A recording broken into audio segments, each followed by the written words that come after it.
All right. New one. Oh, no, not yet. Y'all don't get to see that. Boomba. There we go.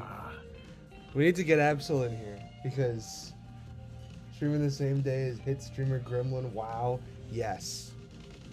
Yeah. Y'all get but a momentary flash of David.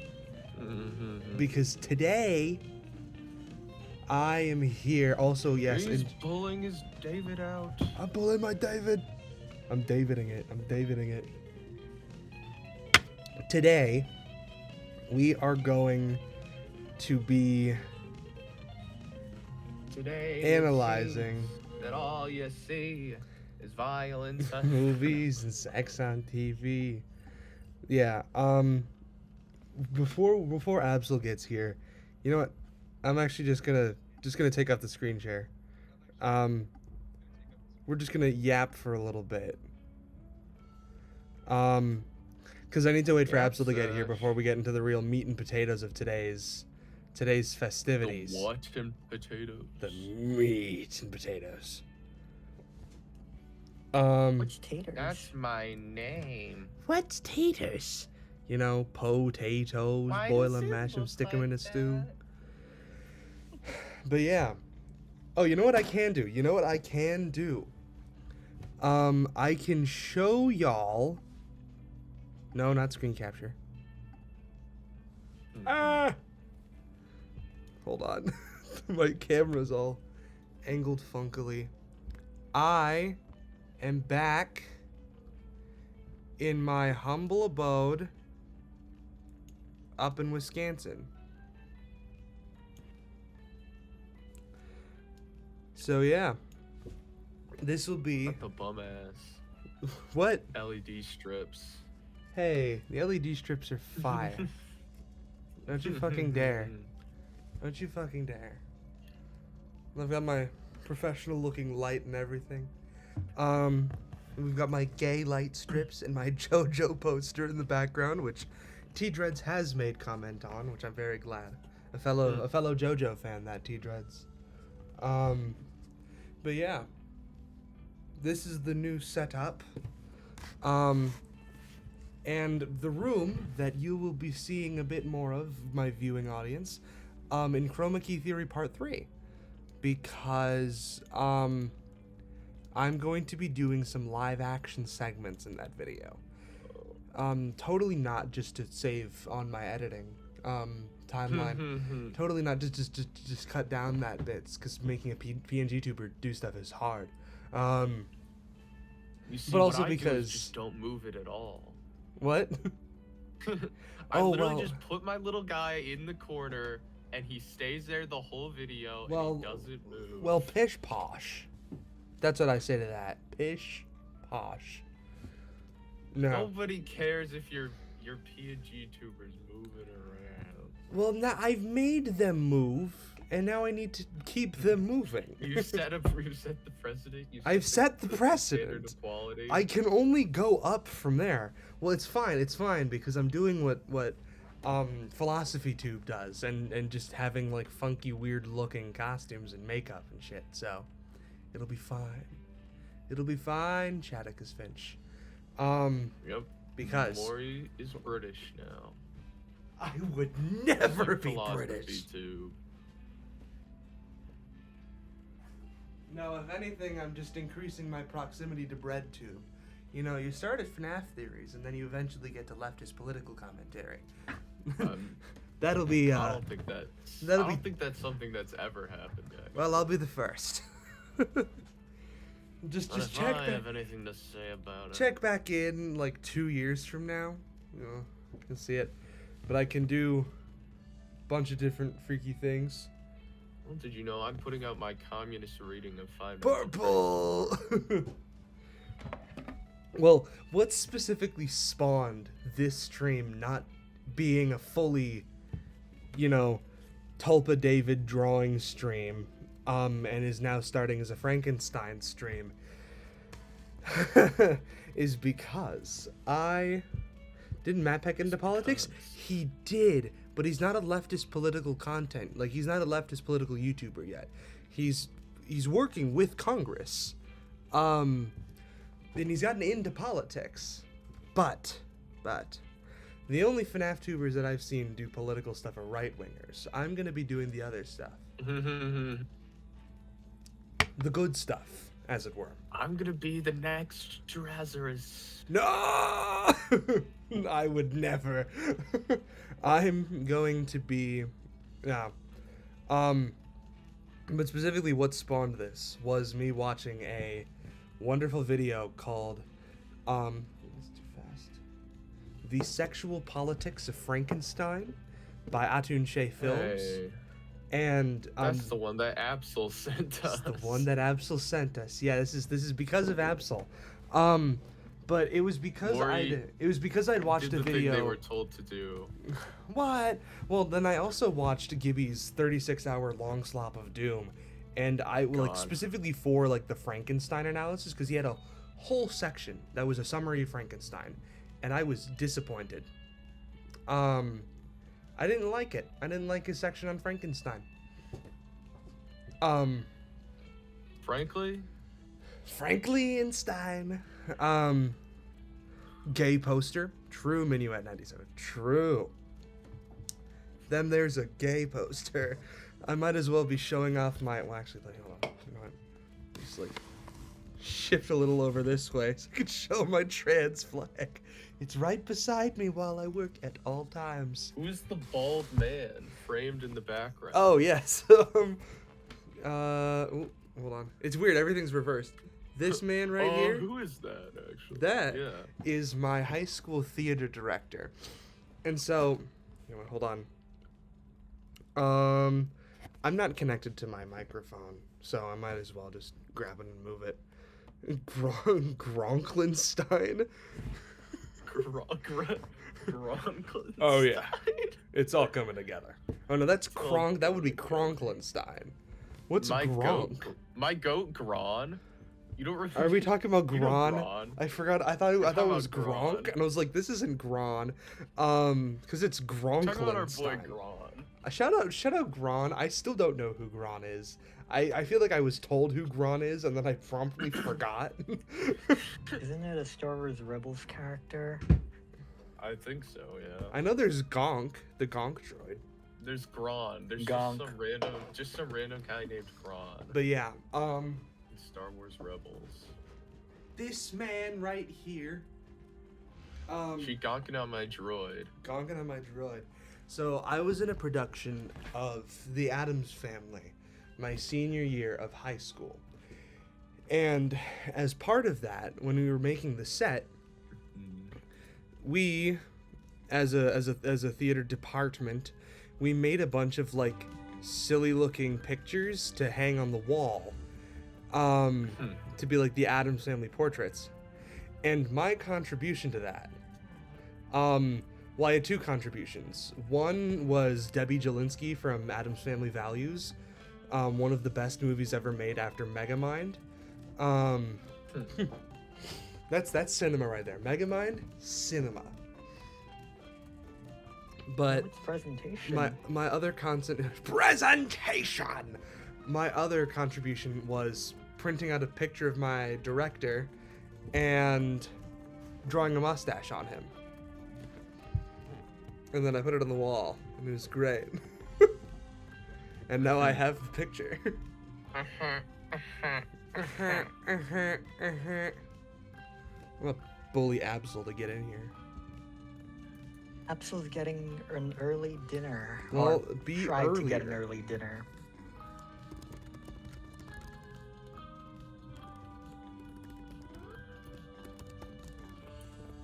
How can you eat when there's FNAF discussion to be had? My Absol just more started important. typing as I tagged them.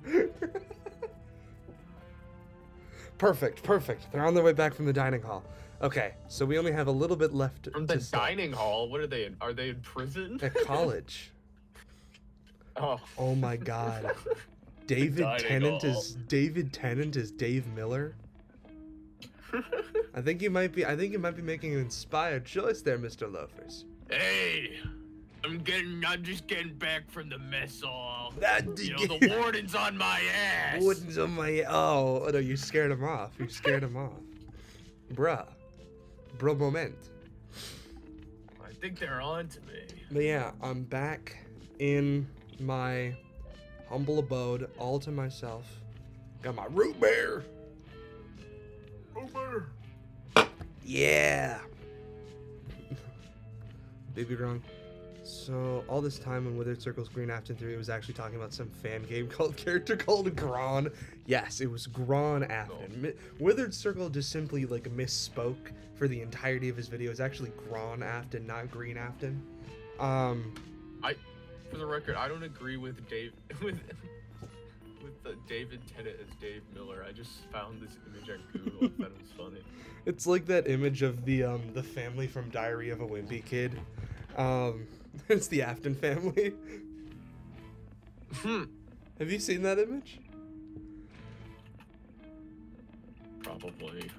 Okay, because it's like Definitely seen the the Family Guy the one. dad looks like he's wearing a purple shirt and everything. He looks like Purple Guy. Is the Purple Guy father? And he got entered inside of him, dog.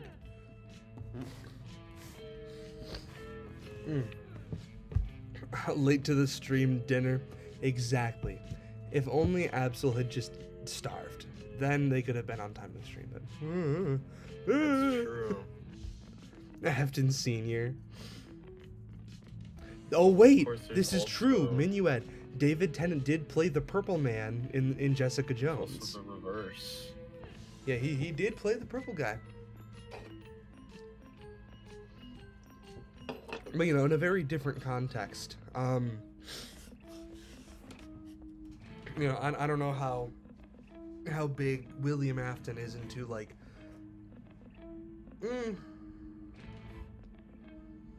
maybe it's a little too early in stream for that.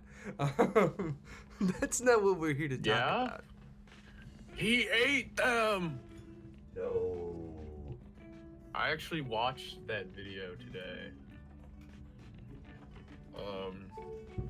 There weren't any deep fried babies. I was a little disappointed. Apparently that's a different series. Wait, which ones did you watch?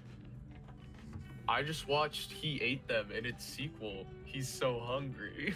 Oh, no. That's the 12-man tapes. The 12-man tapes is the one where he deep fries a baby. I feel like I've had people like bring up the deep fried baby thing when I say like he ate them. Because the Theft King video that was covering the 12-man tapes, the thumbnail says he ate them, or something like that. It wasn't Theft King. Yeah. Hold on. I watched the video like that the he ate them video that thumbnail is from. It wasn't about the 12-man tapes. It's a different. Yeah. There is. Wait, hold on. I literally just searched it up. Yeah. Oh, He no. ate them. Okay. Yeah, it wasn't Theft King. Yeah, are you referring to, no, it's doing the autoplay thing. Are you referring to I'm this referring video? to the one that says he ate Yeah, them in the thumbnail. yeah, he ate, is it this one? The most controversial FNAF fan horror series? Yeah. Okay. I watched it today. It's not about the 12-man tapes. Huh. The deep fried baby is not in this video. There is a video Okay, about the 12 because man yeah, the tapes. video If you right scroll down a below little that bit. is the one that says you cooked her says, alive and served her to her family. You cooked her alive and served her to her That's family. the one that's about the 12-man 12-man tapes. Okay. Gotcha. I got them confused. Because when I thought he ate them, I was like, oh, it's the 12-man one. I think most people haven't actually watched the video. They've just seen the See 12-man? the thumbnail, the funny thumbnail. Oh. Well, and then they've seen the funny thumbnail, and then they've also heard of 12-man, and then they mix them up. In their head. Okay. Aren't they both Doctor? No, David Tennant. David Tennant isn't the different. bad guy in Morbius. That's the Doctor right after That's him. Matt Smith. That's Matt Smith. The 11th Doctor. The 11th Doctor. Yeah, David Tennant He was was the best part David of that Tennant was the movie. 10th and also the 14th Doctor. Yeah, 14, right? yeah, 14, yeah. 14. For some reason, I thought you were still talking about Matt Smith. No. David Tennant about was to say, 10 and what? 14. Yeah. Yeah, Matt Smith was just 14. 11. Matt Smith. Number 11. Number 15, Burger King foot lettuce. Peter Capaldi is the best doctor. Don't at me. Also, I've got my David Tennant Spring was Rain. also Scrooge McDuck. my Spring Rain Terminal candle. error. Yo, David yeah, Tennant Terminal was Error is also in Scrooge McDuck. It's true. Wait, that's true. Join us, Terminal. Well, we've got is Terminal in this server, or we gotta move over to the group chat, to the goop shoot, We could move over to the group chat. to Andrew's the To Vengeful Andrew Cuomo, right? Andrew is the Vengeful Andrew's the Cuomo Vengeful group Cuomo. chat. Hold on, chat. We're gonna move over to Andrew's the Vengeful Cuomo, real quick.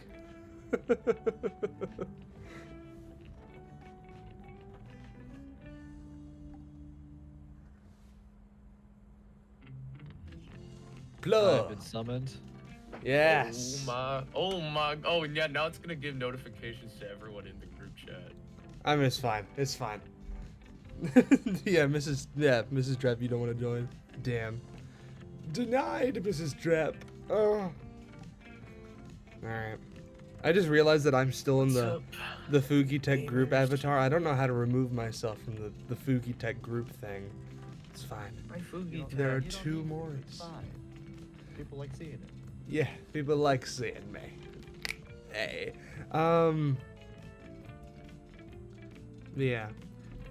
Yeah, the reason that David Tennant was seeing two double doctors, from my understanding, I haven't seen Doctor Who. Oh, the doctor's here. The Doctor, just as we're talking about Doctor Who. It's me. We're just talking about you, man. The 14th, Wait, the if 14th you need Doctor. information about Doctor Who, I can fill you in on that. Oh no, we're just talking about David. We're talking about David Tennant. Tennant. Back as the 14th Doctor because he's super popular. Yeah, because he's David fucking Tennant. He's literally the greatest. Yes, also Crowley from. That's how I got to know who David Tennant was Good Omens. I long time ago. And then I David learned he's the Tennant best was my actor fan ever. Cast for William Afton. We were just talking about Right, that. yeah. David Tennant is William Afton. See, like, Yeah, he's a very good actor. If you've ever seen Jessica Jones, it was one of those. we were just shows. talking about that. Yeah, because we were saying like how like I am finally here. David Tennant was like literally the purple, God. like David Tennant was literally the Purple Man on Jessica Jones. Yeah. Do they ever He- call him he the could've Purple done Man, or it. they just call him Kilgrave, right? No, they'd actually in this show. I think there was a passing like because I think in the comic books they might actually call him Purple. That is his That like was the super Purple villain guy. name. In the comics, his villain name is the Purple Man. Yeah, so I think they did, because like, in the put him comics- like, guy. Because in the Oh, I'm a comics, bad- his No, no, like no, Is that a purple Yeah. guy? Is that a In the- purple in- guy's son? in the comics, his skin is purple. yeah. In Oh, the like movie, he- in the just show, he actually, just like, wears wearing purple purple all the time. But like, Looking yeah, up in the Purple comics, Guy there's like Marvel is there's a the name of Purple the book. Man, and then there's like the Purple Man's children. So the there Purple Man. there is a Purple Man's son. There is a Purple Man's son. Which also, Purple. He's the purple. Um, All linked. I'm gonna screen share my notes app to this group chat because now that we have Absol here, we can get into Yes, the the main extra. event of this stream, Let's. which is it's time not. to get It's time to get Franken and Frankie in Stein. here. The main event of this Frankie. stream is not redesigning Tulpa David. We will only do that. David. We will only do that this stream. It will be next stream. But if y'all want us to do Tulpa David this stream, give me money. Chat. Because that's how I Money, operate. bro. I operate off of cold hard cash. I didn't even know we were streaming. Yeah, no, we're live, Doctor. We're live, Doctor. So, allow me to present to y'all my gothic horror God. in FNAF. No, oh wait, I didn't write anything about Jekyll and Hyde or Dorian Gray yet. But you know what? That can be just points of discussion. So, allow me to show stream the chat. The thing. Wait, no, that's the video capture device. Screen That's capture. A lot of words. Boom! Yes. Bah! Hilarious. So, this is mostly based off of Autumn Shay's. This is based excellent off of video. 2 videos. Because Yes. yes, it was based off of mostly Atun Shea Films' The Sexual Politics of Frankenstein, and Esoterica's sort of like companion video to that called Frankenstein and the Occult. I believe the title's longer than that, but that's what I have notated down here.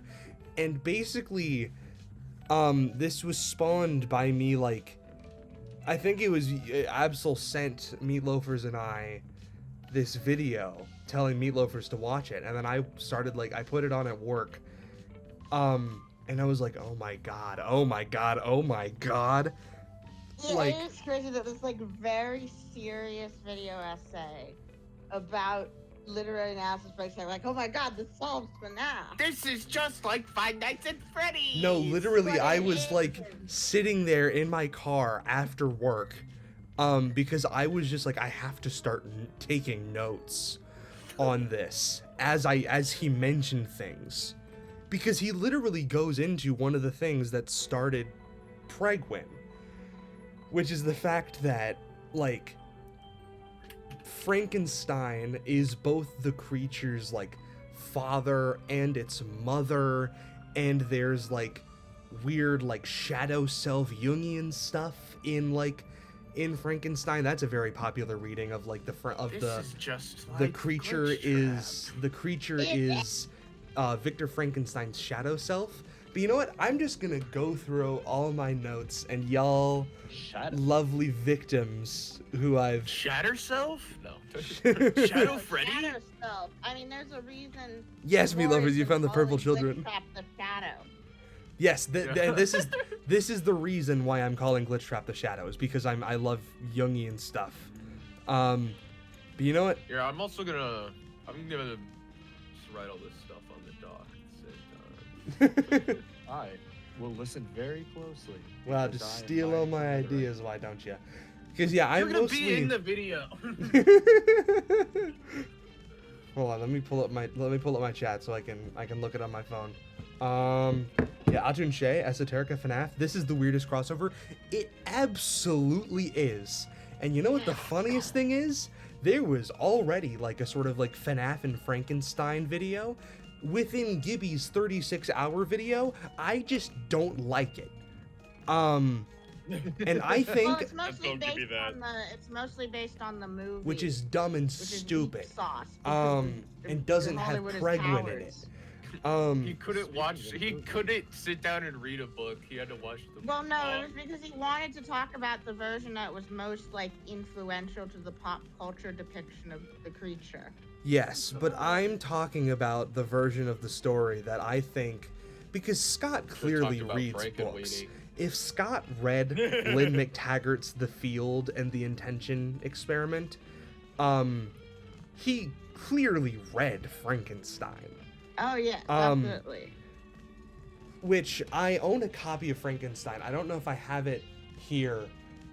No, I don't. But what I do have... You can get one actually 100% legally from projectgutenberg.org. I have one at home. I just need to get it from my house. What I do have, which are going to be also equally important to the video, I just didn't write stuff down about it yet because I just started thinking about this today, are two other works of Gothic literature, which let me just turn my camera back on real quick so I can show y'all. So, The Strange Case of Dr. Jekyll and Mr. Hyde, by Robert Louis Stevenson.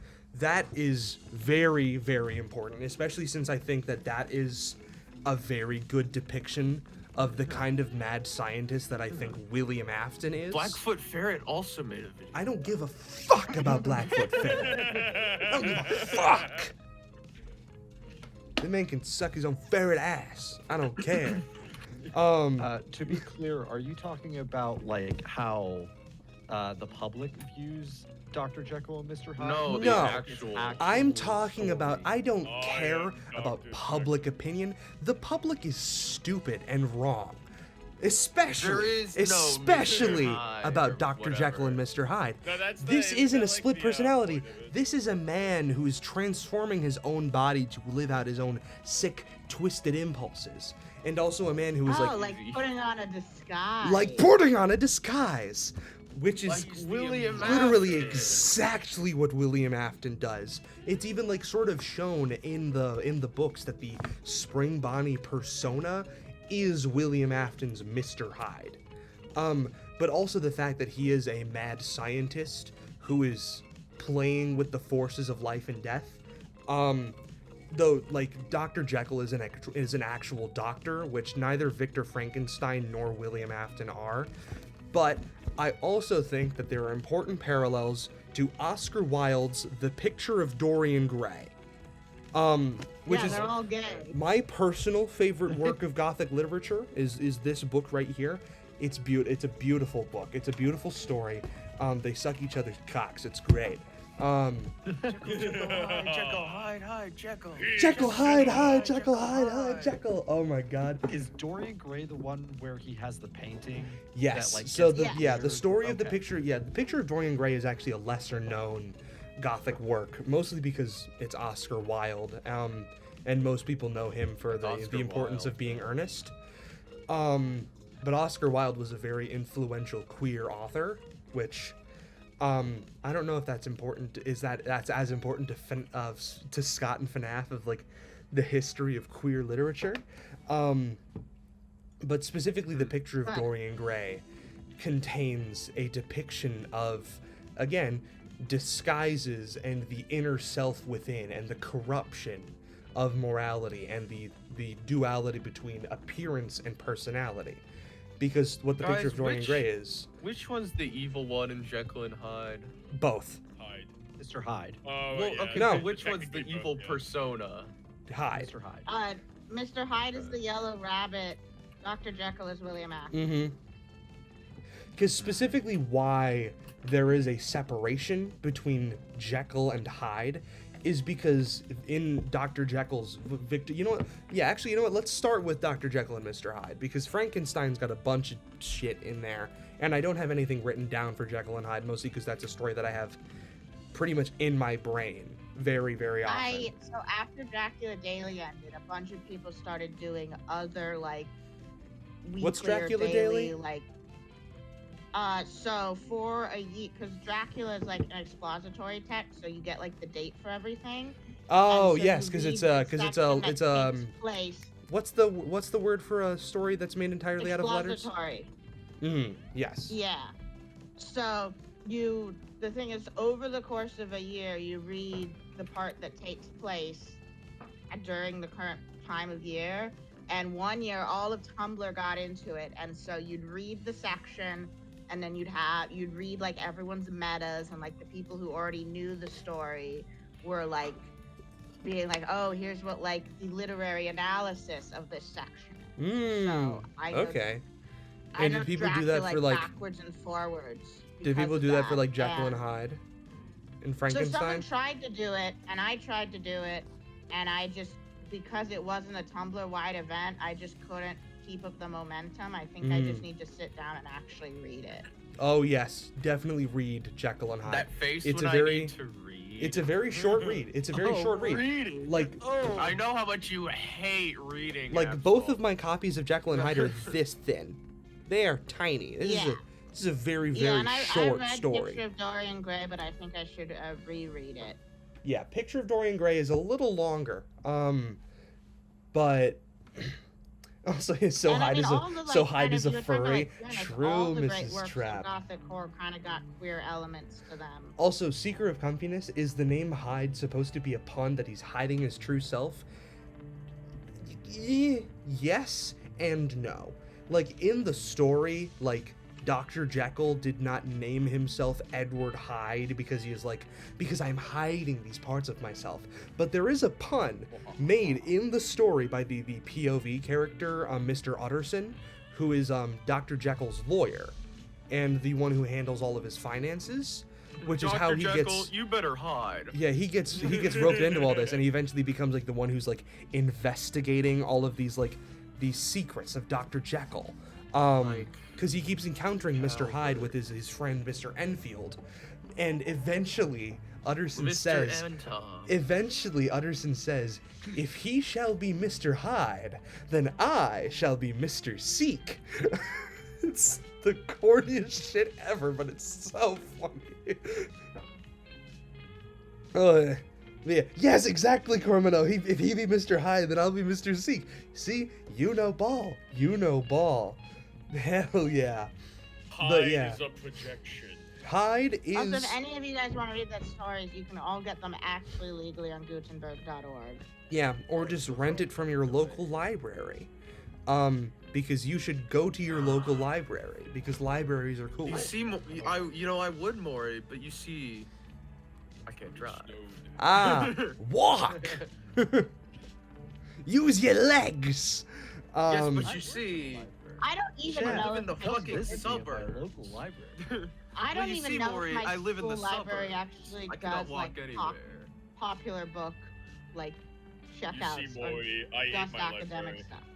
I guess You I don't know if your could- school could probably library find- has Jekyll and Hyde?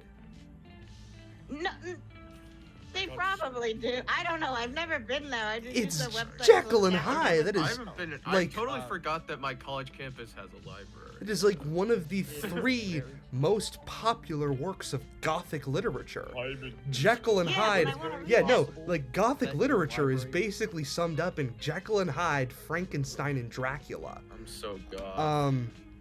Yeah. Which I'm talking about two of those three Library because I'm also doesn't have talking about Dorian Gray because I'm an Oscar Wilde fanatic. It is very possible course if your you are. library doesn't have it, then they like might be connected to other libraries. in your local Absolutely. area, and Most they'll just have it libraries in the delivered to you. nation are like part of nearby library There's networks. a library cult. There is a There's a well, library no, there's like a cult. bunch of like interspersed library cults, where they sort of like If you Of course. if you like glitch them together, then the princess will recognize you. yeah. Yes, that's Yeah, true. I don't know. Again, I'm just too digital book pilled. Well, physical media is pretty peak, I must say. That's true. It's so funny that Frankenstein's little brother, who is just an innocent child, is named William. Oh yeah, no, and there's also No, like I his guess his arguably his name. 2 out of his 3 loves are named Henry and Elizabeth. Because you know Elizabeth is his betrothed and also kind of his cousin, like kind of. It's weird. They're foster siblings. Yes, they're foster siblings. That's what it is. I don't remember this part of the FNAF. They were. Well, were we're cousins getting in the there. This In is the new original ground, me edition? loafers. But they William made and a new- Elizabeth are cousins. Yeah. Well, No, his Mary parents Shelley took an wrote a new award, and backstory she was for named Elizabeth. for the newer edition, because everyone's Yeah. like, we're okay with them being foster siblings, but we don't like it if they're actually biologically related. Yes, because that's I weird. feel like we could definitely say something about William being represented by a magician in Security Breach.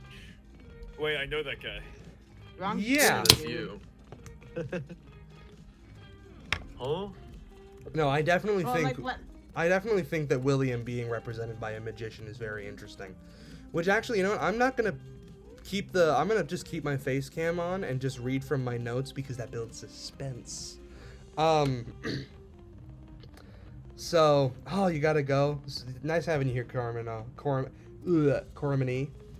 You haven't read Frankenstein, Mrs. Trapp, but foster sibling still sounds pretty damn weird to me. Yeah, well, because what supposed to be happened weird. was in the book, you know, Victor Frankenstein is the son, the oldest son of the Frankenstein estate, and early in his childhood, his parents take an award named Elizabeth, and they grow very close. And by the laws of the day, they were, you know, able to Yeah. become betrothed. Because they don't get married for like half of the story, because he eventually Victor goes to his hometown of Geneva, while Elizabeth and they're all like living in London, I believe, or in Geneva Britain. Convention. What someone said. I think it's the other way around. Is it the other way? It's the other they way, Go to, right? they go to Ingolstadt first. Right. Henry Yes. and No, he's in Elizabeth are in Scotland. He's in Scotland. Or Ingolstadt. Scotland. That's in Bavaria. Bavaria. He And goes to then- Scotland later. I don't have the location set straight. Like I was David more Tennant. taking notes on the thematic parallels. I was like, David part of the Tennant story takes reference. place in Britain. Ooh, William Afton. He's Which British. that's one of the main reasons why I haven't elected to factor in Dracula into this sort of collection of Gothic What if literature. the scary foreigner was British instead of menacing the British? Yeah, I exactly. am a vampire. I am William Afton. He is Yeah. represented by a vampire. He is. Sister Yeah, he is location. represented by Vlad. Is it? Oh yeah. But like in the story, Dracula, like the actual character of Count Dracula is meant to represent Oh, the like British people are the really like bad. foreign Eastern menace coming to terrorize Western high The society. Eastern British. No, They're no, like east the of Eastern, like Utah. the Romanians. Like it's actually like I know. it's like a little. It's a little. Yeah, well, that's why I said, what if the scary foreigner was British instead of menacing the British? That I could get That's what behind. British people. What if there I am a British vampire. But yeah, I don't know how So- to combine those accents into a lot of the notes that I took on Frankenstein were specifically like taken from things that were said in Atunche's video, along with a lot of my like, because this is just basically me taking notes while watching a video in the car. The car wasn't moving. I was sitting in my Top car tier for 2 FNAF hours. Driving tier in FNAF my theorizing. car. Yeah, watching an oiled up, shirtless Yeah. guy. Oh talk yeah, and he's about oiled up and literature. shirtless for like half the video. Oh hell That's yeah! amazing. Because That's this guy's like amazing. adjacent to creators like Philosophy Tube. Off topic, can you send me that video? Yes, I I'll can. send it in the group I chat. can He- and he loves will. his And costume. you mean Frankenstein is oiled up for half the video? Well, also the guy presenting the video is like shirtless for half of it, and oiled up, That's so peak. and bathed in warm, cool toned lighting. It's great. Okay, wait a minute. I can hear the excitement. Calm down, calm down. I now have a new bit for doing FNAF lore videos. See, and this is why I'm like I'm a I mature. suggested Maury do that. Oiled up terminal error. Shit! But that's why I'm like, this is why like I'm doing this and like Gibby is not and T-Dreads isn't. Is Yeah. because So I'm a he mature starts being creator. oiled T-Dreads up would and never shirtless oil up on T-Dreads would never oil up. At 17 minutes and 35 seconds. Thank you. Can you That's- post that that's when video you- in the chat as that's well? when Just the spam oil it in comes the in? chat. Just post it in the chat. I sent You it could in like the flash a group chat. photo on screen for them, Maury, and just Yeah. I'll take a screenshot. Take a of screenshot, I'll put it up Atunche's on stream. shirtless I'll put and it oiled up on and you stream. Put it on stream. Romanians live east of the DC. It's actually so scary. The DC, I'll the save this video for later. the District of Columbia. What the hell? Oh, speaking of Frankenstein, I got the ad for The Bride. Ooh. Yeah, I've been Movie getting that I'm those not gonna too. watch. What's I the am the Bride? Is that Why like?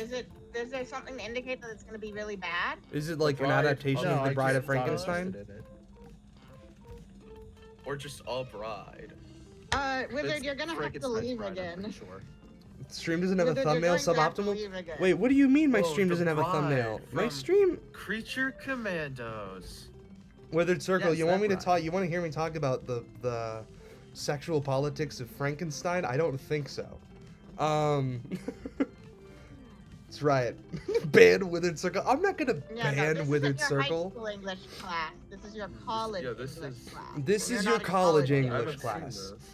Yeah, no, I will be saying, yeah, and also chat, I don't know if they can, like, take my monetization down in a stream, but I will be using some loaded language. So if you do not like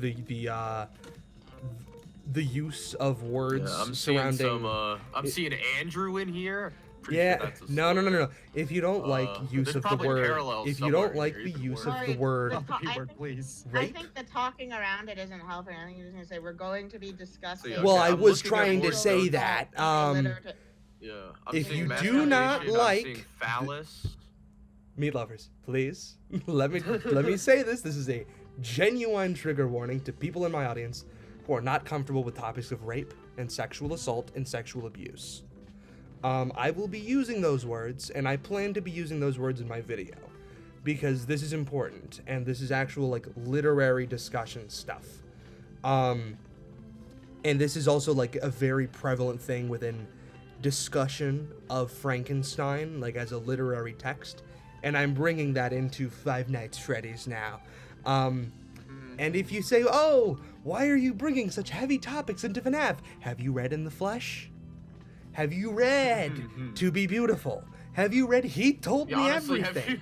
have you read any of Fright's? It's In He dark. Told Me Everything, he Yeah. pisses into a tube that goes into his own clone. This is And also weird. the teacher in that story hits all the tropes of how you groom someone. That too. But like And specifically in like In the Flesh, something something people forget about with all the jokes.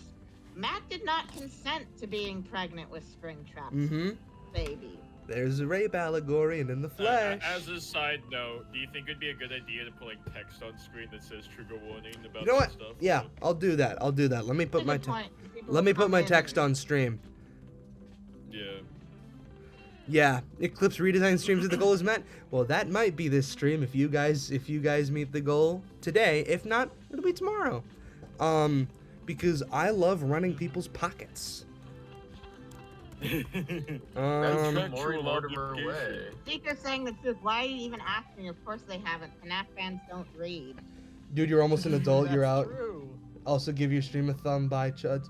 Okay, hold on. Let me see if I can give my stream a thumbnail because I thought I did. Well, I've been, I've been wanting to like read every night before I go to sleep, but I've been staying up till like midnight with you chuds. I go to bed at like 7 a.m. Okay, well that's you. You Oh, also God. are awake for like 3 hours every day. You're I right. got the fucking so like I use a camera reader and like Amazon has a thing where they like keep track of how many weeks, how many days a year, and how many weeks a year you read. To like encourage you to buy more books, but they like also count when it's like documents you loaded on the Kindle yourself. Hmm. And I got a fucking perfect score for like the last 3 years. Oh, that's got a funky little gradient to it. This is. I'm reading a book. It's called The Talbot Files. Sleeping is kind of tiresome. I think I'll take a nap.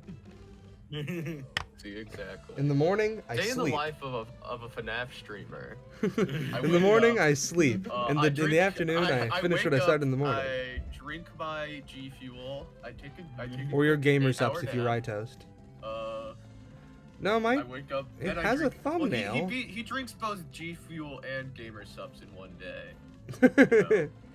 Gotta make sure you have the energy, for his Darn, 20-minute stream. Star Wars fans also don't read, Then and it that goes is my back to curse. sleep. Hey, Yeah. do not diss Knights of the Old Republic. I'll kill you. People just need No, to. Darnak is joking. They love that game. Oh, good. People just need to read in general. Okay, perfect. It does have a thumbnail. Yeah, Reading Withered Circle, is your good for YouTube's your just chapped. Your brain. YouTube's just chapped. Also, Withered Circle, I hate saying that you need to get out of here, but I'm like, I don't know. If you can handle it, then whatever. Because I'm gonna be a little more serious this stream. Just a little bit. Just because I think these topics need the gravity that they I'm deserve. only leaving if you add a thumbnail. I mean, I was watching Arton Shay when I was with his age. That's when I started watching him. Anyway, I'm like, from "Wow, that dude." topic, let me show the oiled up man on stream. Yes. How do I just put an image on stream? This might be where you want to step out, Withered. Yeah, Withered, so Withered. You can download it and add it to OBS if you want it to be permanently up, or you can just switch to a Discord screenshot. if you want Put it like in the for the corner whole of the video. stream. Yeah, I'm just gonna put him in the corner. There we go. I mean, we are talking. This is mostly based on his video. So. Yeah, so I'm gonna put Atin Shay so we know we have his blessing. There we go. There's the fella.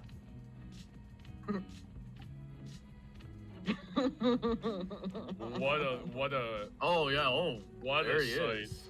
He's What gonna a be like sight. my Markiplier, Bite87, in the corner. Oh We've got my. wait, hold on. Is that Which the way? oil of '87? Anyway, everyone in chat should check out Arts and Shay, especially if you like history. Yes. Maury, Oh, put him in the description, Maury. yeah. I'm gonna just specifically put the sexual politics of Frankenstein in the description. Well, while you're tag him down to there, the- put me in the Tag him description to the too. YouTube feature because it would be very hilarious if he shows up. Oh my God! You know what? I'll do it. Yeah, he shows up to us talking about his With videos him on oiled up Five on Nights at stream. Freddy's. Oh No, my he's God! like- I don't know. I think you'd find it funny. He's currently working. No, yeah. Yeah. He's currently working on a mockumentary about the vampires of New Orleans. Yeah, Maury, I don't know why your video doesn't have a thumbnail. It does have a thumbnail. Make it the oiled up. It does have a It's not thumbnail. showing up, but it's not showing up. Well, that means you're chopped. I saw it. Like Dreadbear was there. Yeah, Dreadbear. Yeah, I'm just gonna put. Not sure I'm just gonna Dreadbear, tag him in the. If I tag him in the description, that'll work, right? What if I I go to think like so. if I'm like on the live tab on your channel, the thumbnail's there, but like on my recommended, it's just blank. It's fine. It's fine. How do I edit a It's thumbnail? being weird. I don't know. Like I got a Weird notification when Gibby published his 36-hour video for being tagged in it. Oh, that's true. I did that with his memes. I had that with his memes video. See, you get But to I be think part of I the. am- See, Absol, you get to be I'm- part of the serious 36-hour long slop of doom. I get to be part of the memes video where he explains Andrew and 14 theory. Which I was put right before the Silva Gunner Andrew remix. The one that Andrew is the vengeful spirit. Because that is the kind of caliber that I'm on as a creator. Andrew, baby. Your legacy. My legacy.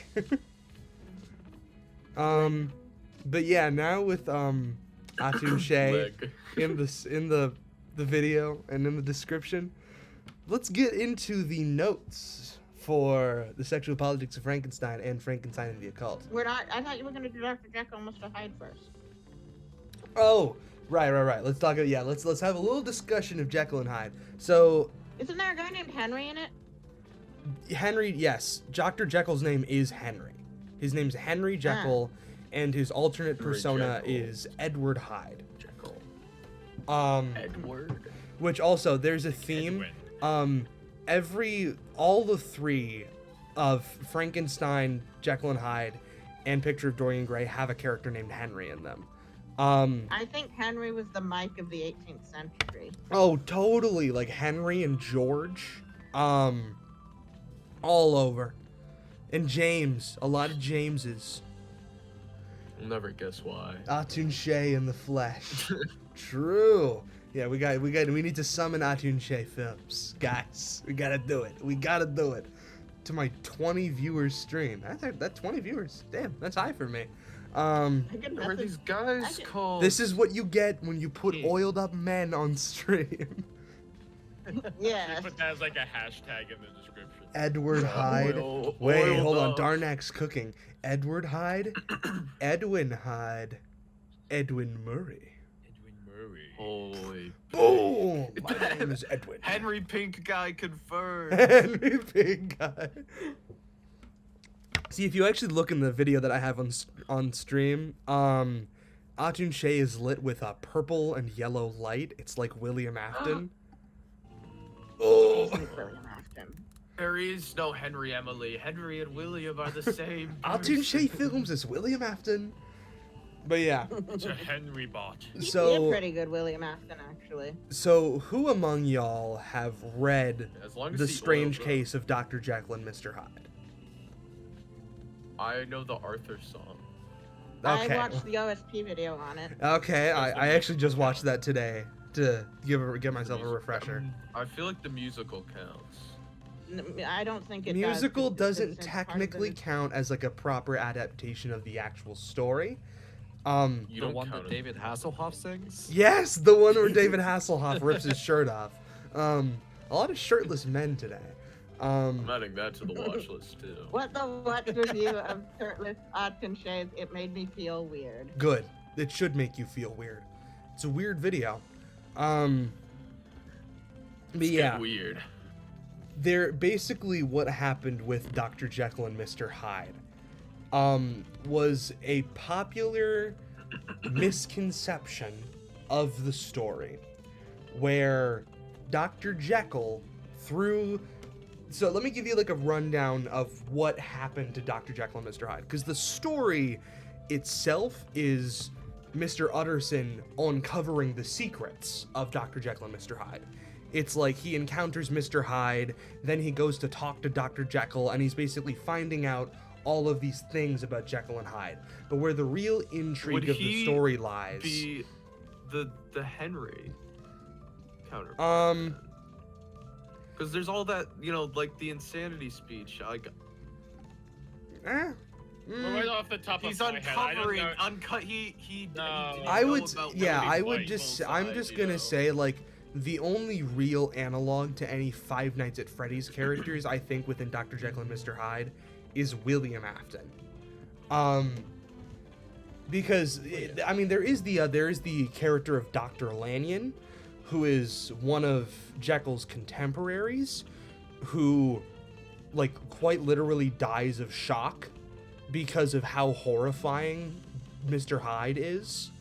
Oh, And hey, like, Taggart, but like literally. yeah, no, he would be like a sort of like Henry, Dr. Taggart, like one of the like, Or Henry killing himself. yeah, exactly. It would kind of be like that. Like, he even leaves a letter to Mr. Utterson that says, like, do not open this until Dr. Jekyll is dead. And it basically It is literally like, yeah, Henry.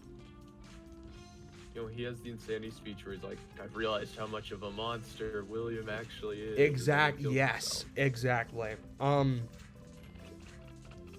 yeah, what happened with Dr. Jekyll and Mr. Hyde is, like, one of the final parts of the story is Utterson breaks into Jekyll's lab and he finds Mr. Hyde wearing Jekyll's clothes, dead on the ground, and there's a letter on his desk, which is basically like Jekyll's confession to everything that led up to the point of his own death. And he explains that he has been a good man all of his life, Dr. Henry Jekyll. He's been a good man. However, he always felt urges that, you know, as a wealthy man in Victorian society, Dr. Jekyll wasn't really able to indulge in, because, you know, there was a heavy culture of repression and not letting things like that be seen in the public, you know, dark, sexual, violent urges. And so, Dr. Jekyll created a potion that would allow him to indulge in his darkest fantasies. And what that potion did was transform, because the here's where the misconception comes from. The potion transforms his body. It does not necessarily transform his mind. It only allows Dr. Jekyll to enter a different state of mind. And this is like one of the most like direct to pretend to be someone else. Exactly. It's a So pretend. like So in confrontation, he's able to like do that's whatever a he duet. wants. That's the famous Jekyll and Hyde musical song. That's a duet sung by one person. Yes. A more accurate depiction would be having two actors, but it's the same character. Yes. So yeah, so far more you are describing William Afton. Exactly. And so what happens is when Dr. Except Jekyll the potion is drinks the his yellow yeah, rabbit exactly. suit. Like the potion analog in this scenario would be a springlock suit of a yellow rabbit. And when William Dr. Afton Jekyll drinks Fizzy transforms, where the He creates a alternate fast-food alternate personality misconception comes from is that he has sort of repressed himself so much that he like sort of embodies an entirely different state of mind. He does not act anything like Dr. Henry Jekyll would, because he essentially becomes a different person, but you know, in the metaphorical sense. Like if I were to say, like, completely disfigure my face, if I were to burn my face in a horrible accident and that did something to my like how I perceive myself, and that caused me to act completely different because I am now, you know, horribly disfigured, I would say, oh, you know, I've become like a completely different person. That That is is describing Two-Face. Yeah. exactly, yeah. Well, because Two-Face I mean, is Two-Face Two-Face Two-Face is an definitely actual based on case Mr. Jekyll of and Hyde. dual identity or dissociative identity disorder, which Dr. Jekyll and Mr. Hyde is But not. I feel like Two-Face is definitely based on. Yes, he's Dr. Jekyll and absolutely Mr. an Hyde. adaptation of Jekyll and Hyde, because what Jekyll and Hyde created was the sort of popular conception of a man with split identities. Where when he faces the public, he is an upstanding citizen. But then there's this evil, darker half of him that takes over. But in the story of Jekyll and Hyde, it is a man who willingly transforms himself in order to embody his darker self. So NBC Hannibal would also be a good analog. Oh, NBC Hannibal Will would Graham, be Will a Graham, yeah. perfect analog of this. Hannibal is And another what's man. in common for all of them is that if they just had gay sex, they wouldn't have to do all that murder. Exactly. Well, I mean, if anything, that's the solution to every problem. NBC Hannibal is almost a little different from that because he is forced to live in the same skin at all times. He is forced to always be Hannibal Lecter. There is just a difference between the faces that he presents to people.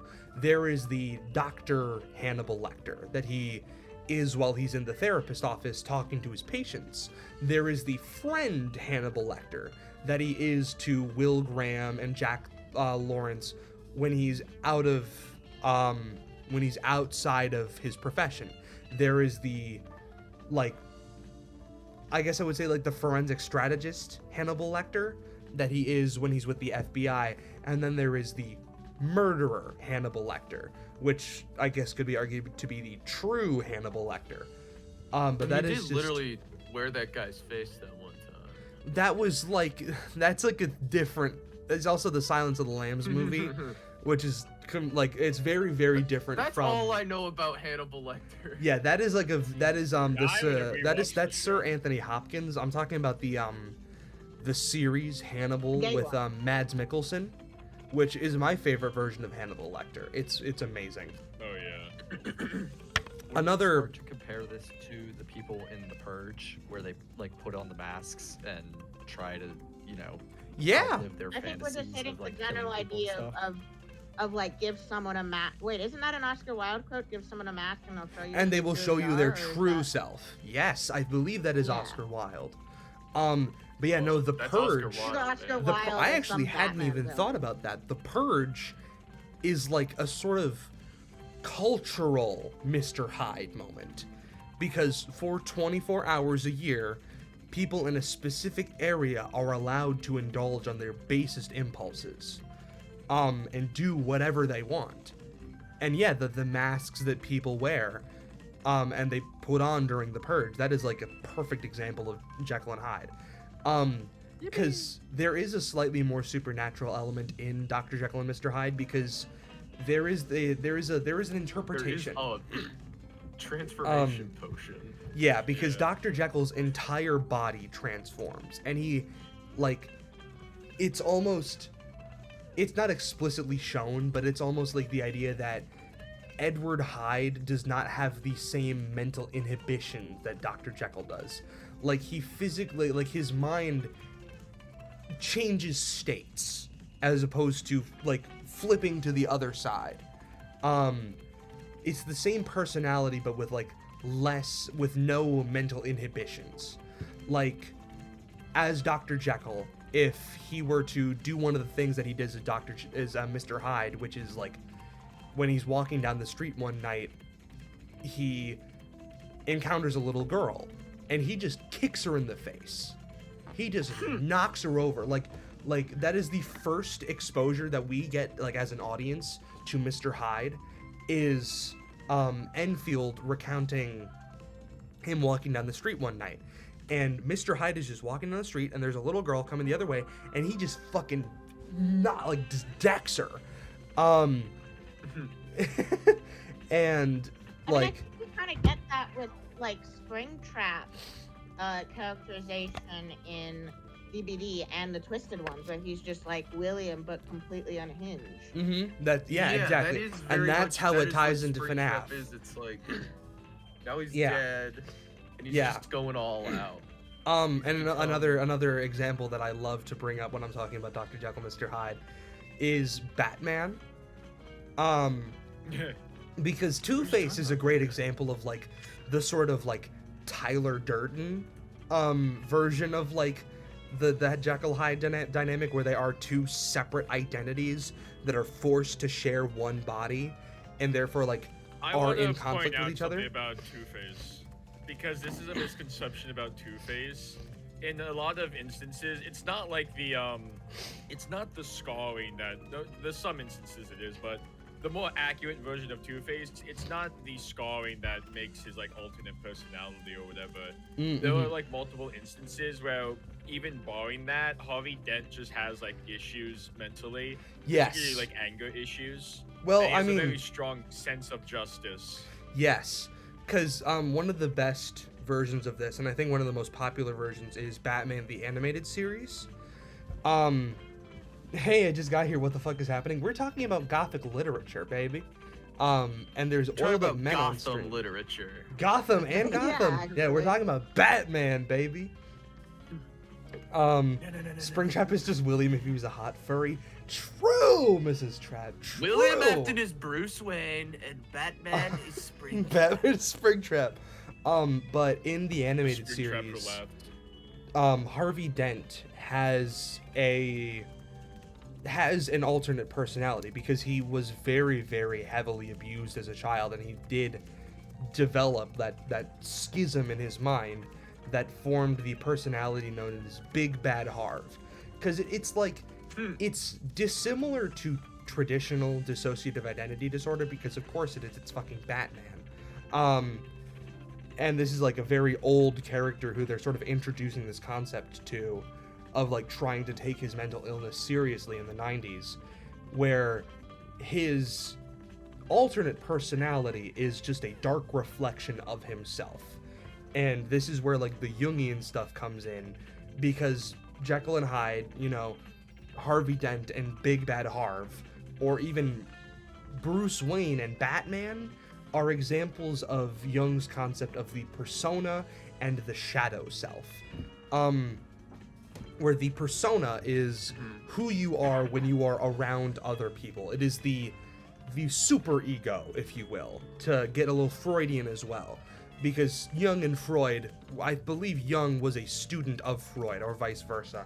I can't. Yes, yeah. Young was a student of Freud. Okay, It's good. basically Freud, Yes. Freud too. What if there was alchemy? Yes.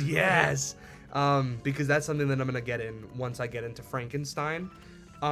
Which I just don't have too much to say about Dorian Gray, because it's just another example of like, oh, the face that you wear isn't exactly who you are on the inside. Jekyll and Hyde is a much better deep dive into it, That's and a just much like better William parallel Afton. to William Afton. Because your persona is the superego in Freudian terms. It is the face you present, as well as, you know, your morals, everything that wants you to be a functioning member of society.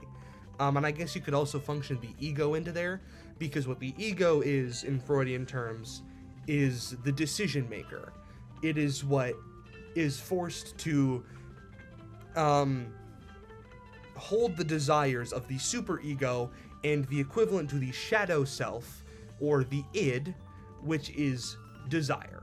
It is Like the hedgehog. like the hedgehog. He is No, kind of Sonic's shadow. in I some mean, ways. not like, that's like a very like different. Isn't Shadow like, I don't know? I only watched the fandoms. Isn't Shadow like bound to his like loyalty to Maria? Yeah, no, like That's not shadow like is like a Shadow. completely different That thing. is his motivation. It's just I know, I funny just heard that the word he's shadow like and it Shadow the flashed into Hedgehog. my mind. And I'm like, oh yeah, I guess that is like Shadow. the plot of Sonic Adventure 2, where like Shadow is basically treated as the dark mirror of Sonic in a weird Where I way. guess there are better examples in video games like Dark Dark Link. Yeah, it was like Dark Link is a way great better comic example trope. of that.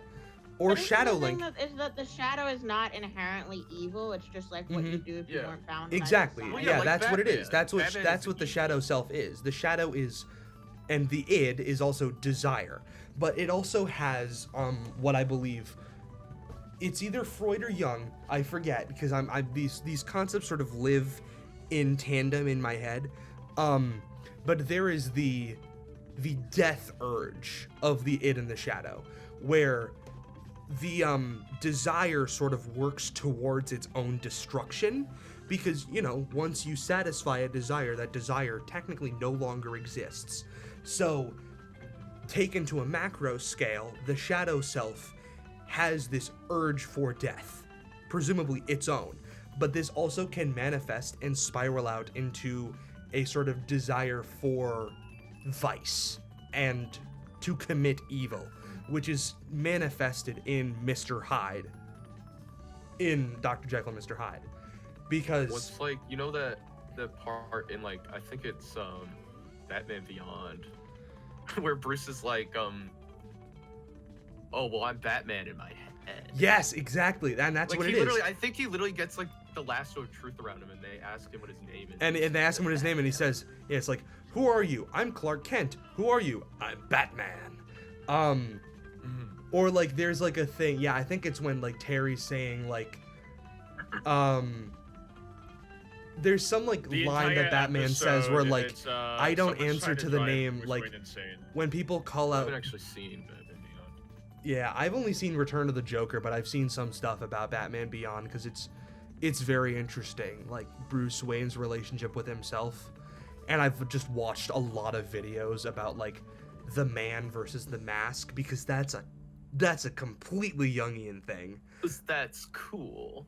Cause it's cool, guys. It's cool. If I recall Andrew- correctly, there's even like Andrew a the thing Man where versus Andrew the Man. Andrew the Man different, versus Andrew the Vengeful different Spirit. Batman villains, of course, like the Joker, Penguin, Two-Face, whatever. They also could represent different like aspects of Bruce Wayne's psyche. That is one of the most particularly, like, popular, themes of greed. yeah, like Yeah. readings of Batman, where like Yeah. each Penguin villain is meant the to. rich side. And this is, yeah, there's like, The well, Witch because yeah, Boy. that's what the Penguin is he is who Batman could have been if he let himself just become like the rest of Gotham. He would have been Bruce Wayne. And I guess Mr. Freeze would be what if Batman was obsessed with bringing his parents back to life? Yes, Mr. Freeze is Batman's obsession with the past, and his grief, his loss, and Mr. Freeze takes that in the direction of, I need to, like, he literally freezes Nora in ice as opposed to letting her go, and is obsessed with bringing his loved one back. And Poison Ivy is, I don't know, his repressed sexuality. I don't know. kinda. Yeah, I was about There's to say also that's like the there's sort of Ra's al Ghul. what? I was about to say who's Ra's al Ghul Ra's is- al Ghul. Ra's al Ghul is two things, interestingly. Ra's al Ghul is not only Batman's, like, he's the one who trained Batman. He, Batman trained with the League of Assassins under Ra's al Ghul, and Ra's al Ghul is his crime fighting taken to the extreme. Because one of Ra's al Ghul's things is, like, Gotham is a degenerate city that needs to be cleansed of crime and cleansed of It's evil. like literally cursed. Yeah, and that's like the plot Yeah. of Batman Begins. But it's not as cool because they didn't let Ra's al Ghul be cool in that film because they're lame. But what Ra's al Ghul also is he is the legend. He's William Afton. Well, because have you heard of Batman Arkham Theory? Yeah, I was going to say, I was like, yeah, Batman Arkham Theory, where like Ra's al Ghul is like working with William Afton because of immortality stuff in the Lazarus Pits and Remnant. But like what Ra's al Ghul is also is he is the immortal legend, where Ra's al Ghul, you know, presumably would live on forever because of his Lazarus Pit, and that is also what, you know, Batman sort of desires to do, is to become this sort of eternal symbol of vengeance. What? I think Yeah. there also is something, and like, correct me if I'm wrong, isn't there something in Batman Beyond about Bruce could make himself immortal, but he like Yes, refuses to? he gets an Yes. opportunity, like going to the Lazarus Pit. And he actually does end up like aging back a few years to when he was more in his prime, which does like elongate his lifespan. But ultimately, he decides, "Now I'm good." Yeah, because one of the things with Raish's daughter Talia is, like, Raish and Talia want Bruce Wayne to become his successor. They want Batman to become the next Demon's Head, which is what Ra's al Ghul loosely translates to in Arabic. is the head of the demon. But Someone Yeah. said, "What about Robin? Which one?" Like all 10 of them. well, I mean, Jason Todd, because he kind of becomes Red a Hood? Batman. Yeah, he kind of becomes a Batman villain in like Under the Red Hood, where he is also Well, like he's also crime fighting to the extreme. he is also he's crime fighting to the extreme, in a very different way. Well, because he's also tied to the Lazarus Pits in a way, because like he's tied to Ra's al Ghul since he is brought back through Batman taking advantage of the And he's Lazarus Pits. specifically like breaking Batman's like most. Yeah, he's specifically a His favorite subversion rule. of the no-kill rule. Like, Ra's al Ghul is sort of like, oh, I have your mission, but I'm taking it to the extreme because, like, you know, Gotham itself needs to be cleansed of stuff. And Jason Todd is specifically like, your no-kill rule is lame and gay, and I'm gonna be better than you by murdering the shit out of these criminals.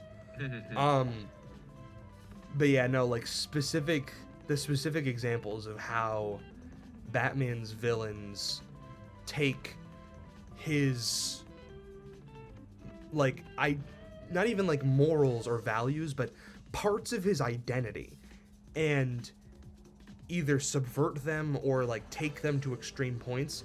Because what I was trying to think of like what Poison Ivy would be. I think Desire was like in a general sense. Poison Ivy could well, be 'cause Poison Desire Ivy's or, also, like- Lust even. Poison Ivy's also like an eco-terrorist.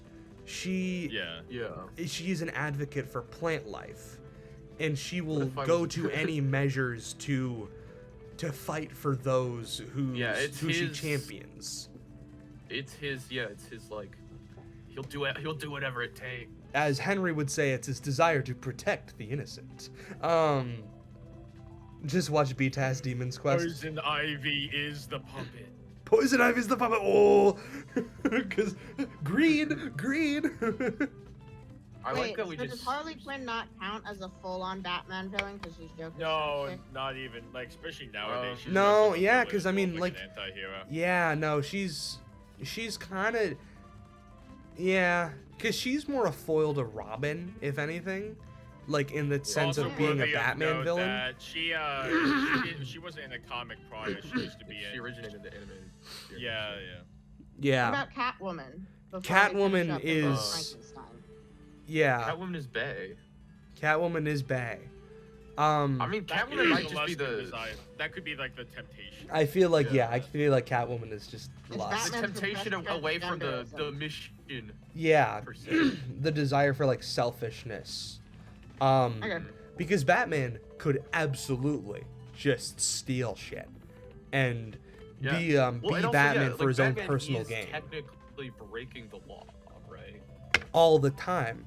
Some of my favorite Mhm. stories are like when the opposition to Batman, like, it's an Elseworld story, but yeah, Batman White Knight, which the Oh, premise of that is the Joker Batman is white now. finds this medication created by Harley Quinn that turns him sane and reverts him to Jack Napier, which that's also a story that sort of makes a dual personality between Joker and Jack Napier, which is interesting.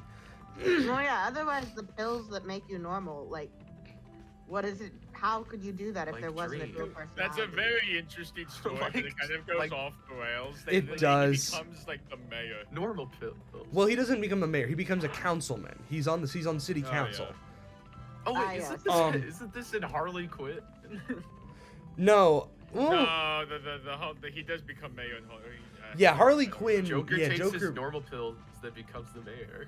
Ironically, Yeah. White Knight has like they bring like Batman Beyond sort of type stuff into it. They do, yeah, because there's two. I think they made like a series out of White Knight. I've only read the first two, which is White Knight and Curse of the White Knight, which is sort of like an Azrael story. But Batman like Beyond is also in Fortnite. this is true. But yeah, in It's a FNAF Curse of reference. the White Knight, there's the sort of like the threat of like Gotham's elites. Yeah. And there's like basically the threat of like if Batman unmasks himself and like you know, says, I'm gonna put an end to Batman because I realized I'm hurting criminals. Because that's the plot of the first one, where, like, the Joker turns sane and is like, guys, Batman's a supervillain. He's beating up criminals. Like, the only reason why I turned sane is because Batman was beating the shit out of me. And he force-fed me, like, literally, he walks into the plant that has these pills in them. He's like, it's all these things that I'm gonna use to turn normal. And then Batman shoves the pills down his throat. It is brutal. But That's how the Get psychiatric, your pills. the legal psychiatric Arthur? system works. yeah, they Yeah, that's what I do to Batman. my patients. That's what I do to my patients. Yeah, I don't know just I don't know if Joker throw has a, pills like, at a them. canonical name. in the Yeah, comics. I only know forced Arthur meat Fleck. loafers to. Jack Napier is take usually the ibuprofen. one that they go to in the comics. Mhm. It's what I they. also, It's I also know he was like, wasn't he like the original Red Hood? yes. So yeah, that's the like. Depending on the.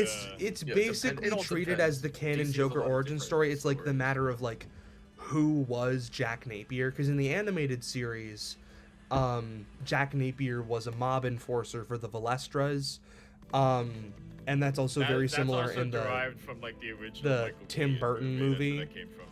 yeah, the Tim Burton movie. Yeah, Jack Napier was a mob enforcer for, I forget who the mobster guy was in Batman 1989, but it was like similar to the Valestras, where Yeah. Jack Napier was one of their guys, and then he gets knocked into a pit of acid.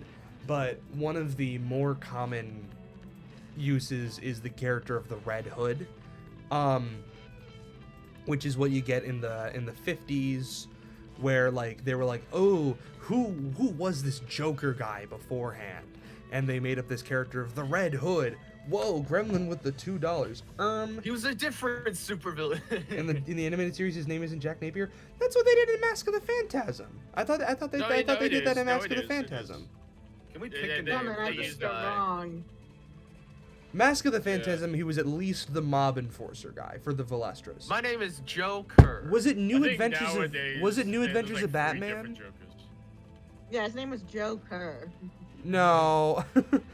New Adventures of Batman. One of those animated series is they had Jack Napier. It was the original. It was the original. It was one the with, original. Okay. Because it was yeah. either that one or New Adventures of Batman. Because Mask of the Phantasm specifically was like the like, oh, Joker was a mob guy before he was the Joker. Maybe, probably. But yeah, like in The Killing Joke, which is probably one of the most popular Batman stories of all time, he isn't given a name, but oh my god, Gremlin with another 2. They do not call him Jack Napier. He's unnamed. Okay, in Mask of the Phantasm, he's unnamed. Okay, He's the Joker, baby. there's some other The Joker, thing baby. in B-Taster, one of those animated series is with Mark Hamill, where he is Jack Napier. That name is mentioned in the DCAU. I know that for like near fact. I just looked it up. They do in fact refer to him as Jack Napier in the animated series. Continue. I knew it. You're but wrong, Gremlin. You're wrong. In Mask of the Phantasm specifically, it's not, but in the animated series, there's like flavor text somewhere. But yeah, Killing Joke, his origin is shown as he's a guy who is given the mantle of the Red Hood, which is like this sort of like mask that's passed around to down on their luck guys so they can, you know, make a quick buck off of doing a quick criminal thing. And it's like, oh, no one will know it's actually multiple guys, and they'll think it's one supervillain. Oh, that's so cool. But then Batman arrives, and he gets knocked into a vat of acid, and then he emerges as the Joker. He emerges wearing a purple suit. He wasn't wearing a purple suit. He was yeah. wearing One like a tuxedo. psychologist in BTAS calls him Jack Napier, but later on his cell says alias unknown. It's likely a pseudonym he used, but not his actual name, which is unknown. Okay, that makes that's sense. semantics. That makes sense. Which is what I like. Yes, I remember that. That sounds about right. Yeah, because I What know about in the White Joker from Knight, the movie, the live action one. he's what's his Arthur name? Fleck in the Arthur live Fleck. action. Yeah, live one? action Wait, movie like- is completely different. The guy who got the Joker. movie. Where he said we live in a society and shot that guy. Yeah, no, that was wait, and Oh. who's the guy that he shoots? His name is Murray. How about another joke, still- Murray? I really needed animation of that scene, but it's the mimic. But it's the mimic and Edwin. What do you get when you have a mentally ill loner and a society that abandons him and treats him like trash?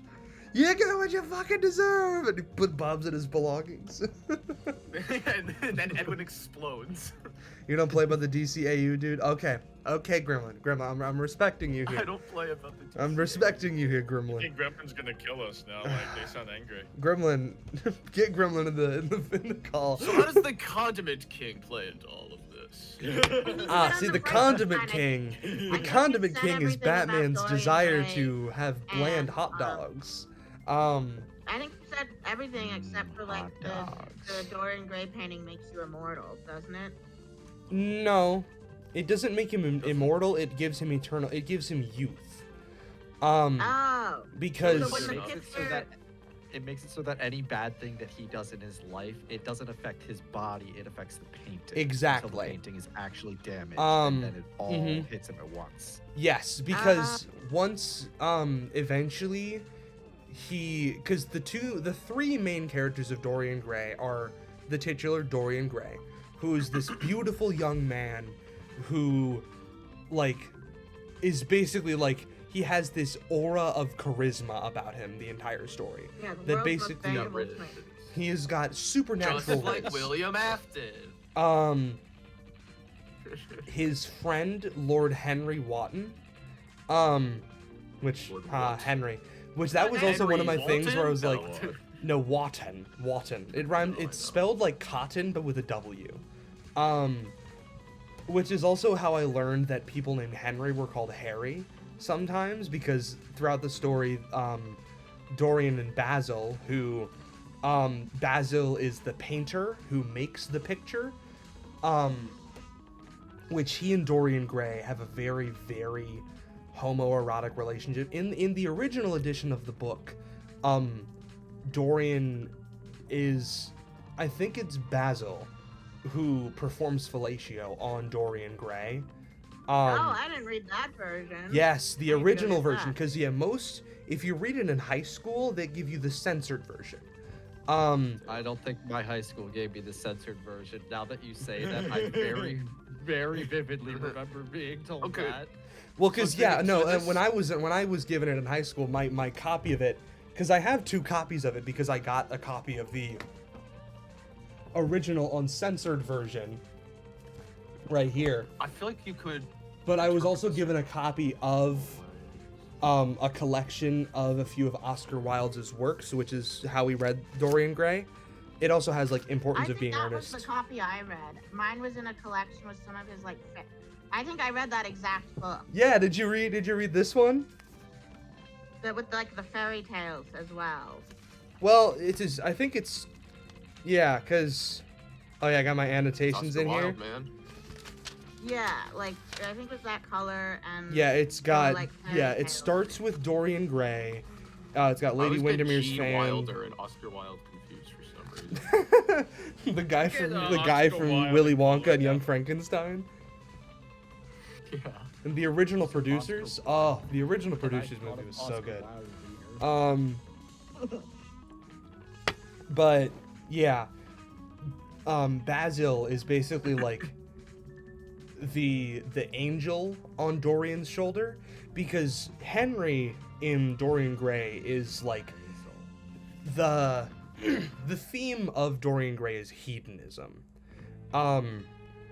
It's very like explicitly stated that Henry operates off of a philosophy of pure hedonism, and all that he wants to do is experience the delights of life. That's like his entire thing, and he's constantly talking to Dorian about, oh, you should indulge, you should live life to the fullest. And he lives this life of excess and pleasure, and eventually convinces Dorian to do the same. And Dorian starts becoming a womanizer and a drug user, and eventually that starts ruining his reputation, where even to the point of his charisma is being overridden by his supreme, like, His Riz. Yeah, his Riz is being outweighed by the fact that he's like an awful person. He needs that post-transformation potion. Yeah, and Basil the whole time is being like, Dorian, you can't keep doing this. And eventually he tries to get Dorian to turn his life around when he like encounters him years later. He's like, Dorian, you have to fix this. And Dorian's like, I can't. I've lost myself. And he takes him to show him the painting, and the painting has become this like wretched portrait. He's like, because it's only been like, I think 20 years between the beginning and the end of the story. It's around 20 to 30 years. 30 years. 30 years. You live for 30 years. This is insane. And Dorian shows Basil the painting, and it is like this horrendous, old, decrepit man with this hideous smile, which I almost think could be like. Wait, It's if that's the Springtrap. painter, how is there a how is the painting evil? So that's the Like, thing. why is it doing The that? entire premise, yeah, like the thing that happens is Dorian sees this painting, and he's almost disgusted by it because he's like, in 20 years, this will be a reminder of how beautiful I used to be, and he makes a wish that, if like only, Bad Girl Bride. if only I could remain immortally beautiful, and the painting could age, and that it sort of magically comes true, and then Dorian retains his eternal Eleanor youth. heard it and was like, bet. Yeah, no, it's a very like Frights-esque premise, but someone with is- like, Someone brought up Green Goblin in chat, which I thought was really funny because he's also Jekyll and Hyde. he, Yes. yeah, but Like, to finish up, Norman to- literally takes like a fucking potion. yeah, to finish up Dorian Gray. Actually, yeah, let's do Green Goblin. I want to finish up Dorian Gray first because there's like one more point that I want to make on Yeah, it. yeah, yeah. Yeah, I think it's Springtrap. What? The painting The is painting, Springtrap. the painting is the yellow red. Yeah, the paint. Yeah, exactly. The Then I guess painting. the moment 'cause it's where also, the like, painting gets damaged would be him getting spring locked. Yeah, because No, the I'm story thinking story that ends He with. stays immortal, but the painting becomes all rotten. But Yes. he just happens to be inside the paint. Yeah, it's the symbol of his immortality. And also I think it could be like a fun like nod to like Michael and William both like deteriorating into these ugly monstrous forms. They sure are purple guys. Because I've made the point multiple times, like in Chroma Key Theory, how Michael is a visual reflection of his father, both before and after his scooping. Where, like, before, he looks like William Afton, you know, in his heyday. But after he's scooped, he looks like William Afton in his current state. And I'm like, Michael's a reflection. But the story ends He's with... a parallel, if Feels you easy to will. check. The story ends with Basil being murdered by Dorian because he's sent into a rage at how much he's lost himself, and how much Basil's like, no, you can fix yourself, Dorian. And he's like, I can't. It's been 30 years and everyone hates me and I don't know what to do. And The 30 obviously years it's since the closing of Freddy it's a skill issue on Dorian's part, because, you know, Dorian could work to improve himself, but, you know, Be a there's better also guy. like this sort of idea of like maybe his goodness has also died and withered away, like in the painting. And Withered. it ends with Dorian stabbing the painting and then himself dying because his life force is tied to the painting. Green Goblin, though. Yeah. Oh, The entire time you guys were talking about Two-Face, I was like, this sounds like Green Goblin. That's So- like- Green Goblin is also Spider-Man, come out No, to like- play. yeah. Green Goblin is also 100% based. On it's yeah, that's exactly it. Yes. It no, does no, it no, does fall because into the same trap of it is an alternate personality, but like he literally makes It's kind of ambiguous sometimes. yeah, When well, because Sam like Raimi was yeah, like making in the like first the movie- because I'm thinking about the Sam Raimi movies and the original animated series from the 60s. Because in the 60s, what would happen was, you know, like Norman would take his potion and then the Green Goblin would take over. But then once Spider-Man would like knock him out or like beat him up and take off his mask, Norman would be like, Spider-Man, where am I? And it's like, oh, it's this sort of like altered state of consciousness like that. But yeah, in the movie it's very much like insanity. His shadow self. It is like his shadow self. You make me sick. Yeah. Sam Raimi in an You and interview I has are said not that so different. whenever he was talking to Willem Dafoe about the Green Goblin, he handed him a book about Jekyll and Hyde and was like, "Yeah, we're basing this on this." Interesting. Okay. But yeah. It's I also- think I can it totally does, see that. It does depend on like the adaptation, whether or not he is. Yeah. It's the same. But like The storm that specifically makes in you the gay Sam from what to Raimi what? movie, yeah, he like literally takes a magic potion that he develops in order to enhance his own strength, but it ruins his mind in kind. Which that's very, very interesting. Worth noting, because they made a pseudo sequel with No Way Home. With is No that Way Home, when yeah. when he comes like through the portal or whatever, the Doctor Strange portal of madness. He is like Norman again. Yes. Because in the original Sam Raimi movie, after he takes the potion, he gets sicko mode. And like I remember there's like Yeah. a dinner scene where he's over at Peter's May's house or whatever, and he like notices like, oh, Peter there, he has a wound that I inflicted on Spider-Man earlier. A wound first For the inflicted on last- me. Exactly. But after taking the potion, he's kind of Green Goblin the entire time. Yeah. Cuz More or there's less. Yeah, because it's basically like his mind being corrupted into Green Goblin. Because there's the scene, like Yeah. there's the mirror scene, which is iconic, where he's sort of having this self-dialogue, but eventually he does fully give in to the persona of Green Goblin, and then fully becomes Green Goblin for the rest of the movie. When you said he went Yeah. to like Peter's house, I thought you were gonna talk about the scene where Aunt May's praying and then the wall just blows up. No, I was pointing out because like Finish No it! Way Home, it seems like you could also chalk that to like a writing malfunction, let's say. But for No Way Home, it's more like it treats it more like a split personality thing. Yeah, Whereas because I think Sam think Raimi's version was a little bit more blurred the lines. yeah, because is No Way Home the one that gave us the "You make me sick" line? Or because I know No Way Home is the Smashes "We the have album. new worlds to conquer." You make me sick. You make me sick. But yeah, that's the one where yeah, like Can't he's like escape yourself. yeah, Atta boy. attaboy, Michael. Which, I mean, to be fair, there's also a very strong parallel to William Afton in that Norman's son Harry becomes the next Green Goblin. Mm-hmm. Hmm?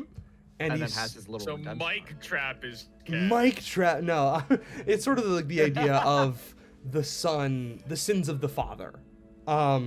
Yeah. Which is like one of the biggest themes with Michael is Well, yeah, and I know in some adaptations, right? Like, even when he's not the Green Goblin, he's still like an evil businessman. yeah, he's still Oh, like yeah, like most he Like William is. Afton. yeah, he's still subject to like the whims of his father. He becomes in Hobby's universe, he becomes the president. Who does?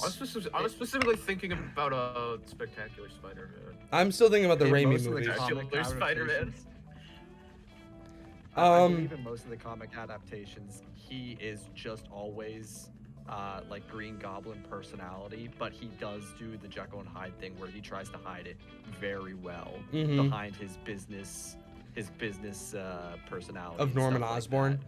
Yeah, Yeah, because like I'm also thinking about Because- Harry and like I know in the original like you know Leon Ditko run once Norman dies, Harry becomes the Green Goblin which is sort of Someone what they says that do. In SMTAS, Harry has a tulpa goblin in his mind. A tulpa goblin? Worthy What? of a note, What? by the way, Ain't in some no iterations, way. Harry actually is like the host for. Hold on.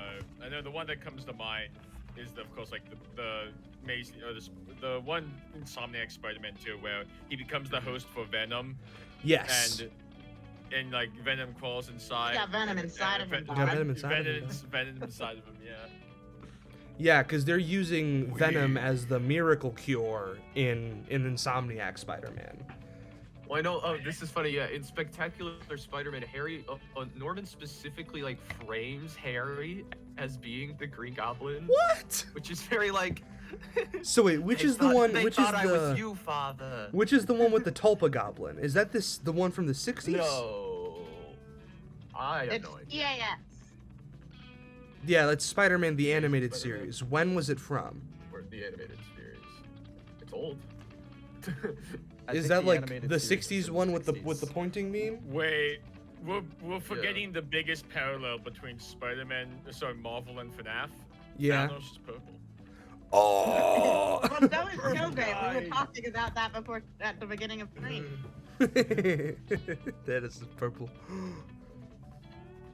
And then Thanos has his son Thane, who's trying not to be like his father. He's the purple I guy's feel like son. we're And then just, eventually like, he we're just turns comparing- purple. Oh. Yeah, we're supposed to be doing like literary. We're just comparing like analysis. every piece. Of This is media. We're fine. doing literary. This is analysis. fine. This is fine. You know, I'm Stuff gonna take this. Marvel. I'm gonna take the sexual assault text off screen. No, not 2J. Because we're just talking about Marvel now. I haven't even gotten Did to you want to talk Frankenstein Check yet. about out the- Frankenstein? No, I wanna Oiled keep talking Man, about who's the Marvel. oiled man? What? I want to keep talking about Oh, Spider-Man. I want to talk about Spider-Man. Spider-Man. Spider-Man. Pictures of I want pictures of Spider-Man. Pictures of I wanna talk Springtrap. about Frankenstein. Okay. Let's talk about DC's Frankenstein. Solomon Grundy. All right. They You know literally what? just have Frankenstein in DC. Wait, Gamora is green. Oh. Okay. I'll And do you the one other better. one is blue. Why is Gamora? Frank and Stein. Frank and Stein. What's the deal with All that? right. Henry Stein. Mindy and the Ink Machine. All right. Yeah. Absol's complaining. Absol's complaining. Let's go to Frankenstein. I need my I'd nerd try to fix. join if I weren't in bed already. I guess we'll talk about the subject I guess of the we'll stream. talk about what I'm here to talk about. Oh well. So I want to talk about Marvel movies. Gremlin, oh my goodness. They literally have Frankenstein. What do you mean? Solomon Grundy. Ah, Solomon Guys, Grundy, this is born on a Creature Monday. Commandos. Oh, they do have Actually, Bride the of first Frankenstein. Time the first time I learned the Bride. Frank. The first time I learned about that Frankenstein was a character in DC Comics was Lego Batman 3. Yeah. Well, through Sandman aren't like most public domain things in DC. Like they have their own version of Most Thor. public domain things are in both are in DC and Marvel. Yeah, they have the Greek gods. Marvel I know also they has both the have Greek Hercules, gods, at but they least. mostly stick to the Norse. In 2035, don't Superman and Batman become public domain? Like Yeah, the but first only the issues version. that came out that year.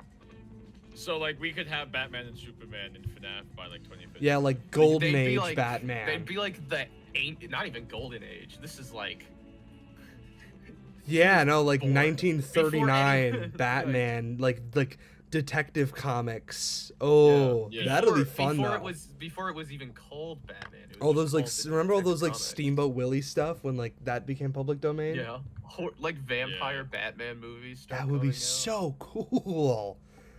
All Well, right. there'd also be the problem of trademarks, where they could argue that if it would make them think it was official, that you still couldn't do it. I Yeah. feel like they'd have to change. They'd have to do a different logo. Yeah, because Yeah. they did that with like Winnie the Pooh, Blood and Honey. Yeah. They had to give him a different outfit. Yeah. Well, got that's why flannel Winnie the on. Pooh's shirt didn't become public domain. Yeah. Because original Winnie the Pooh's naked. Original Winnie the Pooh is naked. Mm-hmm. He's naked. Just So, like Freddy Frankenstein. Fazbear. All right. We got our content warning, and we got our oiled naked man. Let's We go. have our oiled naked man. We're ready. All right. I'm just gonna read off my bullet points. I was working in the lab. So, basically, a lot of these early notes are about sort of the concepts of what alchemists are, and how, in the time of when Frankenstein was written, like the ideas of what science and alchemy were. And specifically, there's certain phrases that are used in Frankenstein, but also through the interpretation of Atun She's, sexual politics, feminist analysis of it, gives it a sort of spin on it. Like, specifically, the phrasing of, like, the characterization of nature in Frankenstein sort of being its own character. Like, the idea of Mother Nature sort of taking her revenge on Frankenstein for subverting nature. And the idea that a scientist, as opposed to an alchemist, a scientist is, in the idea of, nature being a woman, is a misogynist who seeks to rape Mother Earth. Which that's a very common theme throughout readings of Frankenstein, of, like, basically Frankenstein is raping nature. I do want to say, for people in the chat who might be confused, these ideas, they're all just like stuff that is generally considered like a common reading and actual literary analysis of Frankenstein. Atun She is just putting all of them together in one place for regular people to Yes. Them together in one place. I do have a question. So when you're saying that he's doing that to nature, are you implying like the act of creating this monster is like a defilement? For nature? Yes, it's a defilement. Yeah. And it is also like Perversion. yeah, it is also like Yeah. a sort of violent, because I'm gonna get into like more of the like actual sexual metaphors of Frankenstein Right. and how that connects to FNAF. But specifically, I've been developing this idea of Sun and F10N4 being this sort of like mother figure along with Edwin, because Edwin, I'm gonna spoil this now. My big takeaway from this is that there are two Frankensteins in FNAF, like two actual like Victor Frankensteins, those being Edwin and William. Henry in the books is also kind of like this, but he's sort of more so serves as a parallel to game's Edwin now. The first thing I thought of when you were explaining all that is how, like, when Henry in the insanity ending speech, he's like, "Oh, he found a new way to humiliate, to desecrate, to destroy." Exactly. It's very Yeah. much kind of Yes, exactly. Yes, we're back to a topic that came up on the other stream, That which is like entire Yeah. speech is about enslaving children inside robots. Mhm. Is also like a massive violation of their autonomy. yeah. That entire Yeah. speech is like William perverts life. Life Yeah, itself. and that's one of my big things that I've been saying about Purple. Now this is like a fun idea that I actually did way more than I thought with. Atun She mentions how the ancient concept of the masculine in Egyptian mythology sort of had the male sex being the one that was primarily responsible for creating the child. Like, in modern sensibilities, we now sort of think as the woman who is the one who, creates the child, and the man is the one who, provides the seed. Which even then, the seed, the male was viewed as the sower of life, simply throwing seeds into fertile earth to grow a I mean, child. and that goes back to like Freeforma theory, which is that sperms were just little guys. Oh, yes, the little guys. Women did not provide genetic material. Can we talk about Well, they didn't know Fiona? about genes. Oh, but, Fiona like, Murray supremacy. I'm going to be talking a lot about Fiona in ways that but, are going to be like, very basically, uncomfortable. you just take a little person and you put it inside a woman, and then you get a bigger person. Mm-hmm. People are just smaller Sperm's just people. a very tiny guy. Yeah. Speaking of seed of life, it also makes me think of the idea of the spark of life. From, like, I mentioned that. I'm going to Civilized. mention that. I'm going to talk a lot more about specifically the instruments of nature and the spark of life. But specifically within Egyptian mythology, how a lot of the masculine gods, like, you know, like Ra and Osiris and all these people, are depicted as forming are by masturbating themselves into existence. Through their own act of ejaculation, Whoa. they bring themselves Give into birth existence. to themselves. Exactly. They give birth to themselves, which is a thing Like that I've been glitch trap. saying about William Afton as a joke this entire time. About I mean, like, Yeah. that's what Well, that's So come William from the Pinar, Afton. come from the Pinar started when I was talking about the mimic as a homunculus, and you said Yeah. you were a bit confused fuck because you were that. like, wait, but I thought F10 was the source of the seed, and I was thinking about a literal come from the Pinar. yes. Mhm. And now I am also thinking about literal come from the Pinar. Well, yeah, it's the idea that William Afton gives birth to Penal himself literacy. in the Mhm. form of glitch trap. Yes. The flesh moment. Sort of, yes. I mean, yes. Sort of. yeah, unironically, yeah. I Yeah, feel like but- I remember yeah. this. but- Yeah. And I mean, in the flesh is like a perfect example of preformism because the baby that comes out is all Springtrap. It was just inside Matt. Yes, which is one of my examples of like a potential homunculus example. Immaculate conception. Yeah, Matt is simply the horse womb that is used to gestate the sperm that becomes the homunculus. Because in the making of a homunculus, the horse's womb, which is heated by horse dung, because that was sort of a very common method of. Oh, I guess the horse room is involved. My bad. Yeah. Yeah. Yeah, I it's took it's that a straight horse from the womb. esoteric. Well, because I'm gonna actually jump ahead to that point since I'm mentioning it. Yeah, I'm well, essentially. I've not rewatched the videos since they first came out. Yeah, I'm so- essentially equating, because the horse is dead when you Horse is put dead. the cum from the Pinar into the womb. You are essentially using a dead creature's womb to grow this sort of version of life. Because I know now we would probably call the homunculus a bastardization of life, but through the alchemical process, the homunculus was sort of, it wasn't a bastardization or corruption of life. It was simply a different form of it. Am I right in that, Absol?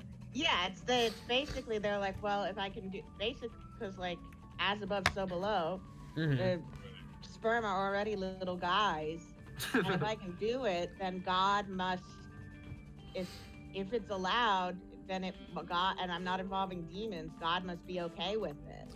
Yeah, which even then, this like- is interesting to me because Yeah. someone in chat mentioned, right? Didn't Zeus give birth to a kid from his thigh or something? And I'm like, why am I thinking of FNAF lore? What's the FNAF lore reference to that? There's the Hades Hospital from Man in Room 1280. That's what it's called, the Hades Um, Hospital, right? Yeah. Yeah. And with the thigh and Dionysus, what happens is that Dionysus. He was sewn to his thigh, right? Wants to see Zeus's true form, and she gets obliterated, and then in the pile of ash is the perfect fetus Dionysus. So Mhm. Zeus picks it up, cuts open his thigh, and like puts him in there to gestate.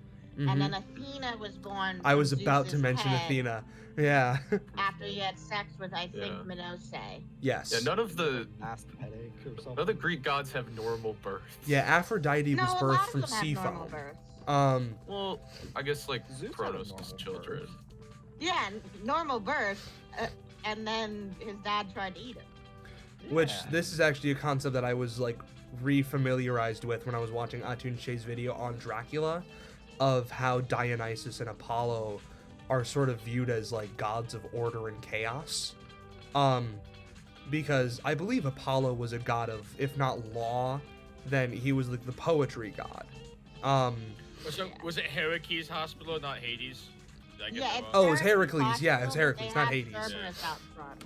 Right, Apollo right. was son. So Yeah. everyone's a lot.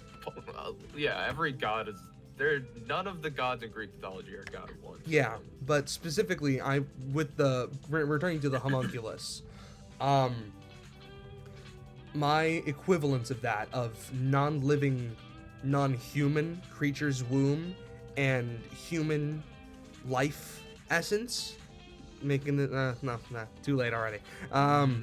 Is F10N4, the Mimic program, also being used as this sort of artificial womb to gestate William Afton's life essence, which, whether or not it's the glitch trap. Yes, and then the homunculus is glitch trap. You could also This say makes sense to me, David, yes. the David program as well, right?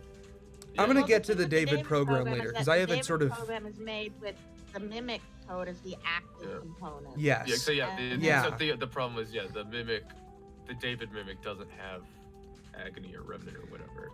Yeah, not really. Not really. And also more like F10 is the passive component thematically in the creation of glitch trap. But Yeah, she's the David- active Yes. component. Which is David's which is agony is chilling out in the basement right now. yeah, F10, because I'm gonna get to how I believe that William, Edwin, and F10N4 are all specific corruptions of parenthood. I'll get to that a little bit later. But specifically, there was another idea of if the scientist is the misogynist who seeks to violate Mother Nature, the alchemist or the environmentalist, because another theme within nature is this sort of ancient idea, not ancient, but this sort of archaic idea of Alchemist fantasy. yeah, I'm about to mention the alchemist fantasy, is dark green religion, which is this sort of rejection of conventional religion for the time of the Gothic period, which seeks to worship nature and also elevates all of God's creatures, man, animal, fish, bird, anything, to the same level of sacred life. And so the goal of the alchemist and the environmentalist would be to reunite yourself with Mother Nature, which is also an idea which I think is Freudian, because Freudian was the one who was weird about mothers, about reverse birth.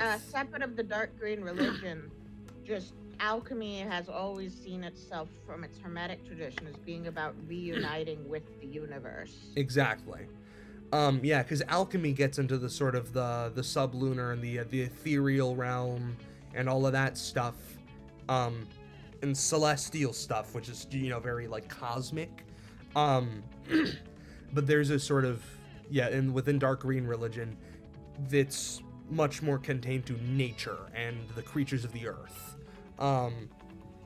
And how I took that is the alchemist and nature, where if William is the alchemist, it is the purple of the alchemist, William, the perverter of nature, fusing itself with green, nature, purple and green, glitch trap, boom.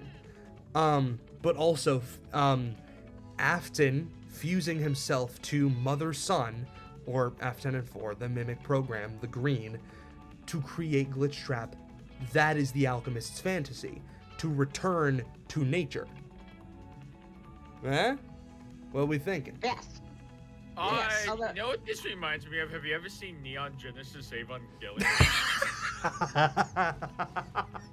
If anyone gets that, you know, but continue.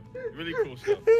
Just for like what you're putting in the video, I think because the dark green religion, I mean, unless you decide to go into dark green religion, if you're just I'm not. speaking alchemy, it'll be less nature and more just the universe in general. Well, I mean, also, I've been going on about the natural and unnatural green this entire time. Yeah. This is the Yes. natural endpoint of that. Yes. Of the alchemist, who will be represented by purple. Because William, Henry, and Edwin all have purple in their things, so... And William is the most purple. William is becoming the most alchemy-pilled. Yeah, William is the alchemist. Yes, he is the alchemist in the alchemist's fantasy. Yeah, that... Which, and this is where I mentioned Agrippa. Perfect. So, Agrippa was someone, he was basically like a Christian occultist who believed that the use of occult magic could be used righteously. and towards the divine. And he believed that through that you could, align yourself closer to God. Because you were, using your the power of man to take dominion over the world, which is, what man was originally supposed to do in the book of Genesis before that stupid person ate the apple and then gave it to her stupid husband. Bitch, Eve. Stupid woman.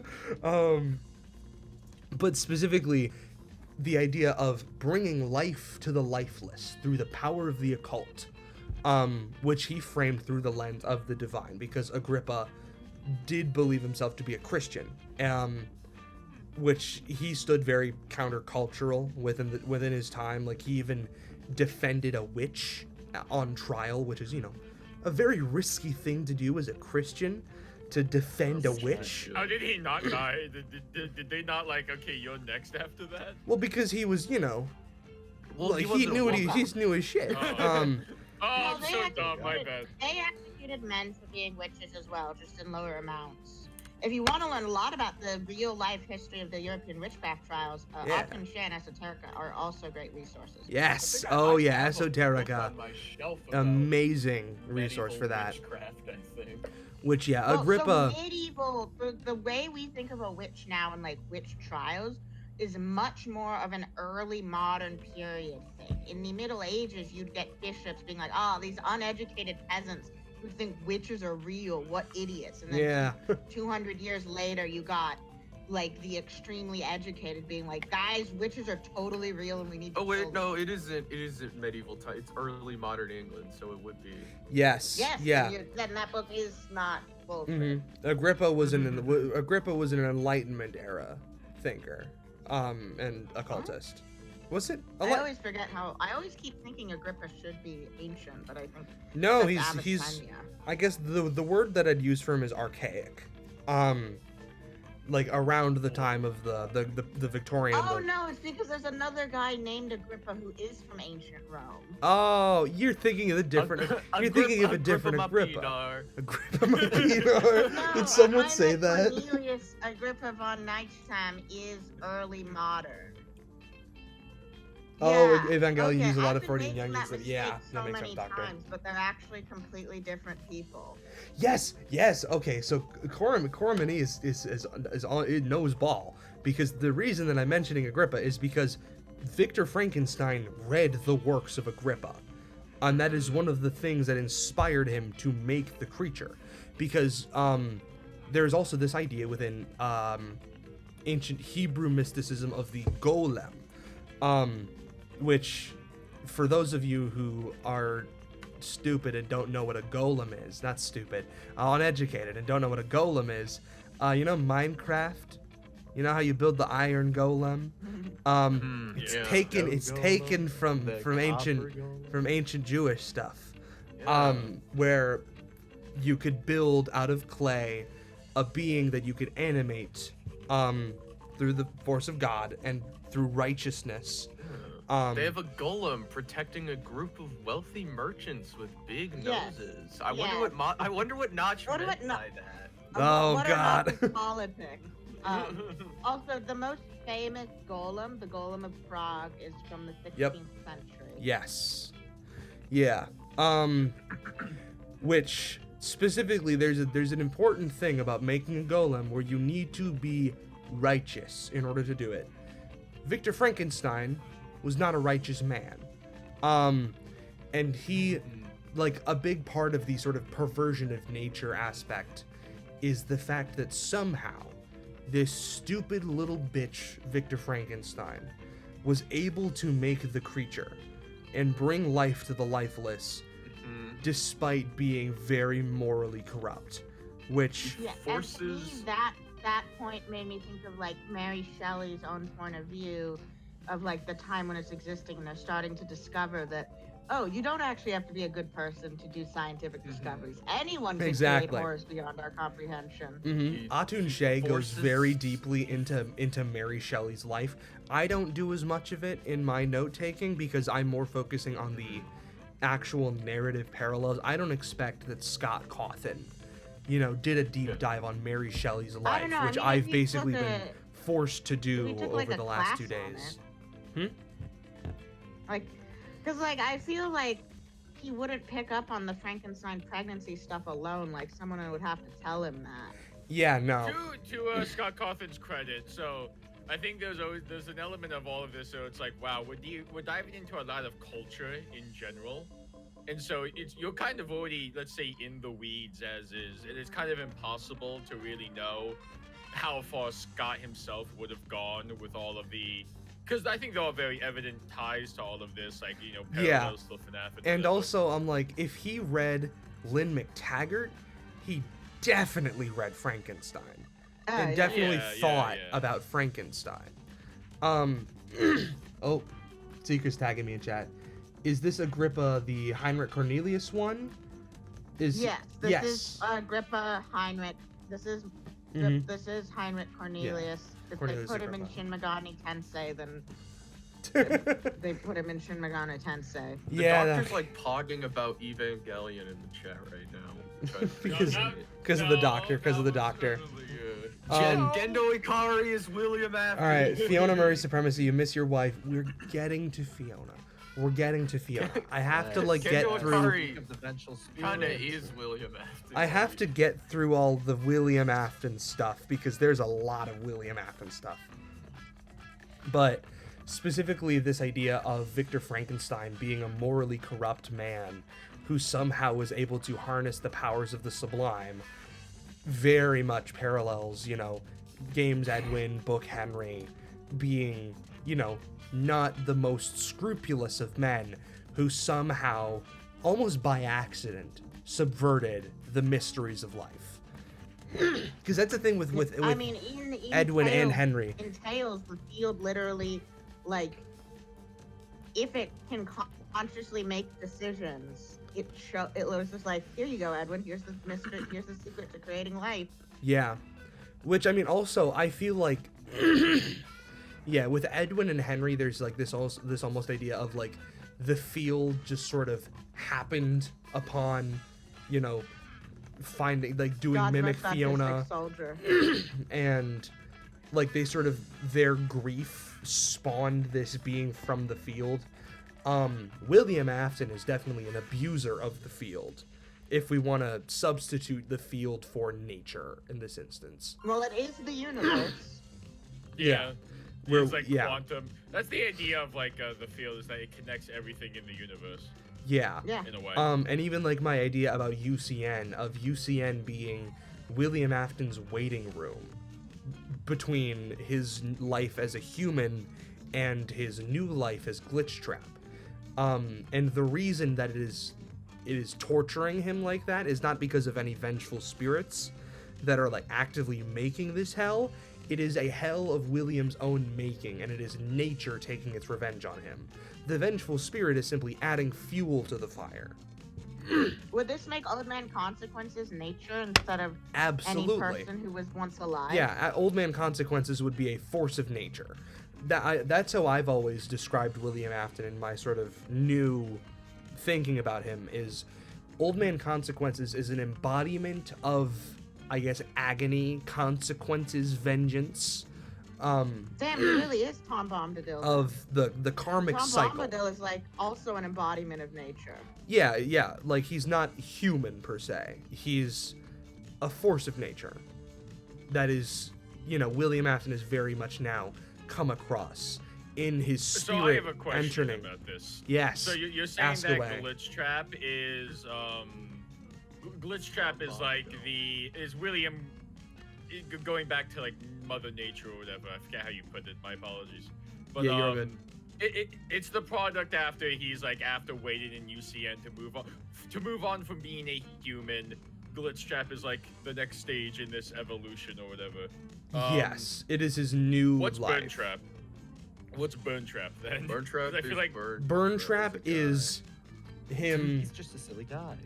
I'm not. Yeah, I'm still unsure if Burn Trap is Glitchtrap being put into a human body, or if it's like William Afton's soul being put in there, or if it's just like some sort of Frankenstein creature-esque thing. Also, Glitch Trap is literally the Mr. Krabs homunculus meme.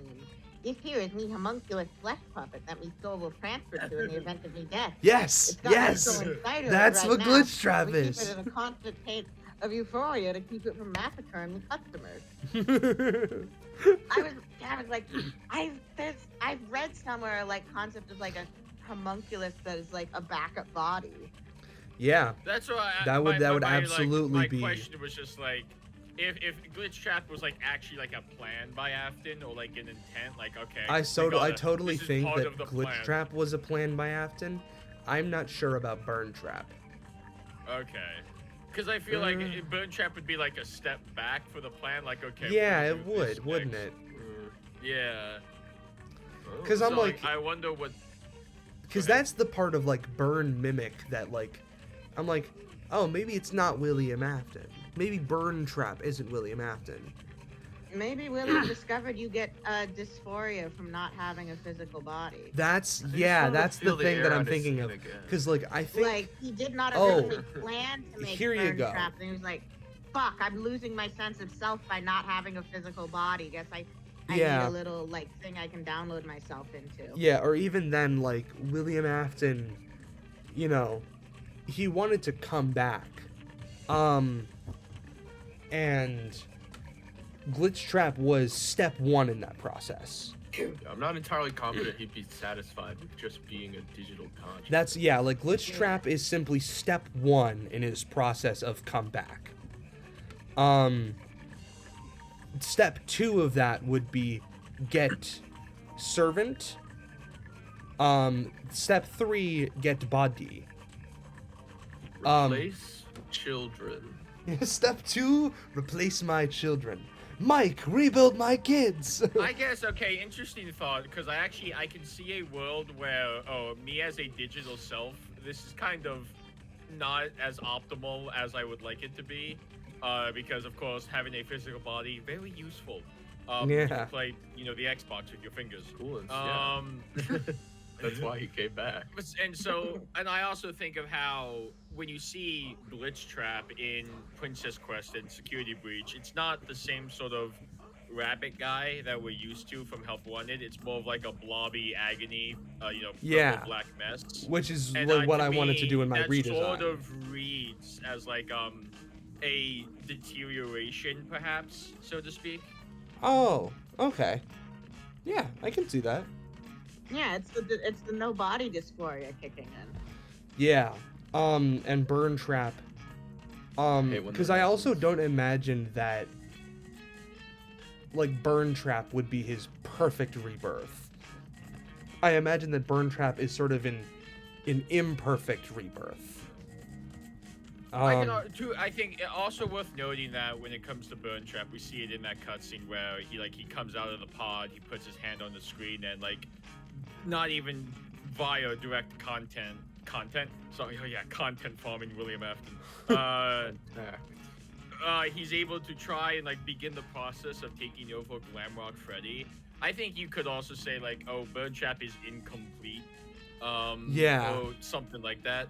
Or even just like even if William now as Glitch Trap got a physical body, he wouldn't lose his cyber powers. No, I think that's the idea. Oh, there you go, actually. It's the combination of the physical body and what he would be able to do, or like was, with the digital self. Trying Okay. to combine the two to create the best of both worlds. Yeah. In this book series called The Imperial Rock, they have these ships that have massive AIs in them. But those AIs can also at the same time exist inside these cyborg bodies. And like they're in all of them at once because you need, even if you're a massive warship, you also need like human hands. Yeah. Yeah. And that's also like reminding me of like how in, because I'm assuming y'all have read Percy Jackson. Yes. So have y'all read Magnus Chase? which was another one of Rick Riordan's series. I've only read Magnus Chase. Hell I have a yeah. signed copy on the shelf next to me. Nice. I really liked it and was so disappointed when I realized it was only 3 books long. Yeah, it's like how in Magnus Chase, Loki has to project himself into he literally uses projections of himself. That's the guy from Marvel Rivals. Yes, Loki from Marvel Rivals. In order to No, this give is blonde himself a Loki. humanoid form, because his actual body is chained to the He's eating rocks Pop-Tarts. with the guts of his own children and snake venom dripping out of his face. So that could be Sounds like a fucking similar real. idea of like he Is that needs UCF? a physical body, which also I'm like, but he has Vanny, which is also like, which is why I'm like, Glitchtrap really isn't like in Vanny. He just sort of like made her mind do a Vanny. Just tells her what to do. This was a weird idea I had while you guys were talking. What if Burn Trap is just like a cargo cult, basically? Where like either Vanny or the Meg Yes! are like, hey, Yes! if we just take the pieces Ooh. of Springtrap and bring them together, he's come back before. And it's like a fake Springtrap. But Yes. okay, But, here's like, the it's thing, specifically it the really idea does of, like- seem like Glitchtrap is supposed to be at least on some level inside Burn Trap because of Yeah. the cyber powers. Of, Well, like, also, the like, controlling The whole like Freddy to get and controlling all the other Mhm. animatronics, and he's purple while he does it. Also, it was interesting to bring up, of course, is the fact that there was some sort of odd process between Scrap Trap to Burn Trap, yeah. which is like, again, go metal redesign, or like what happened there. Like, is it Yeah. even like the original pieces that would have been Scrap Trap, or Oh, is it's that definitely like, not the original piece. They replaced pieces of them. Yeah, they because could've- I like think I'm it's trying to just a think about. modified endo with flesh taped on it. Mm-hmm. Because also like it's like it would totally be So like a what's cargo that? cult thing if we didn't have the purple smoke. And like the fact that his Yeah, I eyes think are if they just were trying to say purple. it was just the idea of Springtrap with no actual William in it. It would be all blue. It would be all yellow and green and no purple. Yeah, but there is purple in there, which I'm like, oh, that's Yeah, the you're William, purple. and that's why I'm I am like, Urple maybe they guy. did just like, I think it was totally like they ported him in early, because also I'm like, I was taking I a think that nap. also might be a sort of like the mimic doing its thing, because I feel like if William Afton were to bring himself back,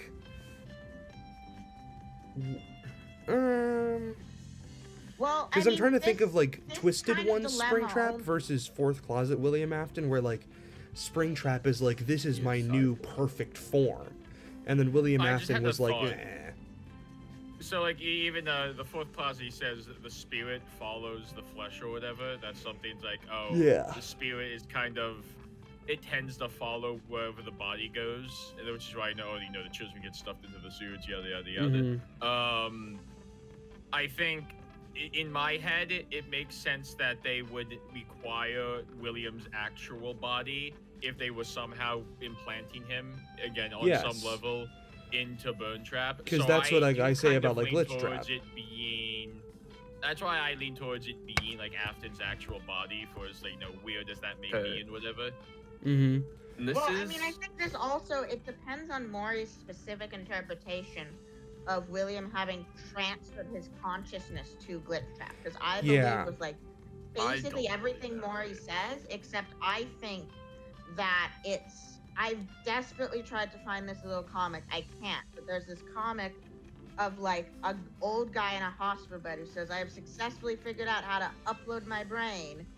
And then there's like a computer screen, and then like that guy's face appears on the computer screen and says, yes, I've made, and then the guy I've made it, I'm on this computer now. And the guy in the bed's like, wait, my consciousness hasn't transferred. And then he dies because like when you transfer things digitally, you just make a copy and send it on.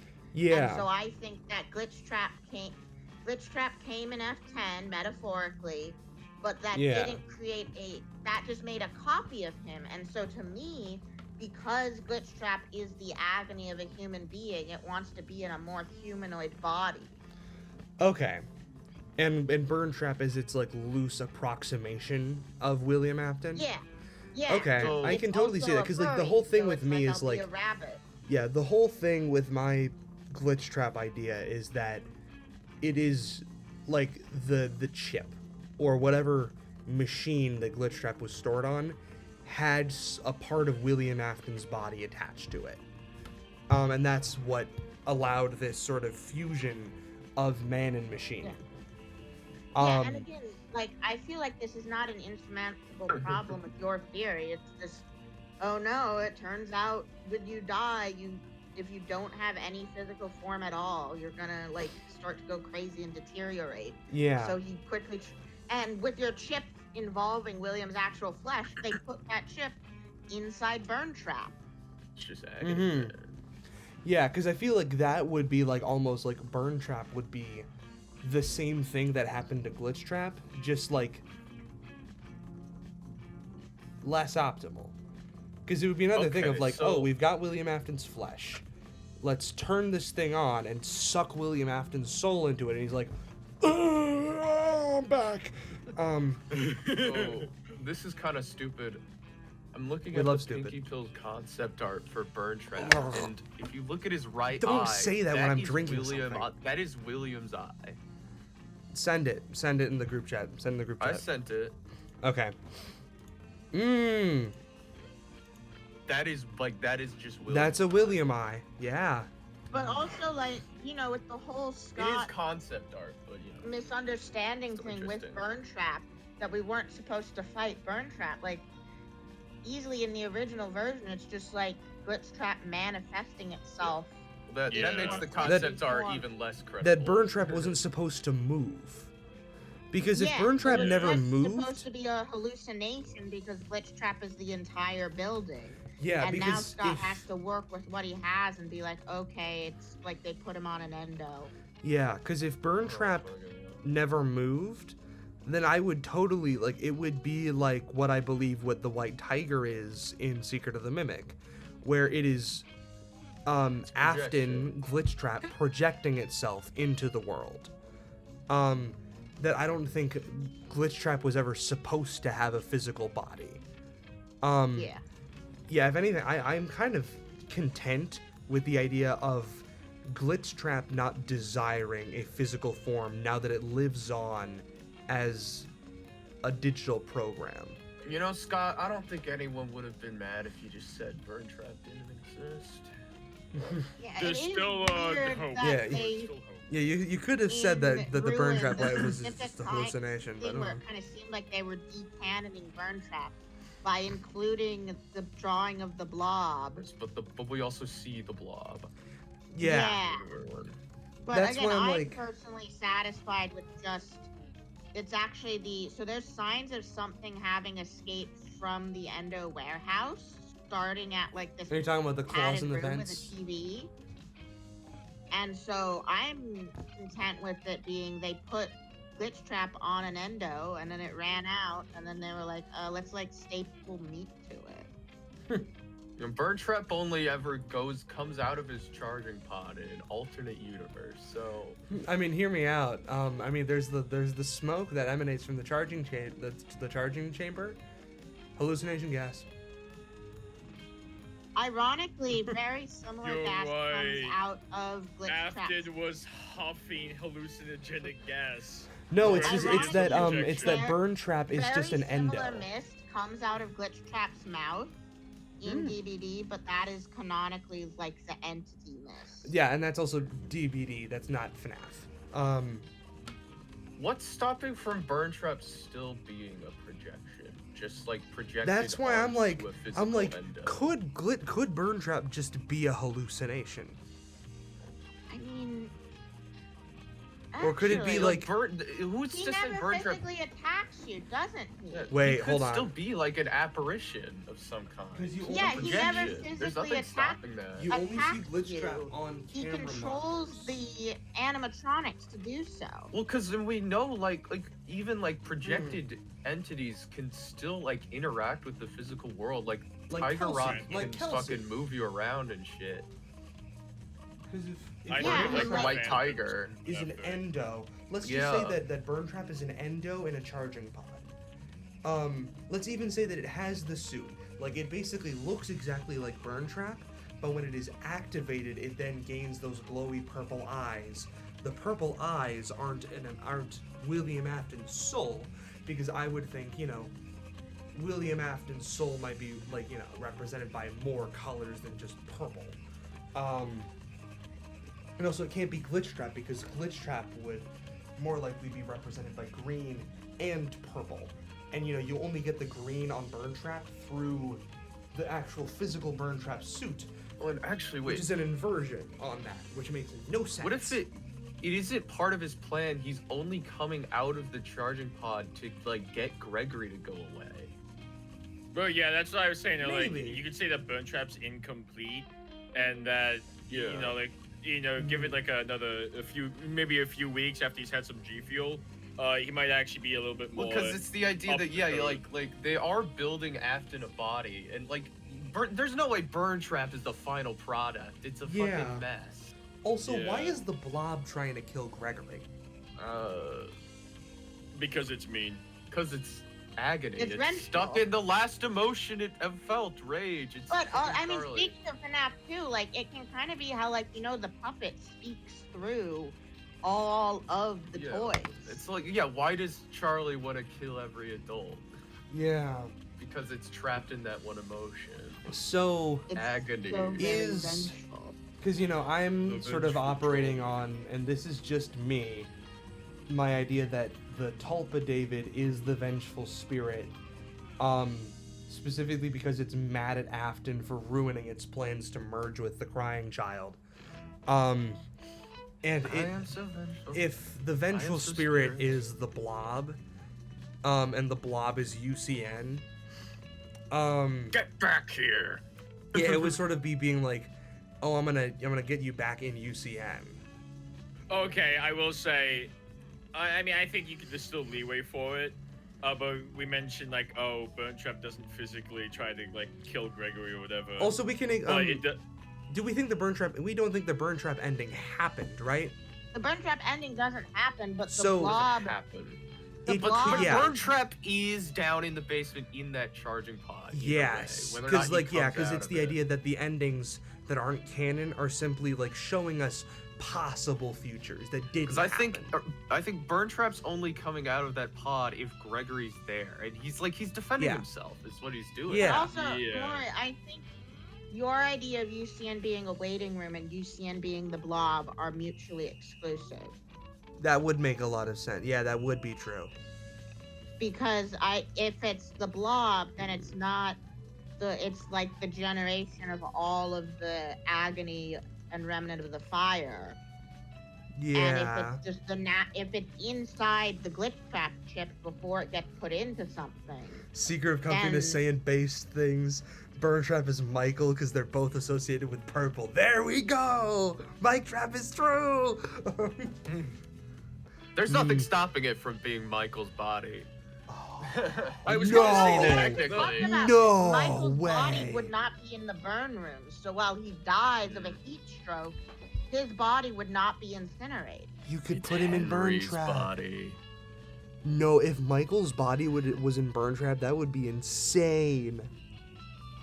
I was gonna say that I feel like because the blob nabs Burn Trap in that cutscene, wouldn't that kind of go against the idea that Burn Trap is a projection? Let's say, Yeah. because it Not physically.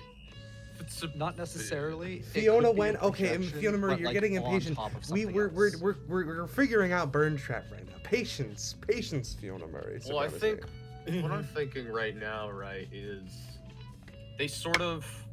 they get William Afton's body, right? They put it in this Yes. pod just to like keep it, from completely rotting away. And this is the assumption that Burn That's Trap what, like, is William I guess- Afton. yeah, that's the assumption that it is. Then I guess that could be what the smoke is. That's like fucking I'm actually preservatives. I'm I don't kind know. of taking the Michael idea kind of seriously. I'm also Where- like not willing to fully If- I discount don't hate it. The body, the consciousness is glitch trap. The Mhm. body is Mike because When Mike was, was just a hollow. yeah, Mike wasn't in a burn room. Yes. Mike was And- a robot, yeah. Because that's my whole thing of like Mike- why Michael could still be alive. Technically, he was.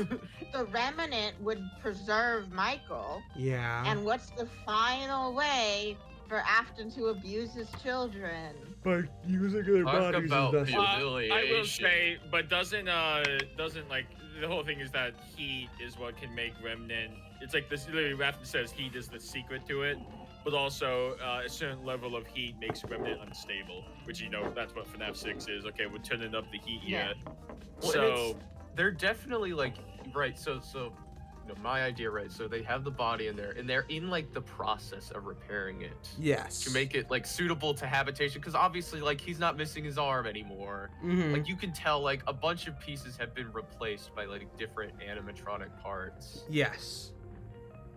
And so they're in like the process of sort of building this new body.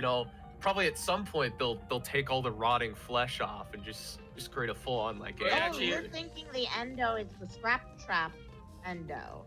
it's Here's whatever's another- left. I mean, So we're all familiar they- with Remnant Plex, right? Yes, And absolutely. I Remnant, fully the, believe the Remnant idea Plex, that yeah. Remnant has healing Mhm. possibilities or whatever, or healing capabilities. So I can see a world where they took whatever was left of Afton's body, and then Remnant Plex. They were using Remnant to start healing him. Wait, let's say. wait, And that's how you get like. Oh, a me new lovers, what do you arm wanna for say? him. you get a blank, like just a blank endoskeleton. Yeah. Let's say like Afton, there's barely anything left. There's just like some blood. There's some chunks of burnt flesh. I'm looking at Burn Trap, you and that's take about the- how you much there take- is. You take the blank endoskeleton, you put whatever's left of his body on there, and you pump Remnant onto it so the new body grows onto the That's endoskeleton yeah, from that's there. what I Okay. was saying. Literally, it's like they're using Remnant to like build him, pretty much like healing To growing him a new regrow, body. yeah, To grow it's a new like William. It's like that. There's like a moment in like where in the X-Men comics where Wolverine like regenerates from a single drop of blood. Yeah. No, I think you might be cooking because I've been like saying, oh, it's just an endo with meat stapled on it. Why would they be stapling on that meat unless it's to grow a flesh Yeah, body? And they're I honestly, literally growing William Afton's body back yeah, onto the and that endo.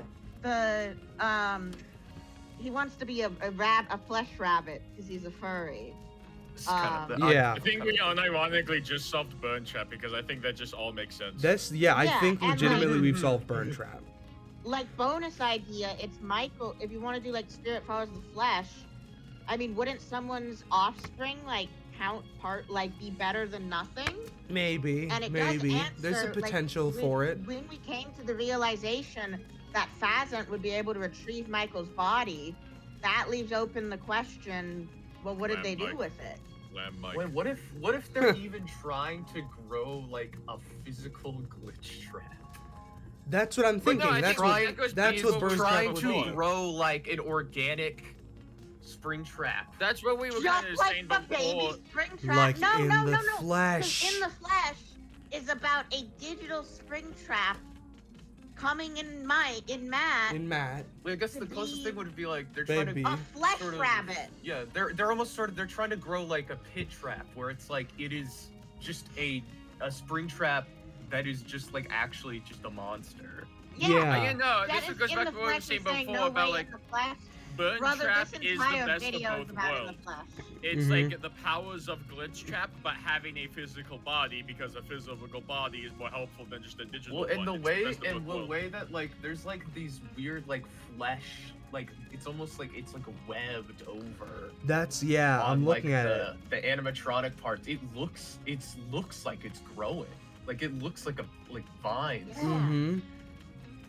You're so right. We did it. We solved Burn Trap.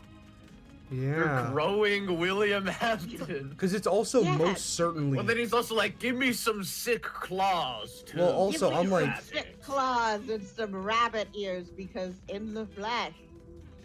That's my Yeah. You know what we didn't mention either? Because he's becoming the world's first Okay, so I'm real thinking, yeah. furry. So there are parts of the Springtrap suit on Burntrap, right? They find those. They still have like Afton's flesh attached to them. They put it on the endo. Then all these like creeping like veins and stuff are growing out of those Springtrap parts onto the I'm rest of the heavily body. doubtful that like it's actual parts of the Springtrap suit, because it looks like What a else would it bizarre be? fusion between Springtrap and Scraptrap. Yeah, there is this like Scraptrap's foot. Yes, but it has like a head that is much more akin Yeah. to FNAF 3 Springtrap. They could have. And that endo, what is that endo? It's a glam endo. It's a glam endo? It's parts of it are, yeah. Yeah. Mostly. Okay. Like the claws. It's not like 1-to-1, but all the glam rocks have like slightly different endoskeletons. Oh, they Okay, do. I do have They a do, don't mild they? thought because it was briefly mentioned in Yeah, chat yeah. that one tail story where the Michael Koda guy gets into a Springtrap suit. I also want to mention, so I've been on the fence Oh. about glam mic. I feel like a glam mic really kind of depends on the whole Gregory being the cry child I've thing. never believed which- Glam Mike. That's just I me, like though. the idea. I don't think it. I think ultimately I don't think so. I think, Glamrock Freddy's just an AI having some sentience and whatever. However, Yeah. he does say, Some remnantisms? I found myself for the first time when I cleared I the am path. And not you could me. say himself is referring to the idea that, oh, Michael is the body in Burn Oh, Trap. yeah. Like alone together Anyway. style. The blood loss was making Matt fade in and out of consciousness, but even in his adult state, he could see that the creature he had spawned was Springtrap, but somehow not Springtrap. This one was realer, more organic than the one in the video game. Springtrap that stood over Matt's bleeding body was not an amalgamation of code that somebody like him had programmed into a computer. This Springtrap was real. So, and I'm looking at all these veins and stuff, right? All Yeah. of them are coming out of like the animate, or, Coming? like the suit parts, or out of his like bone fingers. Holy shit, 30 viewers. This is kind of insane. 22 likes. Nice. Hell yeah. Well, it's you like guys they are literally tuning in. are like they are using whatever they can that's left of like Yeah, they replaced no. some of the Endo's fingers with his finger bones. Yeah. This is insane. I think what we've happened upon is quite literally insane. I don't know how much of Growing it. a spring trap. I don't know how much of it I'm gonna put in like in chroma key theory, because I'm more focused on glitch trap, and also I don't believe like there's a lot of like this is an Trust, I'll add interesting it to the doc. concept. I'll add it to the doc. However, the burn trap ending is not I mean, canon. this would fit more in Lope's mega glitch trap. video. Totally. This is definitely fodder for that. I'm just trying to think about William Afton, because I'm also like, I want to talk about Fiona. This is also Fiona Murray Supremacy has been very desperate for Fiona, and I'm It's no. wife time. It's wife time, guys. Yeah. We get to finally talk about the So- vengeful spirit. The vengeful spirit, Fiona. So I'm actually just gonna talk about the postpartum depression of Victor Frankenstein. Now, I'm gonna go all into that because this is the note that spawned the most sub notes off of it. Because how I take notes is I do bullet points, and then I'll do like the indented bullet point after that for like any adjunct points, and then within that I'll do more and more bullet points. And this is one of the few that has bullet points within bullet points. So Victor Frankenstein, when he creates the creature, one of the first time that Victor witnesses his creature is when he's laying in bed, and the creature pulls aside his bed curtains, and that is what he witnesses, the living visage of this horrifying thing, which I don't know how much this factors into chroma key theory, but the creature is said to have yellow skin and yellow eyes, and I'm like, yellow. Yellow eyes. Yellow eyes. Like It's So Elizabeth. that scene I actually have plans to recreate in my fic with M1 and Edwin. Yellow? Where like that's when M1 first starts saying she's Fiona. Oh, of like a moment like that? Yeah.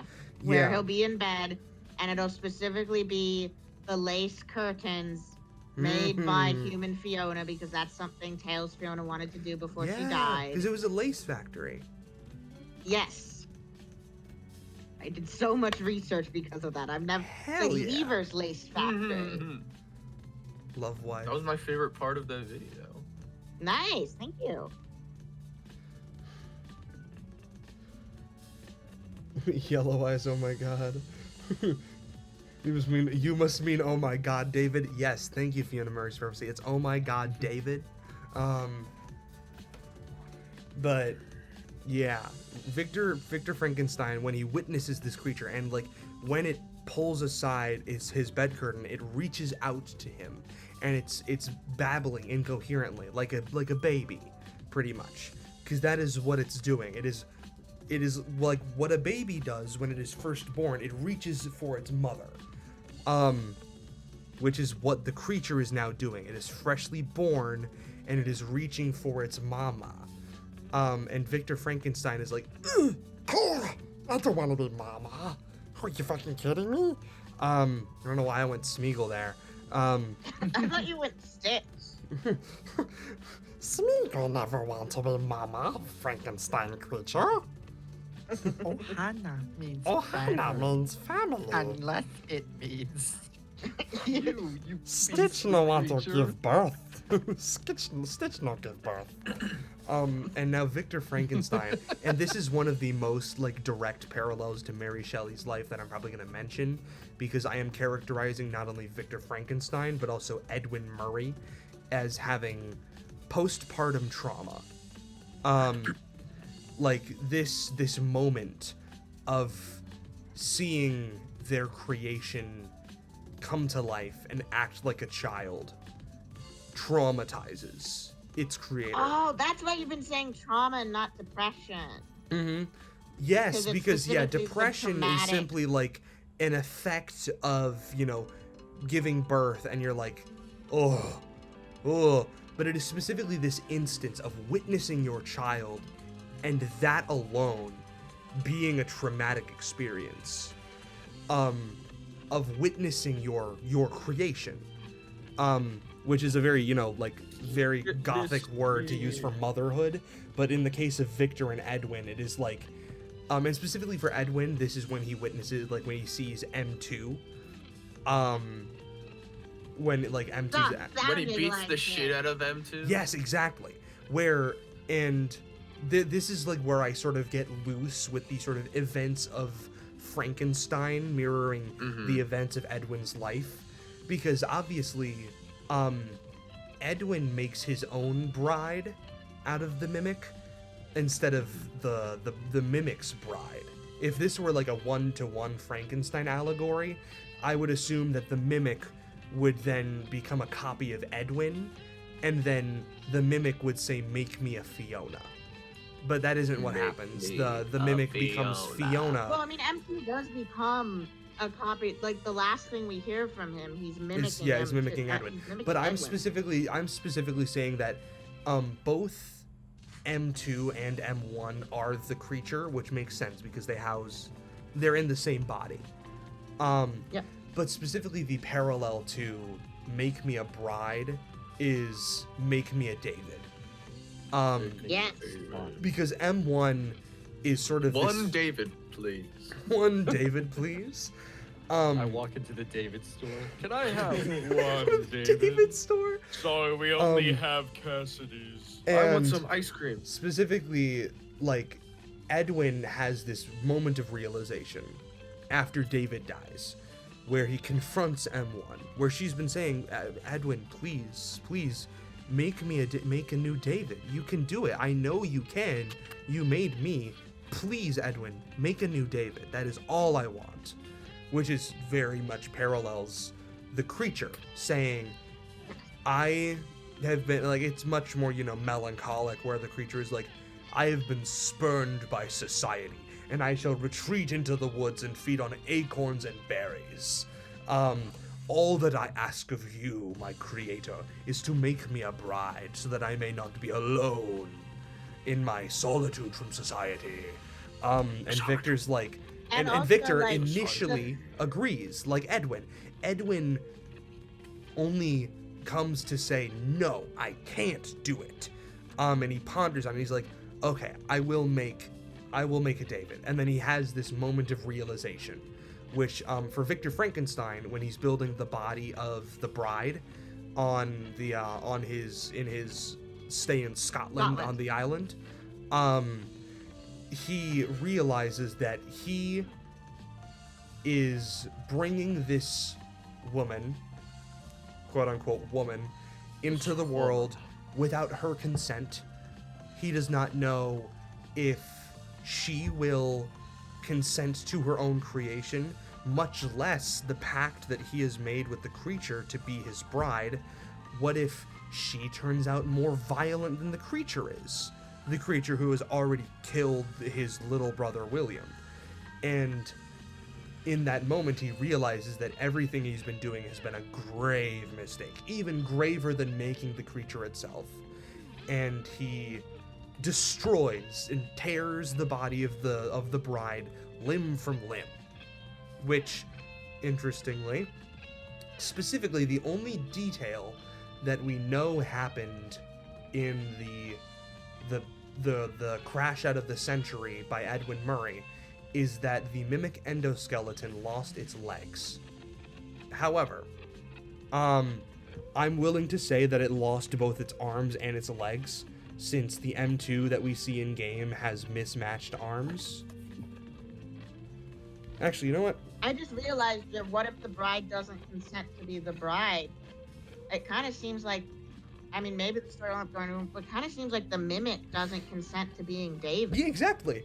Yes. The mimic, Yes. the mimic very much does not consent to being David.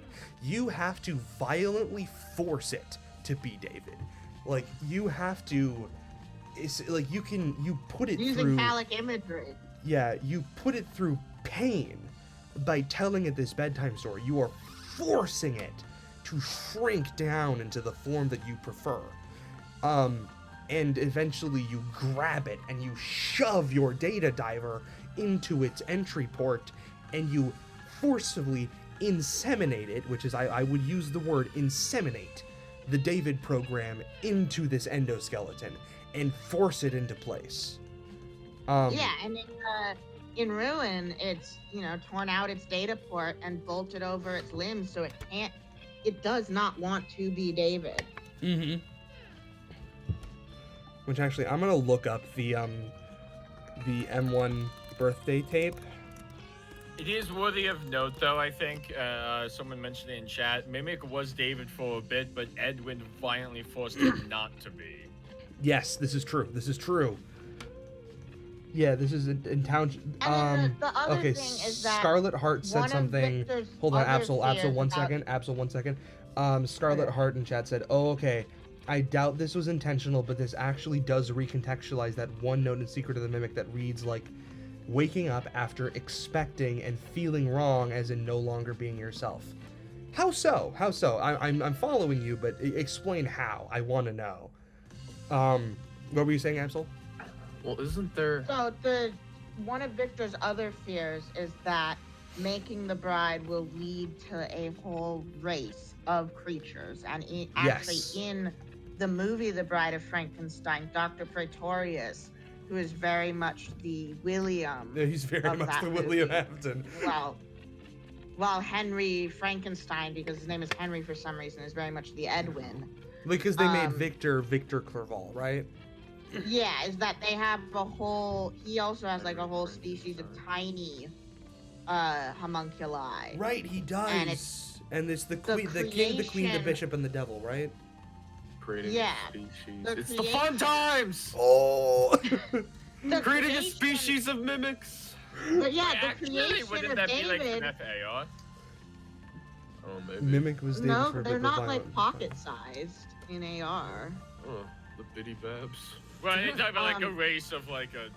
Just Well, no, I mostly think just saying, all like, a the race of all the animatronics collectively are like the race, and by creating David, This is showing the success yes, of that. and it leads to a whole race of monsters. Yeah, because I forget in Frankenstein,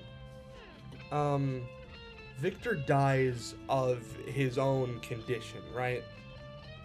Or does He dies of like pneumonia from being in the Arctic. yes, yeah, he dies of his own means, and the creature doesn't kill him. The creature simply No, the finds creature Walden's picks ship. him up and Yeah, the creature simply walks finds into Walden's the ship north. and then sets itself on fire. The thought I just had briefly going back to the whole Mimic not wanting to be David, because I mentioned Edwin beat it up when it was David. I think you could say that the reason it doesn't want to be David is because when it was David, it got abused for it. Absolutely. So it ties that to Yeah.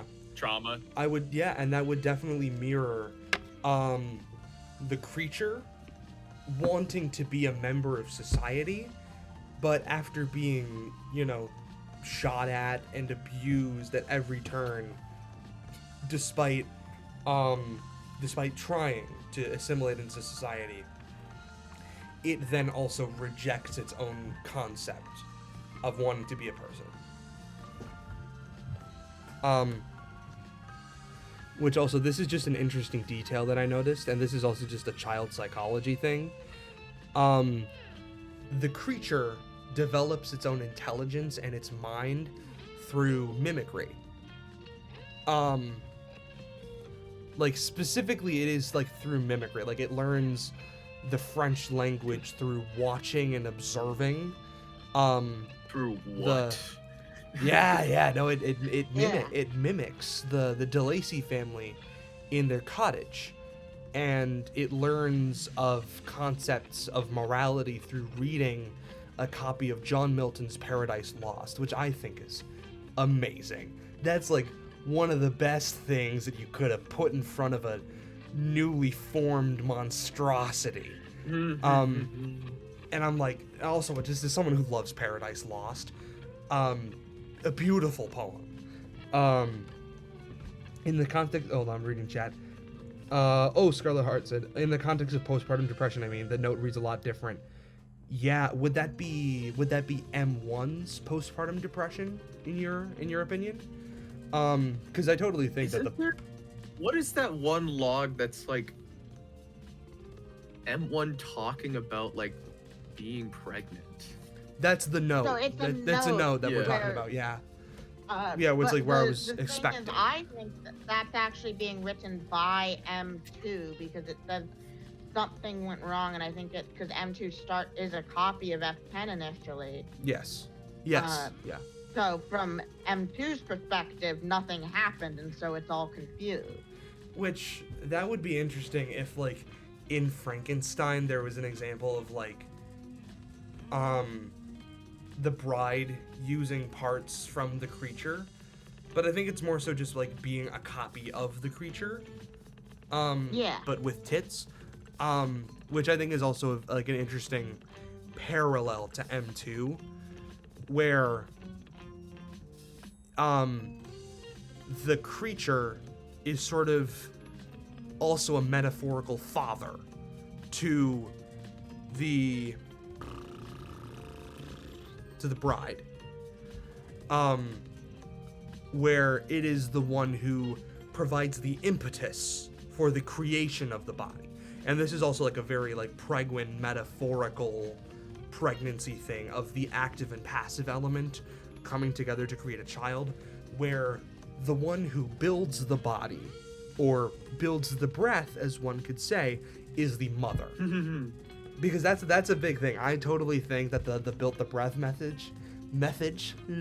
Literally building my breath right who now. are building the breath right now, is about Edwin, in a way. I think it has multiple readings that are possible with it, as I do with most things. But specifically about like Edwin being the one to build the breath of the mimic. Which is also a very like divine metaphor, because God formed man from clay and then breathed life into him. The spark of life. That note is a hint that M1 is possessed by Tales from the Pizzaplex Fiona, and that's why she's so different from Game Fiona. I remember when people thought that it was like a premonition into the Tales universe. I think some people still believe that. Well, some people are stupid, so. But yeah, I think I'm not disagreeing, but I think the other one of that was like, oh, Tails technically did happen, but it's like the narrative bias from M1's perspective or whatever. Yeah, it's like So the that's what it is. robotic fever her dream of this program. Biased narrative, she dies. Died? No, it's her What are we remembering her talking own about? memory. It's her like remembering her own memories wrong or whatever. She remembers Yeah. dying and then never coming back. Unlike William, she who thinks always she's comes dead? back. And also, if she has Tails' memory, she'd be extremely confused about where she was. Who the fuck is this glitch trap guy? I'm just reading through my notes because I'm going fully out of order, which this also happened when I went over my outline, which is how Pregwin was born. So I'm just trying to find other interesting Where was Batman and notes. Spider-Man in your notes? Batman and Spider-Man were nowhere in my notes. No. God, I Yeah, need to if you mention need, like this. That could be I've literally just been like staring at Burntrap's model for the last. hell yeah. Notice anything? New? How does it make you feel? How does it make you feel? Are you It's like, feeling? an ink blot Yeah, are you test. feeling like Well, the I jealousy of Mrs. Trap like So creeping here's the over thing your about, shoulder? Burntrap's endoskeleton, only parts of it are parts of it are Glamrock endo, and then parts of it are the Spring Bonnie endoskeleton. Actually, wait, Mrs. Trap, if you're still here, how does this new information about Burntrap make you feel towards Burntrap? Like, is Well, this I guess William even, enough like, for you? Think of even it like this way, just Mrs. the Trap. You can grow your own spring trap with this logic. Yeah, you build your Yeah, own you spring just trap. come still- from a I'm Pinar. still thinking Come about from like, a Pinar. what's up with the face? That's what I'm also thinking about. Like, the face is the weirdest part for me. Well, What well, if you seems tried to like- grow skin, if you try to grow like a complex, like there's no like endo to provide structure, just those Well, ears. his skull is in there. Hmm. It's Oh, interesting because judging on this is concept art, but the final model for Burntrap, it looks vaguely similar, but they went like a very different direction. No, the concept Yeah. art for Burntrap has like Glitch Trap's bow tie on it. it does. Yeah. Like, what is up with that? I think the concept Well, art does maybe have a Scott's less fleshy original bit. pitch really focused on it being like a flesh version of Glitch. Project, Yeah. project. This is The before projection, if you will. Steel fucked it up. Yeah. Yeah. Yeah, God it's a damn it, flesh. J-Top. It's a projection. It's a flesh. It's flesh. It's fetus trap as an adult. Yeah, Look at the boy. He's Well, all that grown up. that does play into my idea of like they're trying to grow an organic glitch trap. Ooh. Yeah, just like they did inside I found a Math. note that I think is interesting, and a bit more of my feminism brain coming through. God, if only I could get like dual process theory in here. I feel like they'd have a kick out of this. It's interesting. Yeah. So he has. So it seems like whatever bones they had, they replaced the endoskeleton with real skeleton. Like he has his skull, he has some of the fingers in his bones, but then his eyes, he has his animatronic eyes. Yes. Yeah, they're animatronic eyes, which I think are And like interesting. the suit like on his face it's like shrink wrapped onto his skull. Yeah. It almost is like skin. That's what I was gonna say. I was like, is it like almost like the suit is growing like flesh? It kind of does. Hmm. Parts of the suit does Interestingly, kinda I seem will like that. say, like, if you look at his rib cage or like the torso, that looks like a rib cage more akin to a human's in a way, as opposed to being like a normal animatronic endoskeleton. You know what? Hold This on. I'm could gonna be put anyway. an image of Burntrap Um, on stream for y'all. Put a nice To image go of with Burntrap up. our oiled up Atenche. Yeah, to go with oiled up An oiled Atunche. up Burntrap. Hell yeah, brother. Hell yeah, brother. All right, let me just get Burntrap on here. It is interesting that he just had Bum that trap. is just Scrap Trap's foot. collapsed on there. That's the weird thing for me. It's like, Well, and why I is think, it like, some of Scraptrap's these could foot? be like actual parts from, you know, whatever was left of the burn trap costume. There's the and then boy. it grows from there. You know, I'll put him like, I'll just shrink him down, put him next to chat, so y'all can Because just looking at like his look at him. his face, like his head, it seems like he has like his Trap muzzle, oiled up burn trap. and then Where? there's just some Oiled like, up burn scraps trap of where? fabric. Like he has his muzzle and everything, and then there are just some like scraps of fabric on top of his. So, Mrs. skull. Trap, are you just coming back to stream? So, Mrs. Trap, what are your opinions on Burn Trap? Give me your opinions on like what Burn Trap is to you. Because I know you have an interesting the relationship answer's with the an object concept of of lust. William Afton. What does You burn just trap came mean back to you? like William Afton, who always comes back. I always come first. Like you should always come on the subscribe button, baby. Oh my god.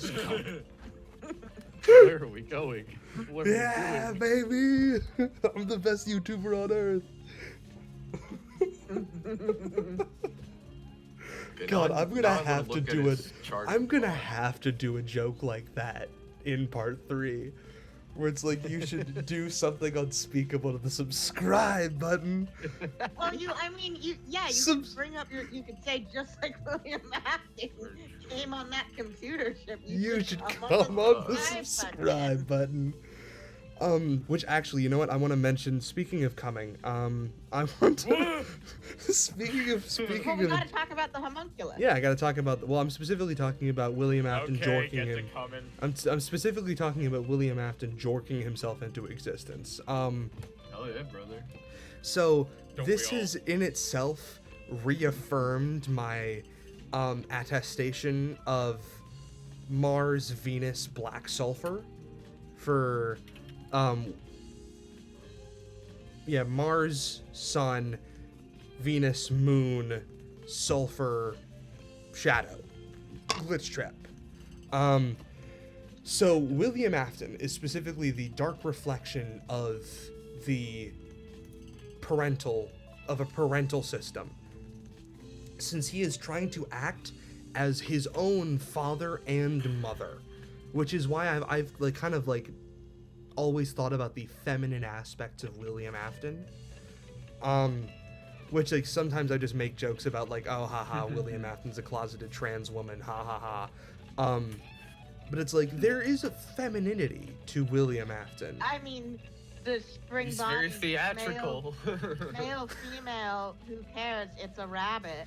Yes. Oh yeah, there was the Yeah. whole debate about whether Spring Bonnie is a girl or a boy. But specifically, William Afton does embody a primarily masculine element in Black Sulfur, and also through embodying this idea of the Egyptian god masturbating himself into existence.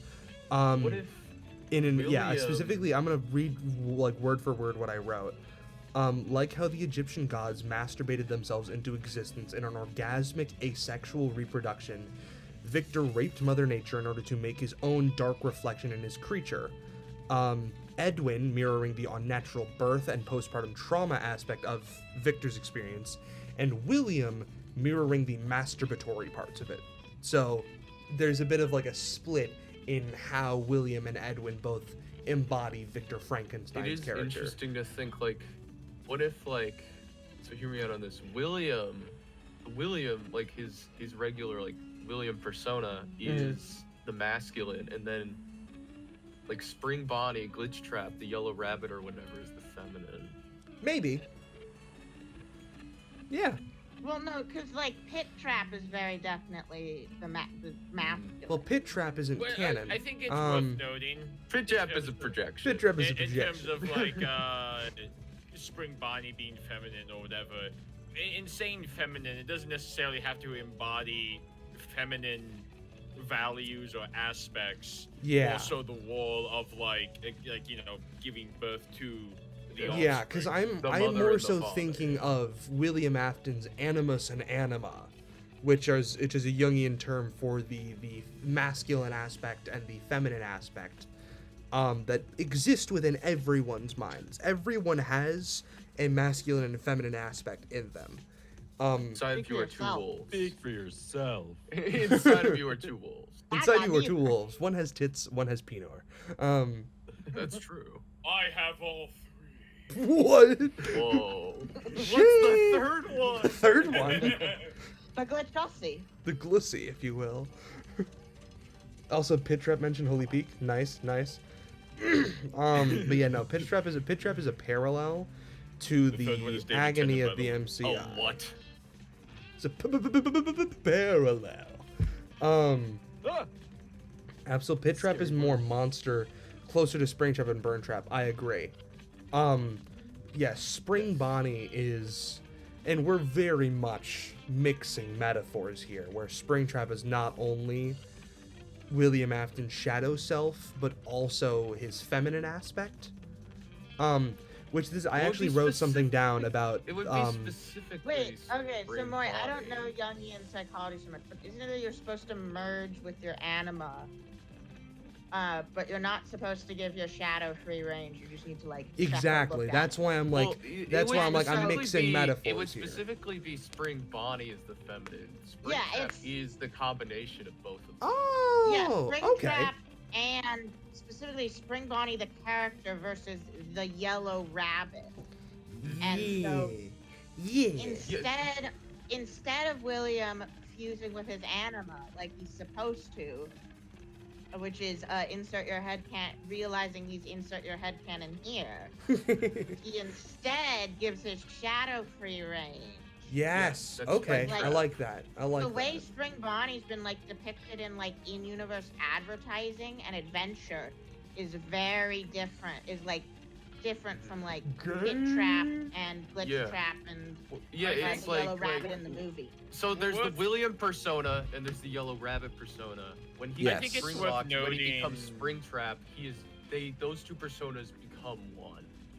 I think it's worth He's- noting that when you yeah. look at Now. Spring Trap, there's not anything feminine about Spring Trap. Whereas of course Yellow Rabbit or Spring Bonnie, you could point that and say, oh, that's feminine or whatever.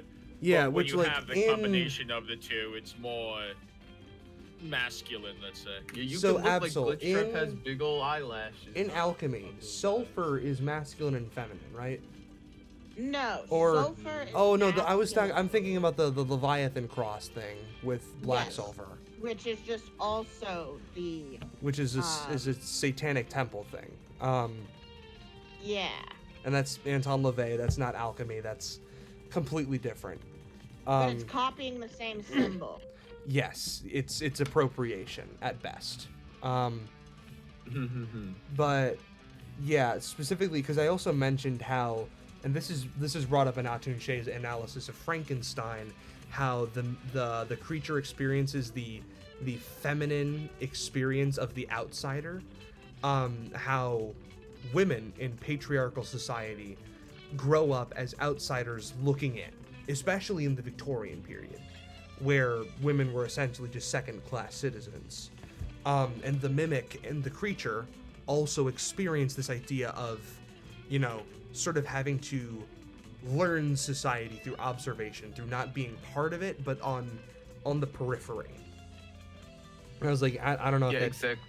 translates. Yeah, Dr. Sende, or no, this is That's Absolutely. I've been sending in It's chat Absol. like Yeah, exactly. official art of Spring Bonnie. Spring Bonnie. versus official art of the Yellow Rabbit, where the Yellow Yeah, Rabbit. Spring Bonnie and tangentially Glitch Trap related, but are both depicted with like exaggerated like eyelashes. the So fun what you're time saying animatronics, I is feel like Spring Bonnie becomes masculinized once a man enters inside of it. Yeah, and well, Yeah. I mean, and they Spring Bonnie. literally fuse. Or like when Yeah. he takes up murdering instead of being a performer. And that is a corruption. And this is you know, getting very Victorian, like very Victorian with it. This is Oh yeah. this is the deflowering of the feminine. This is the fall of the woman. This is the, like, I guess the corruption of her virginal nature. Yeah, but I corruption of think also, innocence. like, you could also just say like the going innocent. going for the shadow instead of the anima, where like Spring Bonnie is the anima, but the Yellow Rabbit is the shadow. Yes. Okay, so it's William Afton's shadow mirrors his anima of the yellow of Spring Bonnie. Yeah, and like basically William could choose to either embrace his anima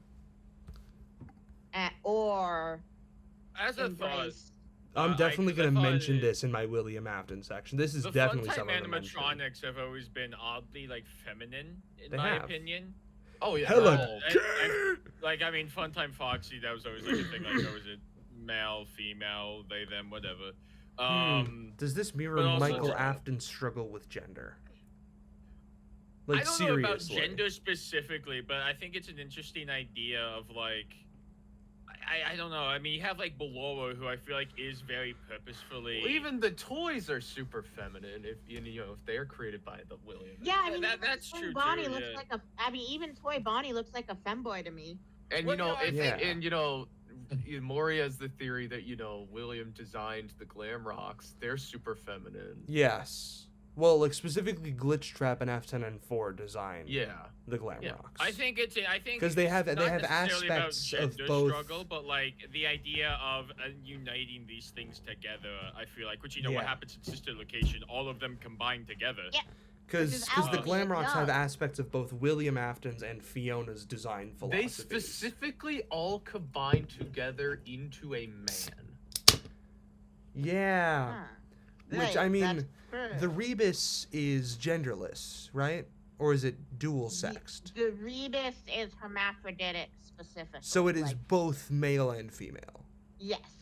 Interesting. Okay. So then then Springtrap is definitely not the Rebus. I mean, what about the homunculus? The homunculus is male, but in more of a male defaultism kind Yes. of way. Still, it's male. In Springtrap, Glitch Trap is the why did my music stop? Well, why'd the music stop? So Springtrap is very much the homunculus then. Yeah, Glitch Trap is definitely more on the side of the homunculus representing the Philosopher's Though the Stone Fox than said the in chat, Rebus. Michael is a Rebus post-scoop BTW. Would that actually be possible? No. Why would that? No, that doesn't make any sense. No. If that anything, doesn't make sense. Ennard's the Rebus because it's the fusion of masculine and feminine characters. But that's like very like Yeah. bastardization of it.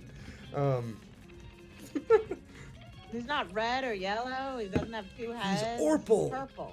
Well, I think it's interesting to say the Mimic is more akin to the Rebus. Yeah, because the whereas red and the yellow they Glitch Trap fused to is make more orange. akin to the homunculus, which are both versions of the Philosopher's Stone, right? Yeah, and I think you're getting into it in like the perversion of like there were two people to make two people who made M2 while William was just jorking it. Yeah, William jorked it Yeah, so hard. It was only two versions of himself. Yeah. Yeah, he jorked it. Like even if like F10 even if F10 was involved in like a technical in-universe level, like she didn't want, he would have been forcing her to do so through Mixus. Which is the very like rape of nature thing. Yeah, right. Yeah, she's the passive. She's even more passive than Edwin is when he's pregnant. Mm-hmm. Because We have to Edwin's mute the camera apparently. yes, we love mewing at the camera.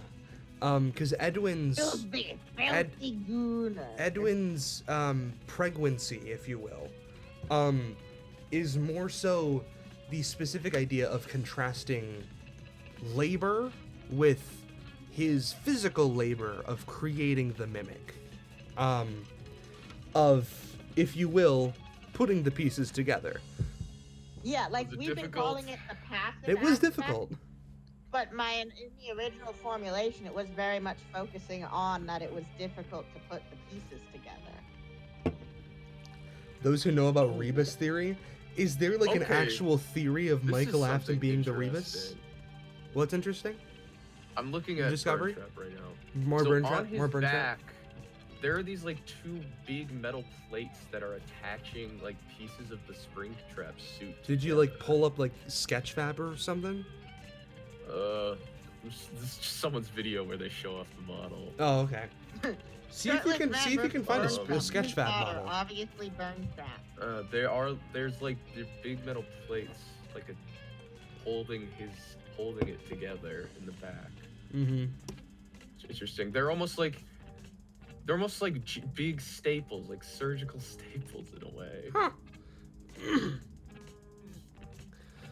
Yeah. Interesting. I'm looking through my notes. Maybe we again. even talked about Dreadbear, who was like the very like. Oh yeah, I Frankenstein don't vibe. even mention Dreadbear in the notes Well, yeah, that's at all. Mini Bites' whole video. Yeah, I should probably And watch also Dreadbear that, might be shouldn't I? Frankenstein, guys. Dreadbear is That's- very much Wait, movie really? Frankenstein. Yeah. Talking Yeah, about he's like novel Karlov's Frankenstein. creature. Yeah, Hmm. Frankenstein for the normies who don't know how to read. Yeah. For Gibby. For Gibby, yeah. Because obviously Gibby doesn't know how to read. Yeah, Gibby doesn't read. What? I bet he read the FNAF books through audiobooks. Ignore every mention of him actually consulting the physical books. He can't read. Or how he went to get physical books for the field. Yeah, no, ignore that. Ignore all that. Ignore that. Physical copy of the field. They're I was like, props. dude, you don't need. He was like, yeah, I went to, just came back from a secondhand bookshop. I got a physical copy Of the field and the intention Crazy that he experiment, yeah, and it was actually messing found with his it. green screen. Yeah. Okay. Well, I mean, ooh, I originally found the field as a physical copy in a secondhand Mhm. bookstore. fun. That's And then really I was funny. like- Dude, the field The brought that book The to you. field. I know. And then I was The like, $15 for a secondhand book of bullshit. Flint Nah. and Field. And I remembered it was FNAF related. Those who No, know. I was like, so I went to a mall with my grandparents for my birthday, and I was checking out the secondhand bookstore there. And I had been like, I felt like there was something I was not getting about all the pseudoscience references in FNAF. And so I went in the mysticism section. I was like, wait a minute, intention, Taggart. And then I was like in the food court trying to get it off of library, library.is. Maybe the field is real. You know, if they slapped Freddy Fazbear on all those like pseudoscience books, probably the sales would go up. Thankfully, what? I think I Stat am- would never allow that. I am actually looking at the bird trap model in Sketchfab now. Nice. All right. Fiona Mary Supremacy wants us to talk more about Oh yeah, feminism his. and I Hold on. Let me pull up his chat. Let me pull up chat. I had to brain answer a is text almost from my like- mother. Bro, that's in his Can we talk brain. more about His feminism? goals are so weird. Absolutely, I can talk more about feminism in FNAF. So let me see if I have any more specific notes, because I had my notes about the feminine experience of being on the outside. Yeah, the homunculus. I already mentioned that. Oh, actually, before I talk about feminism, I want to talk about something that I believe is very important. And actually like frames And how that's men's rights. No. It's something Yeah, about that's why how I started giggling because of the unfortunate phrasing. how I believe Before we the get into actual framing of the story of FNAF, specifically through the lens of how we think about secrets and answers in Five Nights at Freddy's, because sorry, hold on, I'm getting messages. Oh my god. Specifically Stop the trying fact to talk that to Maury, people. yeah, come They're doing on. very important work right It's my now. mother asking me about like power chord stuff, and I'm like, I don't know. Wait. Okay. I Back to- in I do have something Frankenstein. to say about bird trap when you're done. we don't know how the creature was animated and brought to life. We skip over that process entirely. And I know all of the movies and like they're like it's lightning and there's all the galvanism stuff in that. But in the original text of the work, both editions of the text, which are a bit different in certain ways, but Mary Shelley never tells us how the creature came into being, which I think is incredibly interesting, because it's one of those like horror things of mystery being more terrifying than the truth.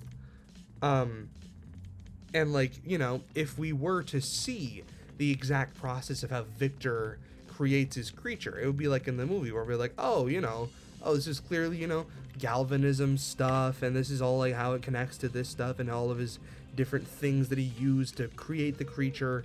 And I was like, it kind of mirrors, in my opinion, how in FNAF we are obsessed with finding the answers to everything, and we almost aren't able to let ourselves have a good mystery, and leave things. Most stories do not have answers to everything. Yeah, exactly. And I'm like, I think I'm gonna have to try to take that idea into my future theorizing, at least. And I would encourage every single theorist Maybe we aren't supposed to know who the vengeful spirit is. You ever think about that?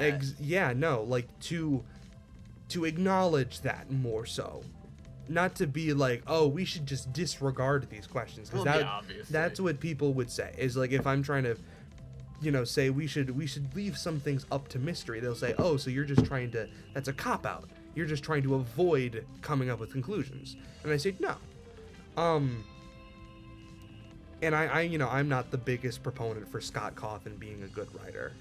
I know he's the greatest writer on earth, ha ha ha, but he's not the best writer ever.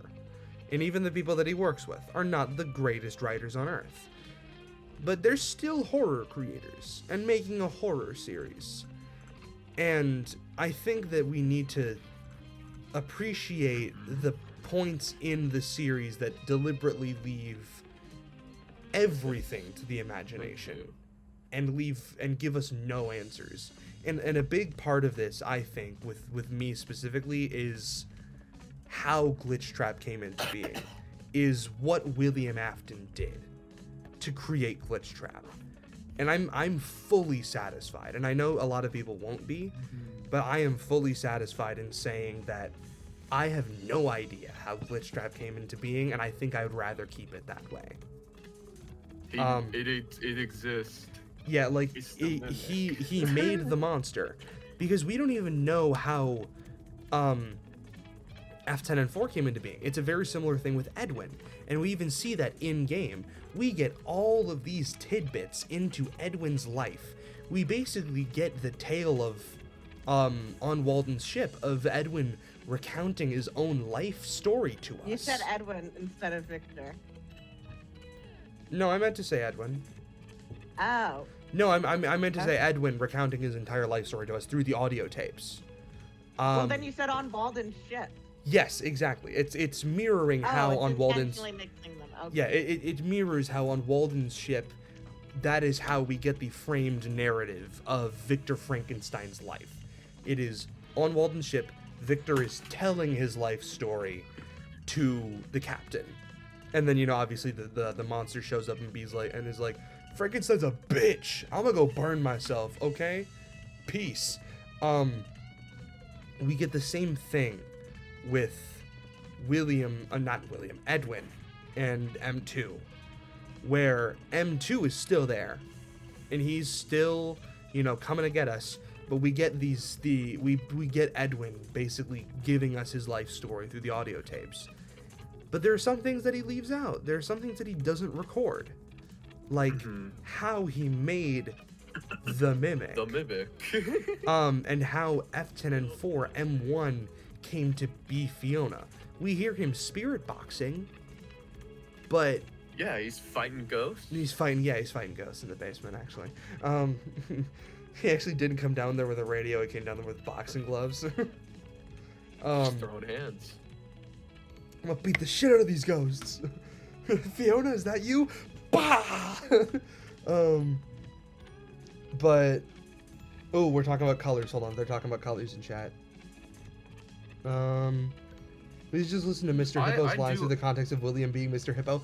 You guys do not want me to do Mr. Hippo again. Doctor is in. Do you want me to do Mr. Hippo again? No, I'm good. My friend, you have met a terrible, terrible demise. No. Yeah, Leo the Fox, or is it Loey the Fox? For context, yesterday on the Doctor is In stream, I read an entire Mr. Hippo like paragraph. I think it actually killed my brain. I started being bad at Dead by Daylight. Yeah, no, I was like because I had actively Mr. like Hippo trying to stuck in my head. sabotage their Dead by Daylight game just by reading Mr. Hippo, and it worked.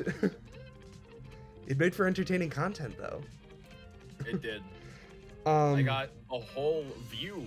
You were talking to chat members. You're doing my job for me. This is perfect. So, Maury, the funny thing about like your whole thing about leaving some things open, but that I think well, that doesn't mean it's not fun to theorize about it. Is what is that whole esoterica video about? The one about making the Frankenstein Yeah, it's monster in about real life. theorizing how William could have made. I did that. How William. Victor could have made the creature. Yeah, totally. It's an exercise in speculative fiction, I suppose. Yeah. You know, there are a lot of horror stories like that have, you know, sort of ambiguous that you have to interpret. Like, and it doesn't give you the answers, and you know, a perfect conclusion will never be come to. You know, there will always. I be don't multiple want all the answers interpretations. to FNAF. It wouldn't be fun anymore. No, me neither. It's the act of theorizing that's the fun part. Yeah, because I know a lot of like, you know, the theorizing landscape is full of I solved and the answer to this secret question. And even then, like I did that with Chroma Key Theory Part 1, as I said, how I solved the lore using color theory. And that is why I did not. I initially thought you were one of those people, which is why I didn't watch your video until. Yep, no, it's 'cause To be fair, there's a reason why a lot of people do that. It yeah, doesn't no, work it's so like much it's a cynic. nowadays, It is a but it's very whole cynical you know, reason for doing it. Like I got it from Rytoast and T Dreads, who are both like, yeah, you have to algo max with your thumbnails, or else no one's gonna watch your fucking video. And I like even then like. For part 3, I'm gonna title it something like Afton's Hidden Secrets Revealed. Which you know, I kind of agree. I kind of am saying that was very a T-Dreads channel, the unit T-Dreads there. Oh yeah, definitely. Holy bake. Hey Peter. Hey Peter. Hey Peter. Holy bake. Hey Peter. Hey Peter. Hello, Peter. Remnant didn't bring Michael back to normal. He cannot age. He cannot die. I don't even know. We what don't Dad's know talking that. We about don't know now, that and I don't Michael know after. how- Yeah, I was like, we're getting into headcanon stuff. Guys, we can I- don't know can that I- Michael cannot Maury, age. can I just screen share the bird trap model? Oh, absolutely. Sure. Yeah, please Because do. I'm noticing some very interesting things. Yeah, let me just take the boy off stream real quick, and I'll just screen share Discord, I guess. Make sure Aten Shay's still with us, though. Oh, Atun Shay is still with us. Oh, I just realized I'm still streaming my notes app. I've been doing that this whole time. I have your IP address now. No. Oh, look at that burn trap. I mean, this is the model. It has like, it's a little shiny, but. It said like, yeah, this is the model created Can by you take Stu the? Ward. How can you remove specific This layers? is just like a. Yeah, I'm just preview gonna. on I'm just. Sketchfab. Hold on. I'm just popping out the window real quick Like so I I'm can not. share it I on could stream. like download the model and mess around with it more, but like you can like literally go inside of the suit if you want to. Hey yo, It we're not. really does look well, like Mrs. so it's the Trap, they're element going of Yeah, no, look inside at this, Springtrap. right? over the metal is something Yeah. regular. T Dread's Springtrap has. brainworms. Yeah. So we have this rib cage back He here. makes And it token almost looks like fucking this look part like a almost looks worm. like a back brace. It's like reinforced. Yeah, like that. Look That like looks a like something extra worm. they installed because they need to like put like metal over Well, yeah, the and then end like of there to are give a the bunch of these like flesh metal structure. plates. These metal plates like holding pieces of the suit together. Yeah, like that's over the flesh. And then you can see, so yeah, there's like this central blob of flesh in here, right? Okay, hold on. And so it has. Okay. Wait, Meatloafers. I'm getting you on stream. I'm getting you on stream. You can get Meatloafers on stream. He's not here right now. I'm just gonna start right on the garage. Yeah, baby. Okay. Mrs. Trap, are Which you not? is interesting, Are you right? not Look at the- entertained? Look at the holes on either side. It's like the actual, like a pelvic bone. Like a pinar. It does actually. Even Can some you see? Can they see my cursor? No, I can't even see it. I can't even see the Okay, well, cursor. Yeah. it would be nice if they could, but that's fine. So yeah, we have this Lava central, block. this like central blob of flesh, right? And then there's this ribcage around it, and all like the blob of flesh sort of connects off. To Oh, is the audio echoing? Oh, hold on, hold on. pieces, Right. Does the blob There of we go. flesh I muted my collect screen to, like, capture. Let me the know if that's skin better. bit, like the skin bits on the outside? Yeah, I mean it's Cause you seen this? it's like a different color. Wait, hold it's on. sort of Yeah, I the same think it does. I think I texture. saw like a beam going from the blob of flesh to the outside. Oh yes, right here. Yeah. Like the blob of flesh, it connects to like the endoskeleton. Yeah, Discord is ribs audio. here. Okay, perfect. Yeah, I Right. muted my screen Yeah, capture. And it Yeah, now. almost looks There like we go. they literally like intentionally connected it to these pieces. Yeah. Oh, I yeah, think there's they're the- growing. Are those gears? What is that? It's the What? metal braces. These are Yeah. his ribs. His ribs. Yeah, so the ribs are like an extra back piece. Wait, go. Yeah, That look at the doesn't back really again. look Look at the like back Yeah, anything. so again. there's Like these we've ribs, seen which I think these ribs were just these might have even been part of the original Springlock suit, maybe, but who knows? And then yeah, on the back there's literally Yeah, like there's this just the back metal brace. metal bits. Yeah, and This there's chat metal. says, There's I'm metal. gonna go into burn metal trap, plates alright. holding. Oh, so yeah. If you go into the head, right, like it is literally just a bunch of like random. Oh, and there's one on straps his head, of the too? suit, like bolted together. Yeah. Oh, that's and he's, like a. his jaw. His I've never jaw seen is the jaw bolted before. on. Oh, he's His jaw mewing. is bolted But onto yeah. the top of his skull. Yeah. Yeah. And like the Yeah, and he just has full on just animatronic eyes in his eye socket. And they're flat yeah, too. those are not the I never spring noticed that they trap were or flat. trap eyes. Wait, Yeah. look, one of them is normal. One of them looks normal. I think I don't Well, know. I think they're that might just be the weird back different end you're not textures. supposed to see. Oh, Yeah. but still, it kind of What's it the kind of mimics reflection the. textures. That I think It kind that's of literally like a it kind mole. of does mimic the Pinky Pills art though. There's a mole in his eye. There's a mall. The pizzaplex is in his eye. Well, something else I noticed, right, is like in this central blob of The flesh, fast there's guy. literally just these like tubes that are just plugged directly into So he can get the remnant. Remnant! Those are the remnant tubes. The remnant tubes. Transporting This is remnants crap across says the that body, somewhere. right? Wait, please check my Well, and if message. you This look- model if you is follow edited. Someone in chat says to- this model is edited. It's edited? Are you sure? That's Are the you- description of it. Are you surely To sure? be fair, there's like the models on Sketchfab. that Heavily are- edited. Fuck you. Boo! No! We why thought would we you do found that? something here, dude. God damn it. Where do I find the actual model, asshole? Guys. Well, there might be a legal issue with directly hosting someone else's model on SketchLab. Okay. You can find like accurate like models straight from the game on Sketchfab. Like there's a Dolly I know Mhm. because I had to look at Dolly. I don't think any of the things I pointed out are different looking at this actual model. Like this is from the guy who made the model. Okay, nice. This is official Steel Wool stuff. Yes. Okay, yeah. Zoom in on the Jonathan back view. Gonzalez is the guy who made this model. Okay, does it have the tubes? It has the brace right in the back. It does. I think yeah. The two. I saw them really clearly. You can see him here a little bit, Oh wait, can you not send links in chat? like Jet in right the Flash? here. Hold on, you have I me can. on. I no, can I'm send you the link no, to This this. is not. You can send us the link in the group chat. No, Jet in the Flesh in the YouTube chat is saying there's Oh. legit ones Yeah, no, on you Sketchfab. can't send links in chat. You I have think- to contact one of us on I Discord. Yeah, think no, that Jet in the Flesh, you I have think me on that Blue. editing, Hold on. Most of Um, the editing they did was like textures. Jet in the Flesh, you have me on Blue Sky. I think you yeah, could but just then send me the it did link. look greener than Send I me remember. the link on Blue Sky, and I'll share it in our group chat, and I'll get Meatloafers to pull that up. Yeah, I'm trying to find the actual model. But yeah, no, it does have the metal bits on the back as well. Mm-hmm. And it does have like the metal plating and everything. I think you can kind of see the tube on this. Oh my gosh, if I could Perfect. or not. You can kind of see the tubes if you look closely on this model. Yeah, I think it's just the on the texture front, that's yeah. different. That's what Jet in the Flesh is saying. Because yeah, this is all like smooth. Yeah, I think and they also just made like, it more. It seems like the model we were looking at is just more detailed. and greener. Because I did think, oh wow, I don't remember Burn Trap being that green.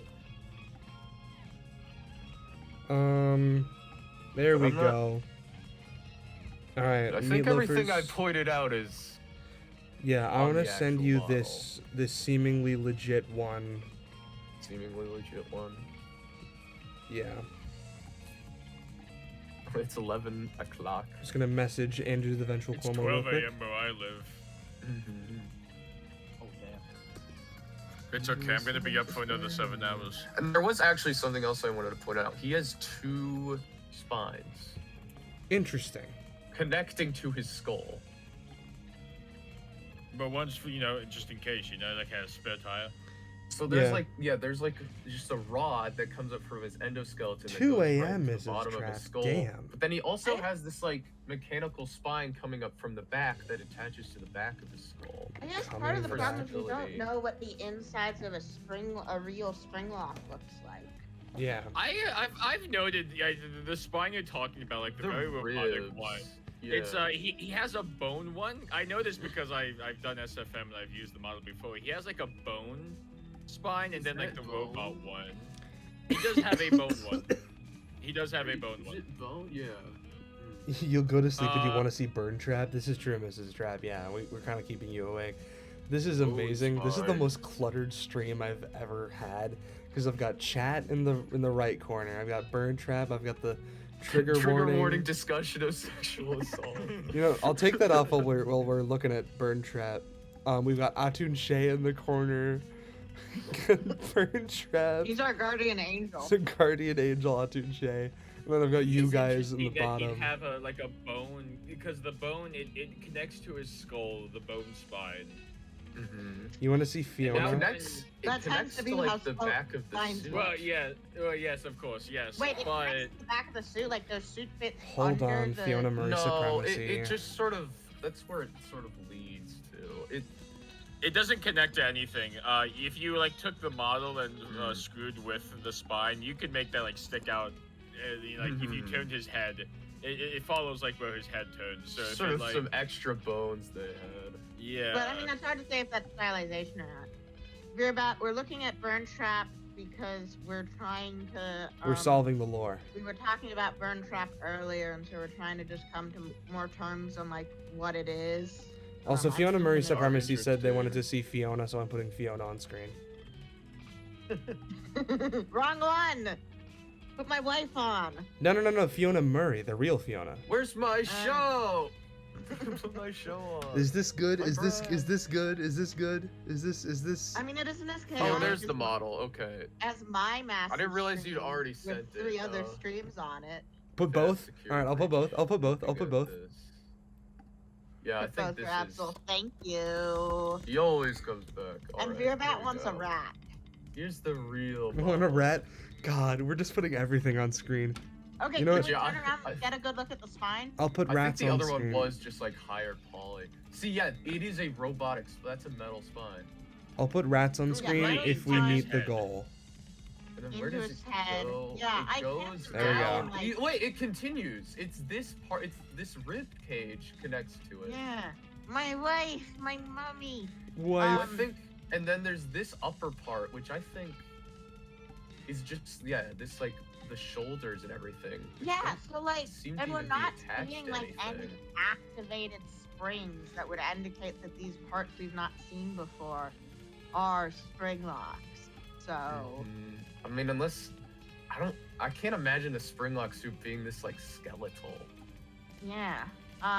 It's very much, but I guess Mar- but Fiona those parts Murray are is- burnt looking. It's stealing my bit and barking at Fiona. See, it literally just goes up. It literally goes inside of his skull. It clips in. We barking at Fiona. Oh my god, you guys are amazing. Awful, but awful / pause. This is the greatest See, stream layout okay, on yeah, earth. his eyes are the same on the actual model. Hey It is yo. interesting. See, he's got Good thing is, do you think Steel intends his model to be seen this close up? I think when you're making it, so some stuff things clipping in instead of having a port is obviously oh, it's not intended to be seen up this close, but the general number of elements, they had to put every element in there. on Also, purpose. they knew we'd look at it like this. You have Yeah, to no. keep that in mind. They know who is playing these games. They're going. Well, to actually, in dissect Security every Breach, little they were kind of detail. unaware of file rippers because there was the whole like Cassidy thing. I don't know if they were Well, that- unaware. They just that They might have didn't been- expect it. Someone, yeah, I don't know, but like that could. I mean, that could have been like one person's mistake, though. All right. Yeah. So yeah, there is still like the tubes going in, and these We tubes have- do actually connect. Like this tube, I think it goes up. The and wife that, corner. that's like earlier. lumpy. It almost looks like a heart. Behold the It wife goes corner. up and connects. This- It connects God. into his head. Oh, up the here. wife corner. So there's this tube that connects. from Burn his trap head down spinning into is so this, silly. Like fleshy mass. It could be like distributing remnant throughout the body. Okay, now to actually yeah, look no, I at see Burn the Trap. idea that they grew the flesh from Or rabbit. if these all link to his his brain, that is interesting. Too. that it's that they were growing, that all these flesh has been grown In the using flesh. remnants. Yeah. Because Well, yeah, like, here's another tube. Yeah. Just like- So he So, still has the bits like on the his. green bits. Now that I can see the contrast, the green bits are clearly supposed to be some kind of suit. Mhm. And it is These are burned. Burn. these are definitely bits of suit. I'm sorry But, to say, like, Maury. I mean, There the are bits whole of suit. thing of- Okay, that's fine. Because That's if fine. it was organic, they wouldn't need like the plates of metal. holding Yeah, it no, together. and Yeah, that's but, fine. Like, they're just putting. Oh, you'll go to scraps of- sleep. I Okay, mean, the whole bye, Mrs. thing Trap. of pressure is that the idea that there are still spring lock suits around. And the endo is Oh, yeah, and asymmetrical. and the still. rib cage, like that is from a spring lock. And there's a bunch of asymmetry in this. Maybe like not the his ribs are original asymmetrical. Springlock suit, but The endo has two different arm bits. there is things like the back brace are very interesting because they are like reinforcing him, trying to build. I do. Scuba It diva, does look friend. like a springlock mechanism, like the claws, like how it looks in the movie, or even in Yeah. Secret of the Mimic. It looks like a more almost like. It looks like a more Death Trap. modern, Yeah. because it looks a lot And more like I the guess Glamrock the idea that they have to brace it Hold on. kind of goes to the idea of that they've had to repair. Well, yeah, and then like this brace not that connects they're down to his rebuilding it. hips. Don't they look Wait, kind of this, biteable? I think this brace was a part of the spring trap suit because you can see it connects down to this frame. I that was gonna connects the say, suit. does it kind of look like the mimics, sort of, those that specifically the brace you're talking about? Because doesn't the mimic sort of have pistony sort of? Yes. Yeah, Because Well, the it's- because and the it's limbs are 'cause the if limbs there's a telescope. person in here, then it needs to move around a lot more, so it'll have like these pistons. And yes, that Fiona operate Murray like a supremacy. wide I range do of- I agree. think all we're finding is visual evidence suggesting that. And then you it- can see like this like Mhm. frame around here is like the same shape as the suit, so I think Yeah. this brace was a part of the spring lock. Yeah, and Fiona Murray supremacy. I do agree. They do look biteable. I will give you that. Would I bite them? No. I respect them. Let's look at his let's look at his foot down here. I'd Are we bite talking if she about Burn Trap? asked. If she asked, yeah. If And she then you asked, can- absolutely. And then you see just like, cause like, and it is very like it does almost look like it is just growing Feet. on. Picture me as an Absol with a ball. Like it almost it looks like a lichen almost, like a fungus Yeah. growing, and it's like stretched out. Yeah. Bro's fungal.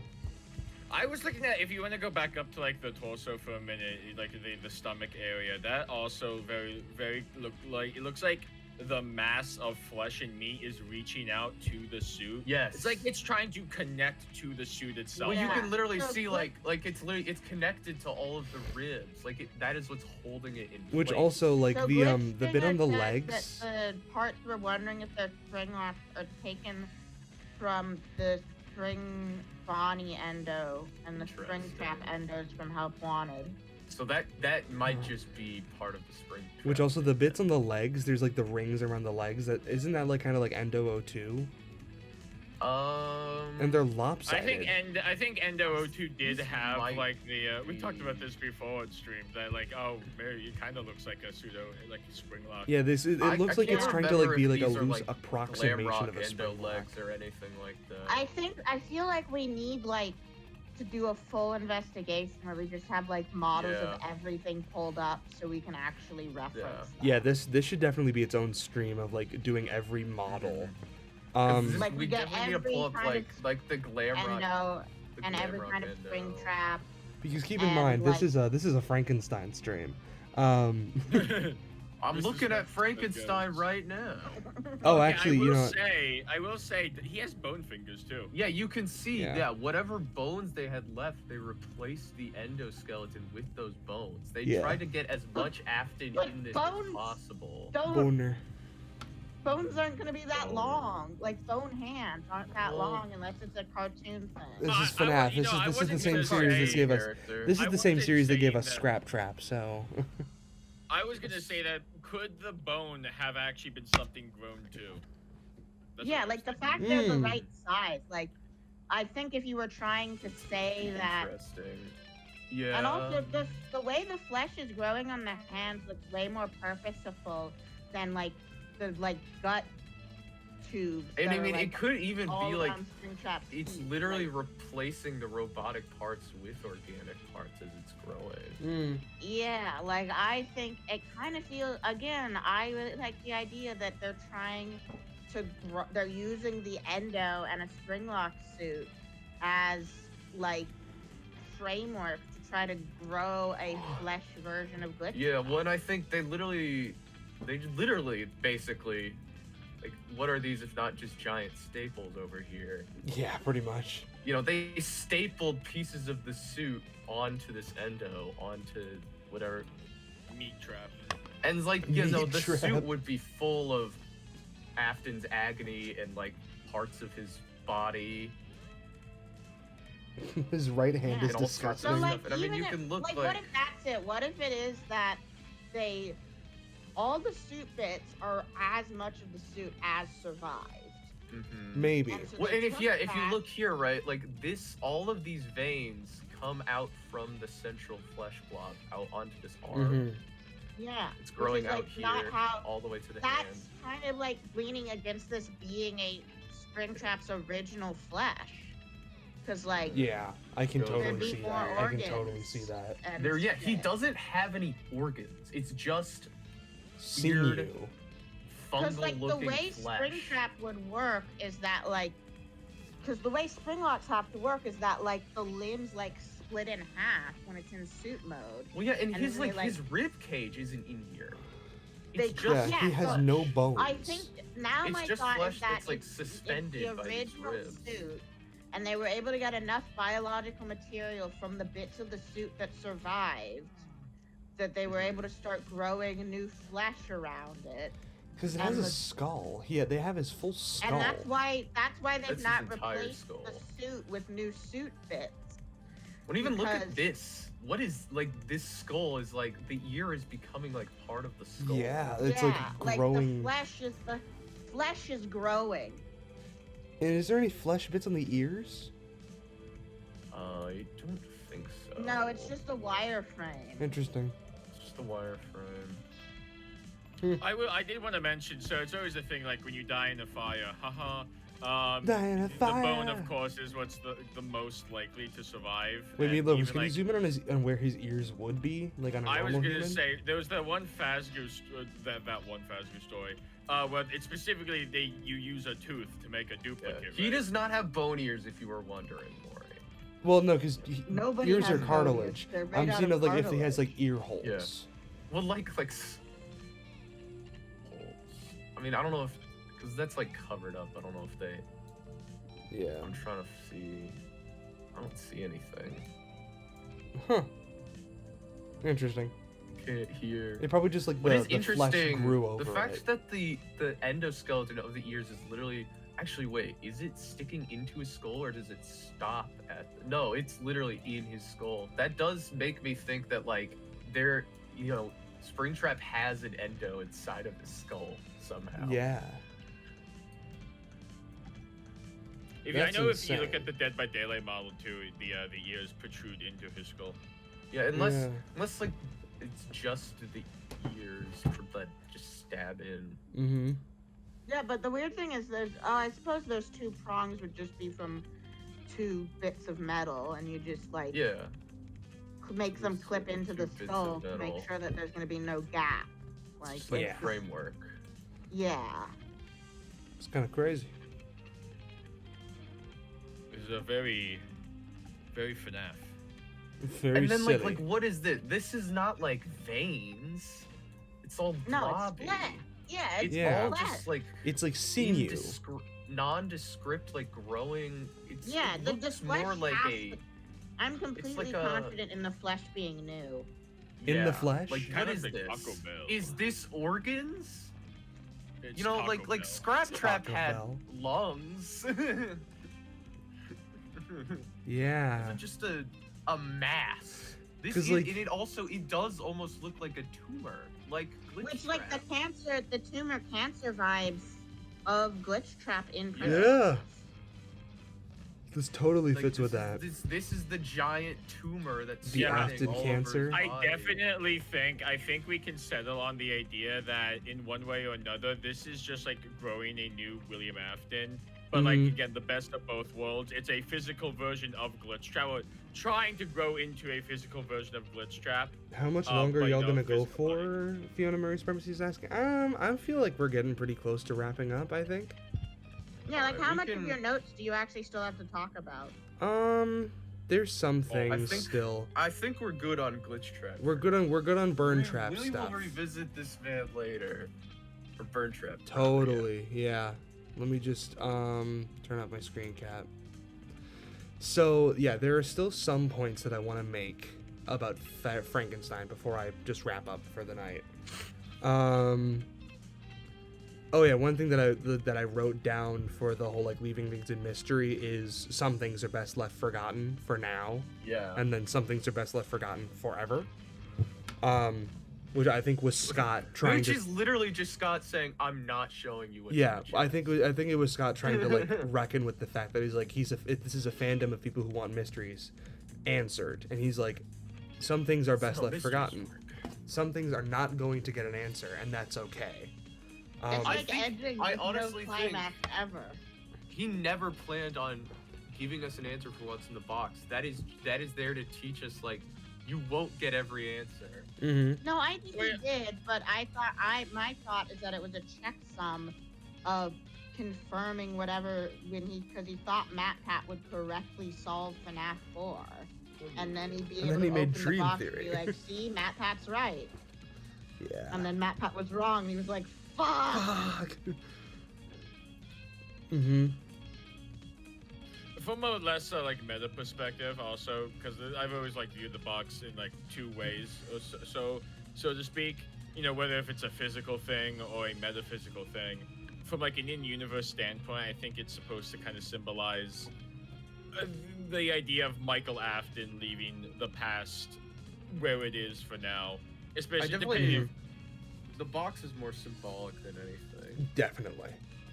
What's Yeah. literally inside of it is like Who knows? What's in the box? What's in the box? Yeah, so no, rest of notes after the mystery thing. Yeah. Ooh, this is actually just a quote from the novel that I wrote down because it was interesting. This is from The Monster. I was benevolent and good. Misery made me a fiend, which very, M2-esque, where it only wanted to serve and help, and then through being violently beaten, it was taught violence. What was Monster again? Was that a Tales one? No, the Oh creature. no, the creature, Frankenstein's monster. Frankenstein. Frankenstein's monster. Oh! I'm so No, I thought you were stupid. doing a bit. Monsters. Creatures lying. I could have sworn, wasn't there a Tales story called There Monster? is a Yes, it was the one in the Monster, the weirdest Walmart one of them all. exclusive. Yeah. Dear I got God. confused. My bad. The brain rot's getting to you. Oh my goodness. So yeah, I'm just gonna make sure I didn't miss anything important. Ooh, the whole like instruments of nature versus spark of life thing, because I know we mentioned spark of life earlier. So there's this sort of conflict. It's again that idea of the conflict between science and magic, or the scientist versus the alchemist, where it is this sort of like Cartesian ideal of the like instruments of nature being used to elicit the spark of life, which instruments of nature and spark of life are used in the novel, which also I believe Spark of Life is an Aftonism from Fourth Closet, right? Yeah, correct. That's what he says. think so. Yeah. Because like those specific phrases lining up, I think that's important. If they're both using the phrase "spark of life," that's very William Afton being a Frankenstein analog. Yeah, but it's like it's sort of this idea of this Cartesian ideal of the like mechanical instruments of nature, which that Cartesian is of the philosopher Rene Descartes, who is the one who coined the infamous cogito ergo sum, which is I think therefore I am. Therefore I am. And Descartes was like, he loved math. That was his Yeah, they thing. made a whole plane after him. Exactly. And the sort of like Cartesian philosophy is a very like mechanistic one of Oh, there's a myth about him making an animatronic daughter. That's fun. But yeah, Descartes like had this idea of the mechanisms of the universe, which sort of comes into contrast like with this like alchemical idea of, you know, the spark of life and this like these grand processes of like Yeah, and that's actually why people made up a story about the daughter. It was supposed to be satire of like, oh, you think life is so mechanical. If your daughter died, you'd make a technically automaton because you didn't have electricity, an automaton of her. And then the daughter was like fucked up in a perversion of nature, and so they had to throw her off a boat. Anger. Yeah, Victor's undoing and what angers the creature is destroying the bride's body. M2 puts bombs in Edwin's belongings because Edwin destroyed its body. So yeah, that's another parallel. The guy from Arcade. Talk about the shadow. Yeah, purple is the color of shadow, and William is absolutely the most canon. Yeah, I'm just stuff. Oh, this is an interesting bit of there's an interesting amount of use of the word ardor in Frankenstein, which is the sort of like archaic form of like erotic love or lust, if you will.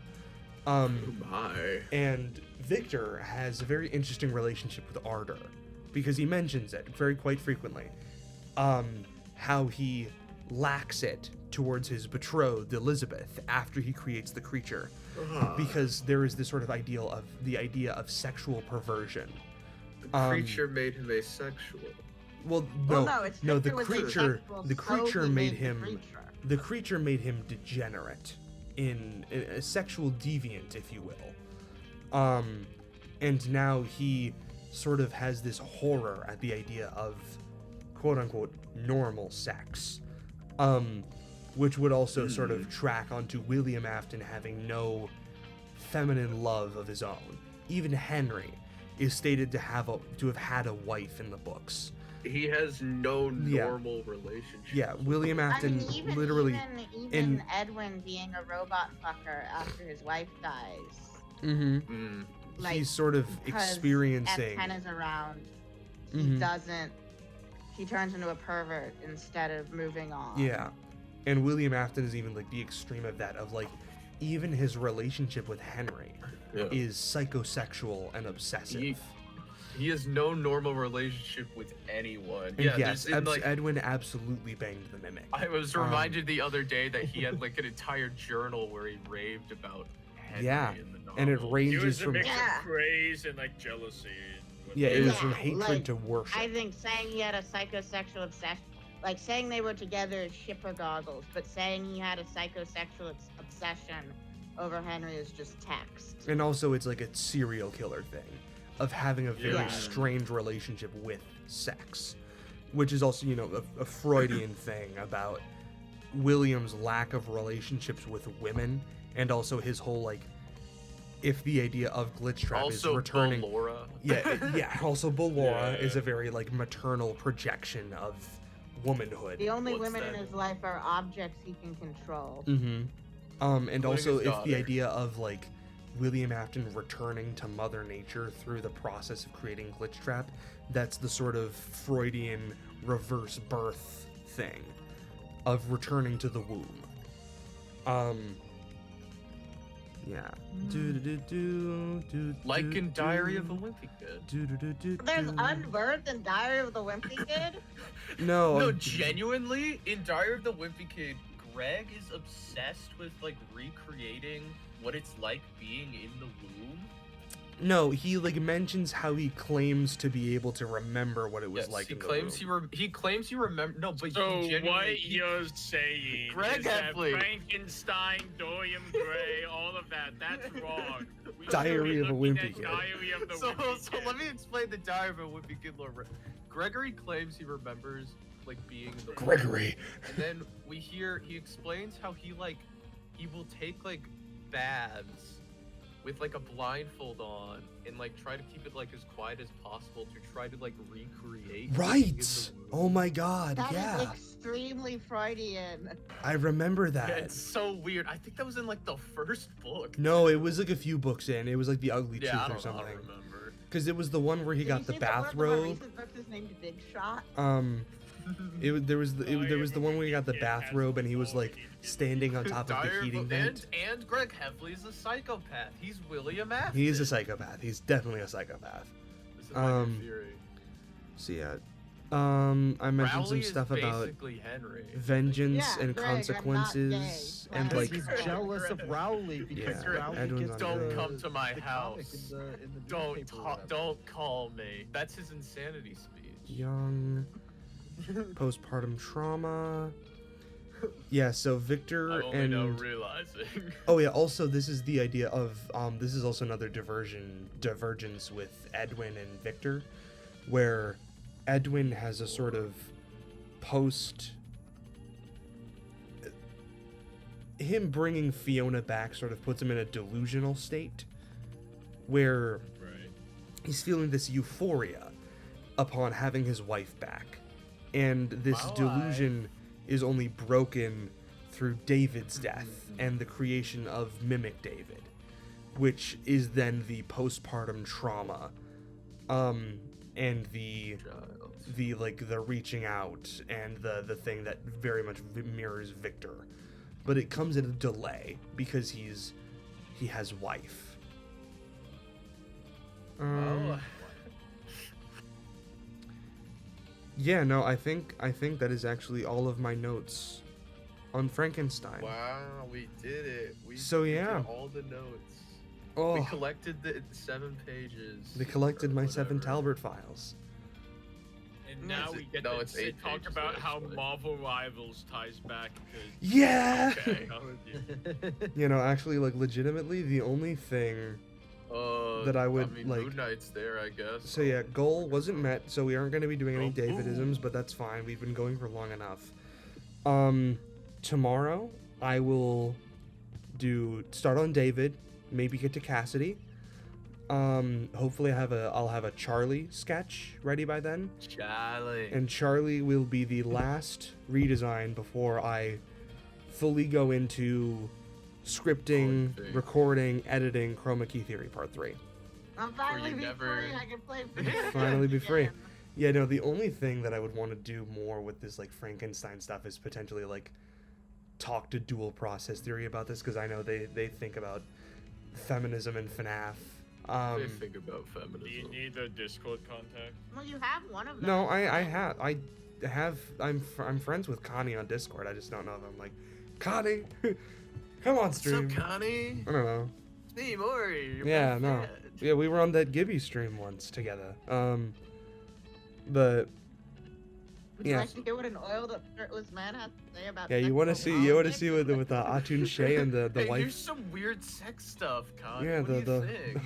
no. This is like put with Atun Shea in the wife corner. Anyway, yeah, chat. This has been a good one. You should just keep having him on your. I think I'll just like hold on, just like You Just- you I'm just should, gonna like, shrink print out him. a picture, then put it on your wall. I'm just gonna shrink him way down. Yes. Just tiny little Atun Shea in the corner. There we go. Well, and that's obviously the screen grab you'll have to use in Chroma Key Part 3 when Yes. you say like Yes. most of this comes from Oh, dude, the share it. I'll death just of put that Bobby. image on the This screen. oiled up man right here. He's oiled him in. This guy's the secret. This guy's the guy. But yeah. He is the secret of the mimic. Have I Well, seen was the thinking Hey It's May specifically The videos about it? Secret, the book I about have not. manifestation. But yeah, anyway, that's it for tonight's stream, guys. I will see y'all tomorrow. Have a good one. I always come last. I always come. Yep. I mean, you're a nice guy.